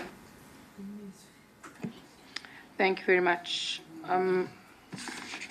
There's a proposal, there's a proposal that was seconded from the Deputy Executive Mayor. Then there's a position that we submit more than one name. That one has come now from Councillor Mokoena. So I don't have any hands that were raised. I'm going to put it to a vote. Oh, sorry, Councillor Mosala. After that, I'm going to put it to a vote. Thank you, Speaker. Can we be afforded an opportunity to see the resume of Dr. Mokoena? For the sake of transparency, like we did with Ntate Madutles. I think it's only fair. Secondly, Speaker, when this council appointed Mema Khukhudi as the acting HOD, we only brought her CV, only. One name was brought in this council. Nobody questioned that. All of a sudden today, we are questioned when we bring about a name of Ntate Madutles. So it has been a norm. That's how we've been operating all along. Hence, we did not see a necessity for us to bring 20 CVs. Thank you. Point of order. Thank you very much. There was, okay, before Councillor Lochit, Councillor Mongale was already. Councillor Mongale, then Councillor Lochit, you can. Yeah. Speaker, I have a photogenic memory. I stood up, I read the issue with regard to the CVM Mahuhudi, Mafisa. I raised it. If people can visit Facebook that talks about Mangaung Metro, where Councillor Mongale was speaking, they'll pick up, I raised it. Hence I'm saying I have a photogenic memory. I've come here to listen to everybody. And I don't take nobody for granted. I listen to all of you. When you say something you never said, I'll tell you never said it. Because I listen. I said it. You might only say, Councillor Mosala, that you forgot, but I said it. I raised it, the issue of a principle to say, why are you bringing only one person? We raised it up until this matter was fully exhausted, but the record will show that I raised it. And it was in the pack. It was in the pack. It was not a surprise. So here we are saying this one, the CV was not submitted. It was submitted while we are discussing the item. It was an ambush to all of us. We are not against the name of a person. We are saying the process was not right. The name have just been, you see, when I'm speaking, people are speaking, and when they are speaking, I don't speak. I'm expecting people to have a high level of discipline, or people must start to be disciplined for misbehaving in this council. Because our children are watching us, they are asking us themselves, what kind of parents are these? If they want us to behave, well, they can't behave. And at a place where they're getting paid for behaving and doing their duties. So we are not here to come and demonstrate who is better than the other one. We are here to contribute towards the people of Mangaung. I'm raising this issue that I've raised it, it's a point of order. And the document was in the pack of Mema who gave visa. I'm just reminding those who forgot. Thank you very much. Councillors, as I say, we must conclude the item. There's the recommendation made by the Deputy Mayor that has been seconded. That's the only one I have, which is an amendment to the current one. It's just an addition. So I'm on page 10 of the agenda. I'm going to read out the amended recommendation. So the recommendation is that the Municipal Council A approve the extension period of the acting city manager and heads of department regarding the acting city manager until the 30th of April 2023 and the acting heads of department until June 2023. Direct the Deputy Executive Mayor to immediately commence with the performance evaluation process of the acting city manager and all acting HODs for the period worked. C. Direct the Deputy Executive Mayor or Mayor to immediately enter into a revised performance agreement with the acting city manager and all acting HODs and realistic performance targets. D. Direct the acting city manager and HODs that upon the end of extension, they must be available for handover and audit processes to the newly appointed executive management team for a period to be determined by the new incumbent city manager and heads of departments. And then there's the proposed addition that council delegates the deputy executive mayor/mayor to consult with the two ministers, to consult with the MEC of COCTA and the two ministers, Minister of COCTA and Minister of Treasury, for concurrence to appoint Mr. Jack Matutle as the acting city manager and the proposed EMT team. So the amendment is the addition. Councillor's name and I can't. Sorry, Madam Chair, Speaker, it's in contradiction with I. Remember, we are saying, and this is what I understand from the Deputy Mayor, that you approve the extension, but the wish from the council or the proposed wish is that we appoint people from in-house, that Gauteng people are not necessary because there are people here to assume the roles of acting city manager and HODs. However, the advice from the NCR was that you don't have the concurrence as yet, but there's nothing wrong, and council has its powers to propose other people, in-house other people, and not Gauteng people. Many times this council has complained that they must fly in on Monday morning, leave on Friday. So to address that issue, you take local people in-house. But for that to be effected, you first need to seek concurrence. However, you can't leave a vacuum while you are seeking that concurrence. The concurrence could take 2 weeks, it could take a month. So while you are seeking that concurrence, you approve the extension, and when the concurrence is granted, the Mutlashuping team and his team will then hand over, go back to Gauteng, and the team that is local here in Mangaung will stay and continue the interviews and the appointment of the acting city manager and HODs. When the permanent HODs and city managers are appointed, that team will continue for the next 5 years, and HODs are permanent, so they continue forever. And then the acting city manager for 5 years. City manager for 5 years, sorry. So that's what I understand, Prof. Snyman. It addresses that issue, so that there's no vacuum being left. But council is allowed to change and to recommend individuals that council sees fit can become the acting city manager or acting HODs. We are not under administration, so we have our full powers as advised by the NCR. Councillors, are you understanding the amended recommendation so that I can vote, put it to a vote? Speaker, can you please repeat the recommendation? Councillor Ganaga, there was clarity raised from your side. Okay. Councillor Masala has asked me to repeat. Just put off the mic, please.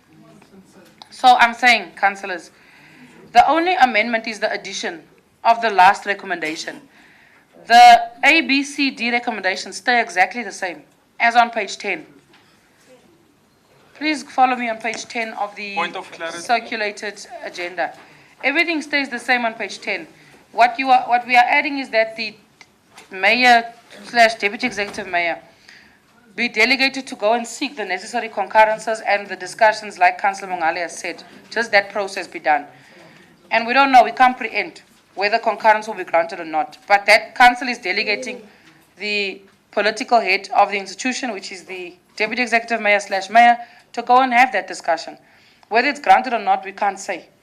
But that is what the last recommendation says, that the executive mayor go and start that process of consultation and concurrence seeking. And it comes back to council for any change in appointment or any change in EMT anyway. At the end of the day, it is not the deputy executive mayor that will appoint, it is the council.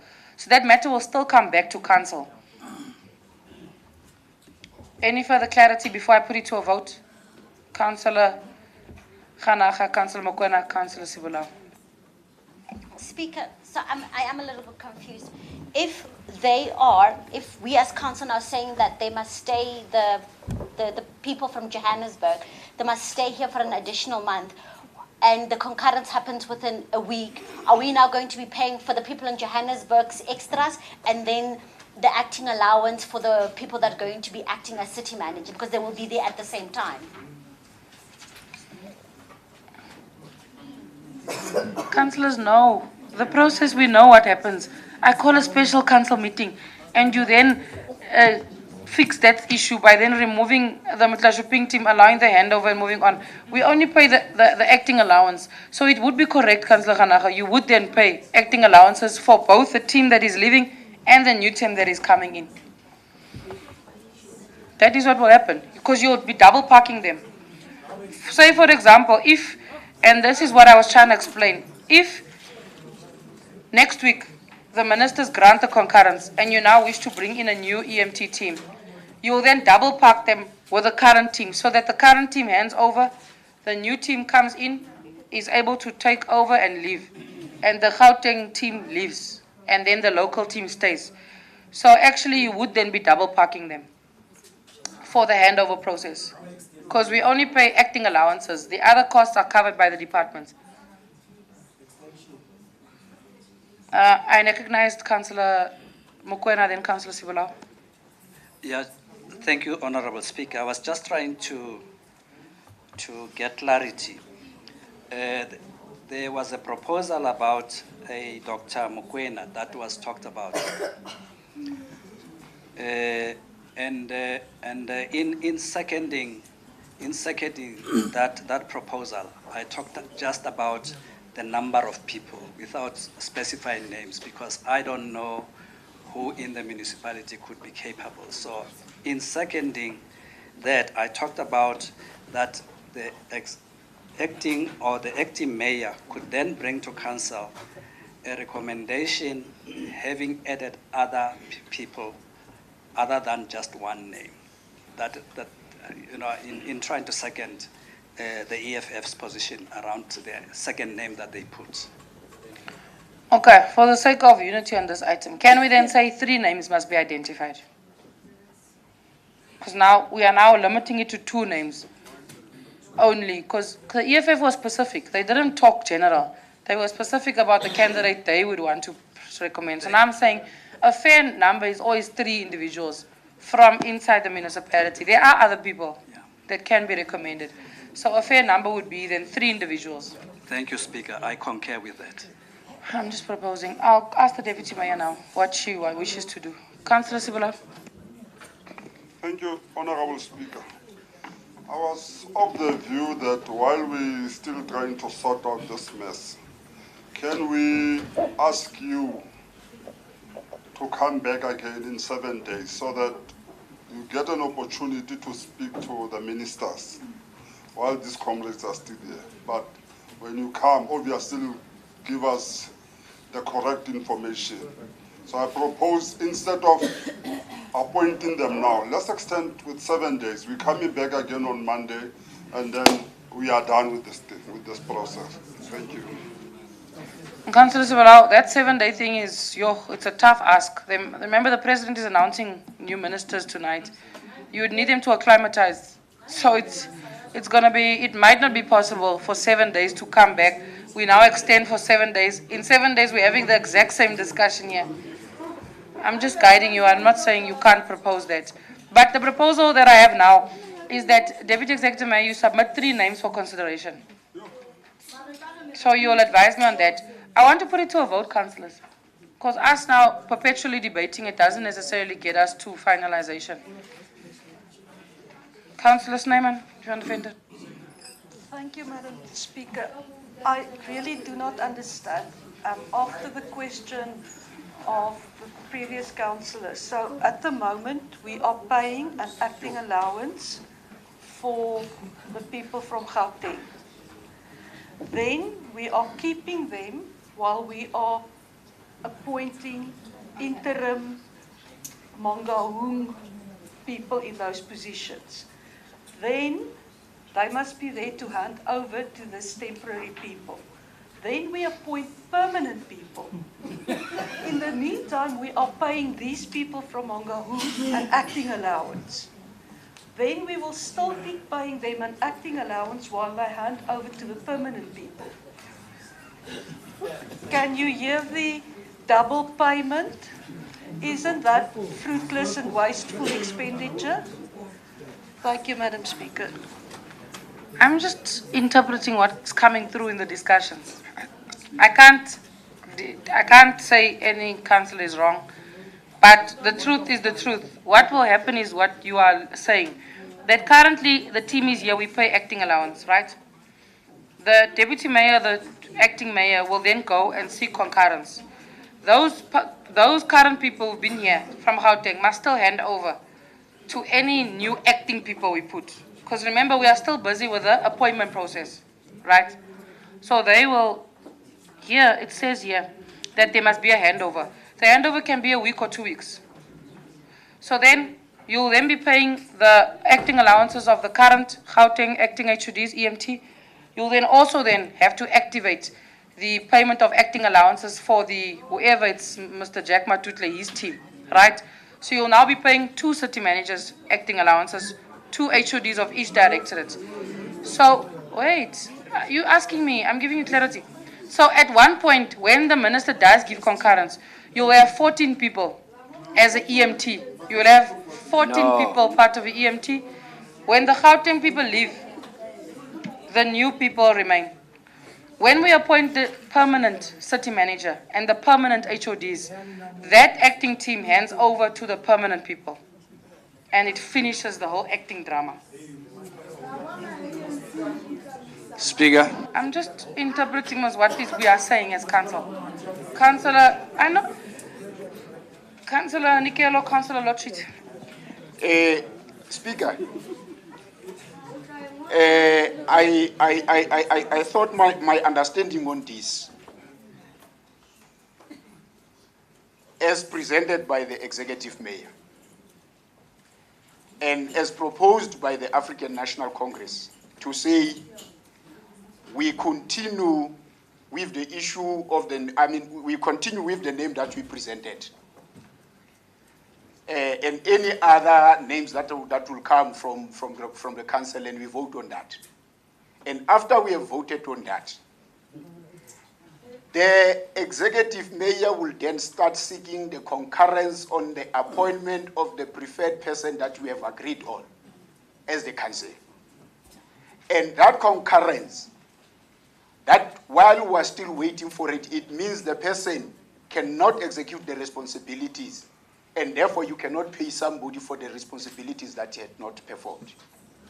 But when immediately, when the concurrence has been given and it has been agreed by the minister whether we continue or we don't continue, then we continue with what has been said to us politically. And once after the appointment of the, during the process of the permanent person to be appointed, it means the day we appoint a permanent person, the agreement that we have with the person who was acting ends, and the person will just hand over, because we cannot pay somebody that is supposed to hand over while the permanent person is on the position. And I think that is the understanding that is, it's either whether the national team will still be here to hand over, or rather the person or the people that would have appointed, the EMT that would have appointed will be here. It means immediately their position ceases to exist at that point. And then we continue paying one, one person. In conclusion, Speaker, what is indicated in the terms of reference and the roles of the acting team, it says within that period that they were supposed to come and hand over, meaning that they will only be here as and when we need them to come and clarify certain issues. But once we appointed somebody, then they must leave. And if then that is the spirit that we need to approach this matter on, I would want us to propose, Madam Speaker, to say, the proposal that was firstly done by Councillor Kondile and further supported with what the Deputy Executive Mayor said, we need to consider that, and I think it was supported. And if it was supported, or rather now that it was supported, then what we should be doing, Speaker, is to say, we continue voting on in terms of that you divide the house in relation to that, and once you divided the house, then if we agree or we don't agree with the proposal, then whatever that the house would have agreed on will be the one that is considered. And the issue of the team that has been brought by the minister to come as the secondment to us, once the concurrence is there, their role will be to hand over immediately and leave.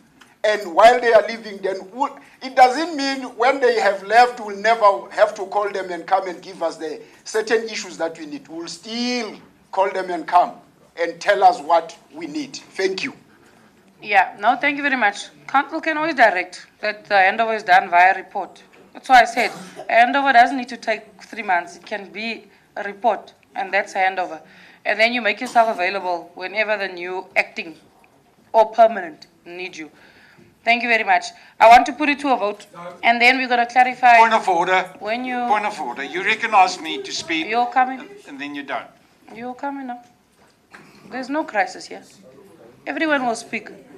I was just saying that when the matter comes back with that concurrence, it is then where the chief whip's or the party whip's position is activated, directing how the handover must happen. I think here in D, the period for handover will be determined by the new incumbent. So you can always then amend how the handover occurs. It doesn't have to be that they are all here. One can leave, others can stay. It can be just a report, and that's a handover. Council will direct. We are not there yet because we haven't gotten the concurrence yet. So when we have it, it will be an item to come to council. In the end, this council will still be the one that appoints any acting, any permanent city manager of HODs. And the conditions will be set by the council as well. Councillor Lochit, and then I'm putting it to a vote. Thank you, Speaker. You know what's really sad? I think we're all on the same page with regards to that we all want to see the backsides of the intervention team. I don't think we differ from that. But why don't you take everybody in your confidence? And I'm talking to the ANC. Why don't you take us into your confidence and we could strategize together around this? But now to come with a hostile type action here in council, it is not good. We can't, and it's not on. We won't fall for this. There's too many pitfalls. Please remember one thing. You are responsible for the rubbish this municipality is in, not the intervention team. So we don't trust you to do it on your own. You will have to do it with the rest of us. That is for sure. So please, the suggestion of referring this for 7 days is not a bad suggestion, and it must please be entertained. Thank you. And Speaker, you know when we keep discussing the same items in council meetings, AG is going to query that now, and they're going to take me on it. That why do you keep calling councils for the same issues? It comes back all the time, and then you reopen it again. So now you want us to, for a third time, bring back an item. It's not going to work like that, councillors. I'm ready to put it to a vote. We're going to vote on the amended recommendation with the addition of the last recommendation, which is that the Deputy Executive Mayor, Acting Mayor, go and seek concurrence, and then she'll come back and bring a report to council. There's no decision made yet, so don't worry. We will still come back and discuss any concurrence or non-concurrence or anything that happens. We will also then discuss the terms of handover, like the Chief Whip has said. I want to now put it to a vote. I'm closing clarities. I don't think we're going to win on this. So, no. I'm following the timelines here in the recommendation. On page 10, I followed the same dates here. So I didn't use 30 days. I used these dates, 30 April and June 2023. All right. I'm going to put it to a vote. I'm on page 10, the amended recommendation. Those in favor of the amended recommendation with the addition of recommendation E, please raise your hands. Those in favor of the amended recommendation.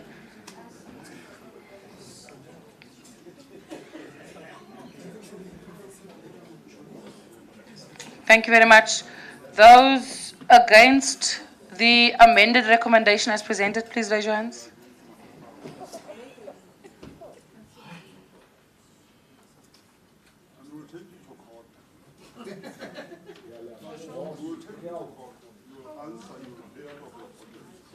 Those abstaining from the vote, please raise your hands.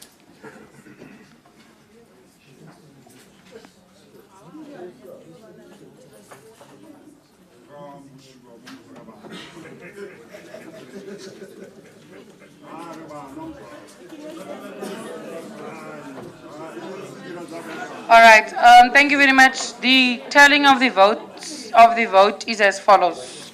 Those in favor, 52. Those against, 44. Those abstaining from the vote, 1. The amended recommendation is duly adopted. Madam Speaker. Councillors, I want to move on to my items. Then we Madam Speaker. Councillor Sorry, Davis. Madam Speaker. Clarity on the voting. No, Madam Speaker, I just want to ask that it be noted that the DA voted against the item with the amendments, please. You've never voted in favor of anything. Councillor Nikelo. That's why I would still TV. Councillor Nikelo, don't do that. It's okay. Councillors, you see now. No, stop it. But councillors, you all have been out of order the entire day. Screaming at each other, swearing, that's the conduct, what you've been doing. I'm going to move on to my items. Shouldn't take long. Speaker. What is it? Is it clarity on the vote or my items? Speaker, we also want to make sure it's noted that the Freedom Front Plus was against it. Okay, how it usually works is we vote, we say those in favor, those against, and it's usually recorded party by party, so we can see who voted in favor, who voted against it. So it's noted like that, although it's not always on the minutes or all that, but it is recorded like that. Which part of the ANC, which part of the DA, which part of the EFF voted. Councillor Sibela? It must also be recorded, Speaker. Don't do the way you wanted to do that. It must be recorded that the EFF voted against. And Speaker, we must do things correctly. We are failing the people of Mangaung with this arrogance of the ANC. We are failing the people of Mangaung. Okay, I'm not going to reopen it for debate. Point of order, Speaker. Point of order, Speaker. With this kind of behavior. Order, Speaker, order. Thank you very much. I'm going to close submissions. I want to move to my items and finish the meeting. Speaker, can you please stick to your ruling as well? Madam Yeah. Speaker, please allow me. Councillors, you're not going to raise. The item has been done. Point of order, clarity, Councillor Viviers. Well, But don't point allow. of both. Madam Speaker, the standing rules and orders makes it quite clear under Rule 30. The councillors who have been here for many years will remember that in the past, we would have called the divisional votes. And then each and every councillor will say, I'm against, I'm for, etc., etc.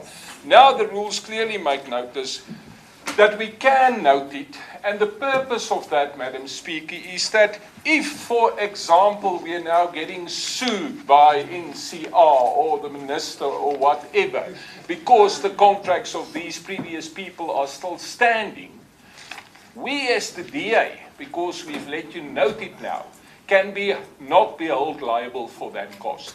Thank you very much, Madam Speaker.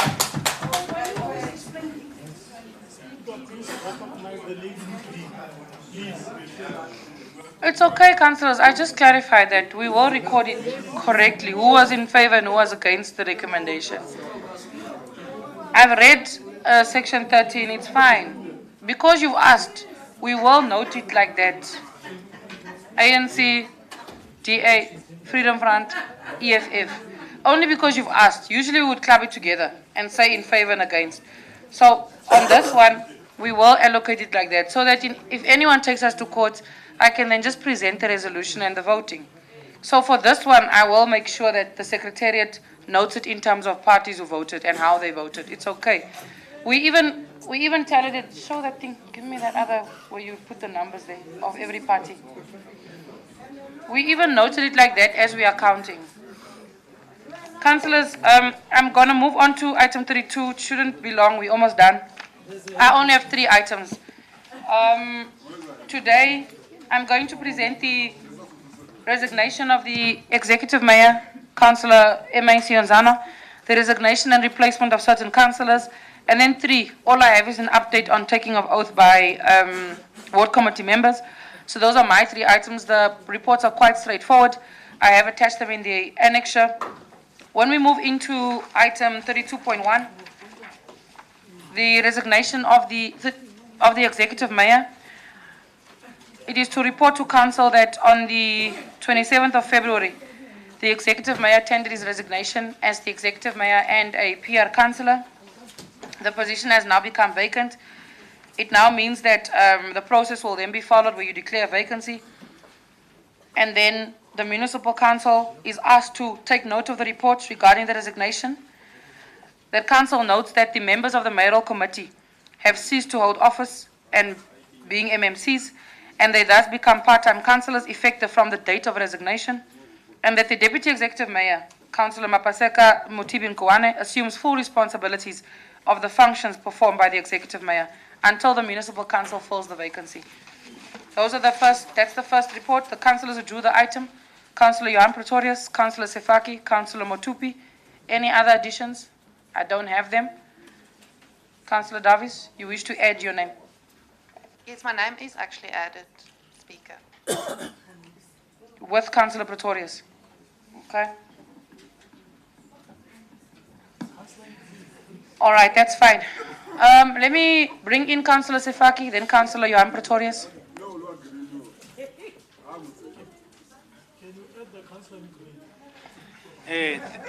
Thank you very much, Honourable Speaker.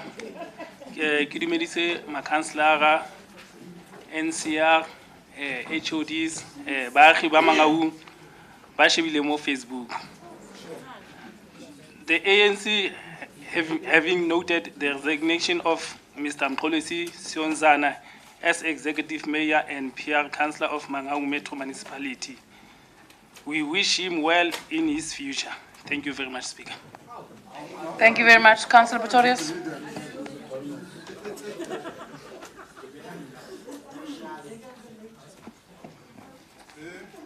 Thank you, Madam Speaker.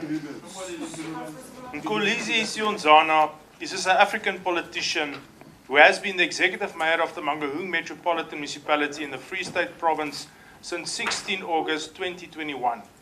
He replaced Oli Mlamleli, who was removed in a motion of no confidence back in August 2020. Sionzana is a member of the African National Congress and a former Speaker of the Metropolitan Municipality. He has been described as an ally of the former Free State Premier and current suspended ANC Secretary General Ace Magashule. After all these years as a councillor, a speaker, and then executive mayor in council, this is the only accomplishment stated in Wikipedia on the internet. Let me point out some achievements by Councillor Mkholeisi Sionzana, the executive mayor that resigned after 19 months in office. Councillor Sionzana has not brought a report to council for the approval to appoint a city manager in the Mangaung Metro Municipality.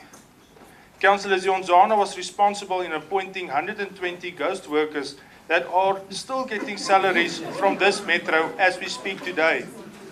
Because of the lack of his leadership, violent service delivery protests in the metro took place. In April 2022, the Mangaung Metro was put under national intervention in terms of Section 1397 of the Constitution.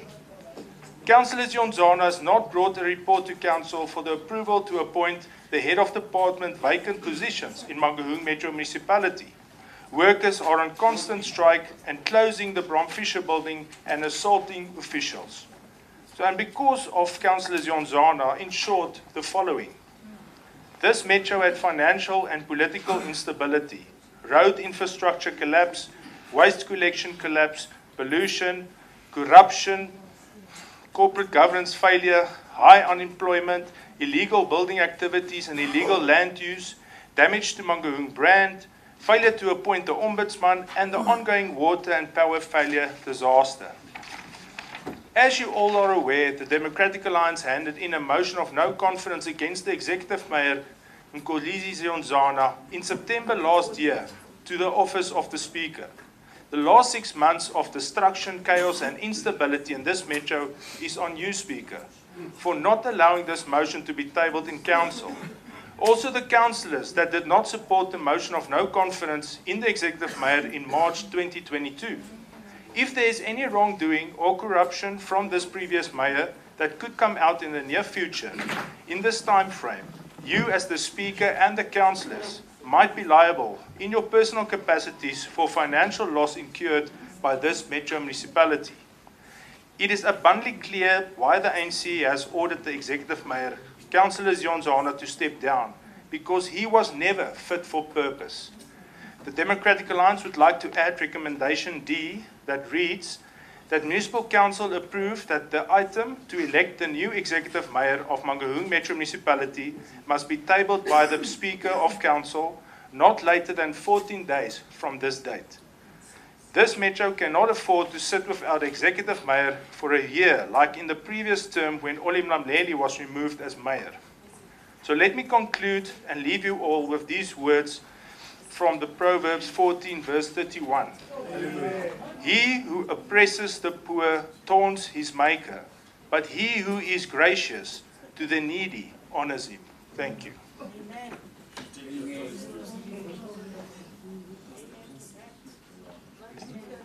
Thank you very much. Councillor Motupi.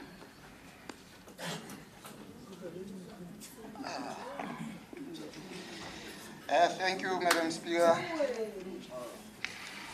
I would like to greet everyone in here, starting with the chair of this sitting, to the last councillor like myself. Honorable Speaker, today marks the 7th day, exactly the 7th day after the Executive Mayor tendered his resignation. One might ask, Madam Speaker, if I have to say, whether this resignation is the resignation that is better or worse for the institution and the community of Mangaung. However, Madam Speaker, I am of the belief that this resignation of Councillor Sionzana as a PR councillor and as the mayor of Mangaung is one resignation that might be welcomed with different views. As the saying goes, one man's meat is another man's poison. However, we as the ANC believe that Date Sionzana resigned solely to propel the African National Congress as the sole victor in this battle. And for that, as the African National Congress, we welcome and support the resignation of Mr. Mkholeisi Sionzana, which hopefully, and as a matter of Constitution, it will have to be filled as soon as possible. But to the former executive mayor of Mangaung, I would advise him by saying that just know that quitters are not winners. But your actions, if they were intended to propel ANC as a victor in this case, it is most welcomed. For that, I thank you, Madam Speaker. Thank you very much.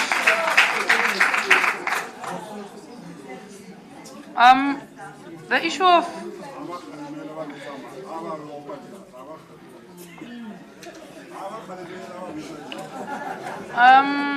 the issue of 14 days is only after elections have taken place. So the correct position as presented by Councillor Matupi is that Council fills the vacancy as soon as possible. We can add it to recommendation C because the 14-day issue refers to the period after elections. So I doubt any party would want to see Council without a mayor for more than 7 days. It also depends on the IEC. We'll have to expedite it for the addition to be made. So we are working on that process. What we can add here is C as soon as possible, because the 14 days is only after the elections, where it's actually prescribed. Councillor Davies, you can come in. Madam Speaker, now I just want to second the proposal by Councillor Pretorius that the mayor already resigned last week. So all we're asking is we want to see a new mayor being appointed or being elected in this council within 14 days from today. It can be 3 days, 6 days. It can be 3 days as well. It's okay. It's just not dependent on us. That's my difficulty. Now I put 14 days. When it takes longer, it's everyone hammers on we didn't meet the time. So I'm just worried because IC is involved. It needs that whole process. But it's okay. It's fine. Let me not. There's an amendment that was proposed and seconded. So we now need to vote on. It was actually an item to note. The minute we now want to change it, we have to now put it to a vote. So I wasn't going to vote on this for noting. There's nothing you can say about the mayor resigning and so Councillor Nikela. Yeah, Speaker. I think it is well known that once there is a vacancy, that vacancy must be filled. Whether today, tomorrow, yesterday, next week, next month, what is important is that Mufu has a letting and not Layamabite. Joale, I just want to say to you, Speaker, the report has been submitted for noting. We note it as it is, and then we note it as it is. Then the position will be filled. Thank you very much. Because now, Batlo Kenya Kahara Pizza Evilam Baruize 14 days in Utabomu Khetili. How some Khetabaru Lishanu. You are the Ribatle Babueta Batesa Batwanela. Kapabaske Badibu. Ke cooperate welcome Hatila way they Kate Rialebu. Thank you. Yeah, no. Councillors. Are you saying Sonzana Kimufu? What is happening now? Councillors. Are you saying Sonzana Kimufu? The legal position is that a re-election will be done as soon as possible. Madam Speaker. This item is for noting, so I want to move on. All my items are actually for noting. Please allow me to clarify. Yes, you can clarify.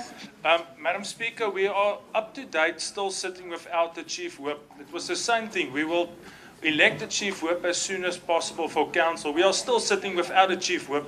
So we just want to put a time to this. That's why we want to vote for it, because everybody is too relaxed in this Council when it comes to re-elections. So we sat without a mayor for 1 year. It was chaos in this municipality. Why don't you want to protect Council? First you say no, but it can take 4 days or 7 days. Now 14 days is not enough. Madam Speaker, please, let's put it to a vote and put pressure on your office to arrange the re-election. The ANC is scared to re-elect. Thank you. No, all I said was I can't control IEC. That's what I said. Councillors, the minute there's a seconded proposed amendment, which is done, I'll have to put it to a vote. So let's just follow that, and then I'm sure this thing will be resolved using numbers. Point of order, Madam. It is for noting, the minute you want to propose an amendment, you have to then put it to a vote. In normal circumstances, you wouldn't expect an item like this to need debate or anything, because the person is saying they're done with all of us, they've moved on to greener pastures. So you just note it and you move on that the deputy assumes the roles until a new mayor. So I didn't expect it now to need a vote and all this, but it's okay. I'm going to put the proposed amendment to a vote. If it goes through, it goes through. If not, it's okay. Let's move on. Because now I can see councillors are now reopening items. But I hear the concern that it is correct. We've been sitting with the council work for about 6 months now. So I also understand the prescription of the 14 days. It's okay. Councillor Leach. I've been serving on the ISC for quite some time now, and I just want to clarify, do you as a speaker need their consent to call council and to vote for a mayor? Or is it simply a case of the ANC waiting to deploy the correct cadre to sit in that seat? I'm not a spokesperson of the ANC. Those, I want to put it to a vote, those in favour of the amendment as presented by Councillor Pretorius, please raise your hands. Count it.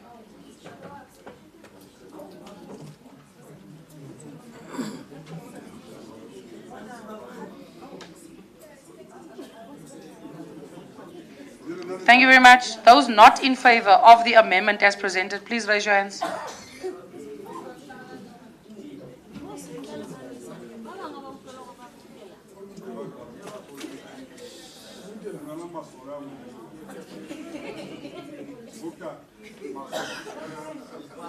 Thank you very much. Those abstaining from the vote, please raise your hands.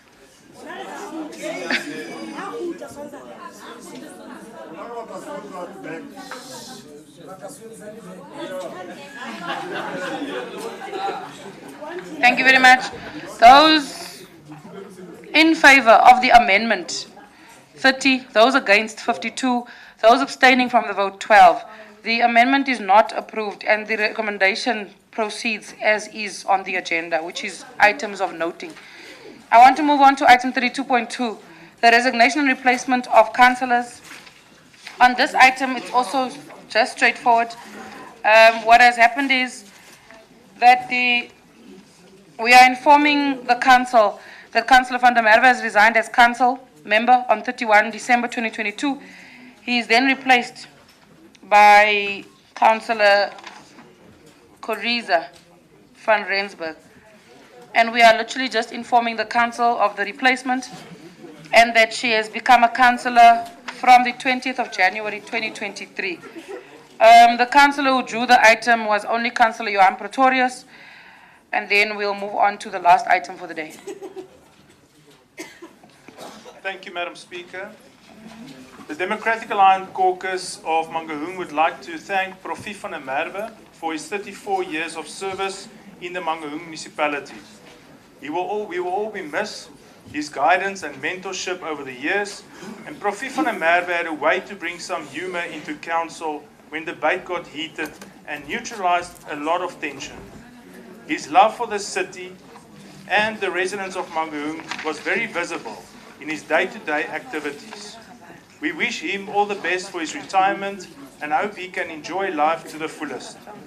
We would also like to thank Prof. van der Merwe's wife, Annemarie van der Merwe, for being on his side all these years, supporting and guiding him.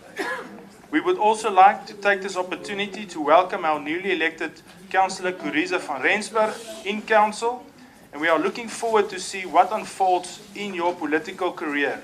And we are honoured to have you on our team. Thank you. Thank you very much for those words. I'm on page 11, councillors. The recommendation is that the Municipal Council note the replacement of the DAPR councillor with the resignation of Councillor Roelof van der Merwe. B, that council notes that Councillor Coriza van Rensburg has assumed duties as a councillor representing the DA effective from the 20th January 2023. The item is for noting. We move on to the last item of the day, which is the update on taking of oath by ward committee members.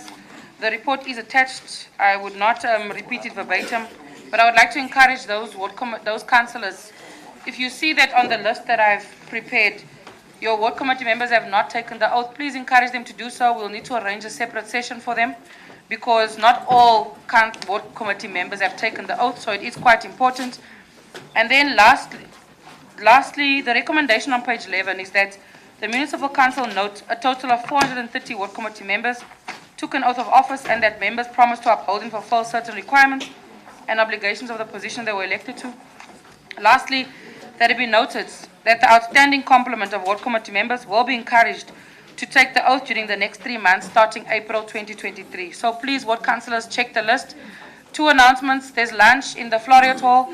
Lastly, councillors who would like to join the acting executive mayor and myself to the house of the late MEC Tate Mahwe, please converge outside immediately after lunch has been done so that we can all go to the house of the late MEC. Council adjourns at 16:14. Thank you very much.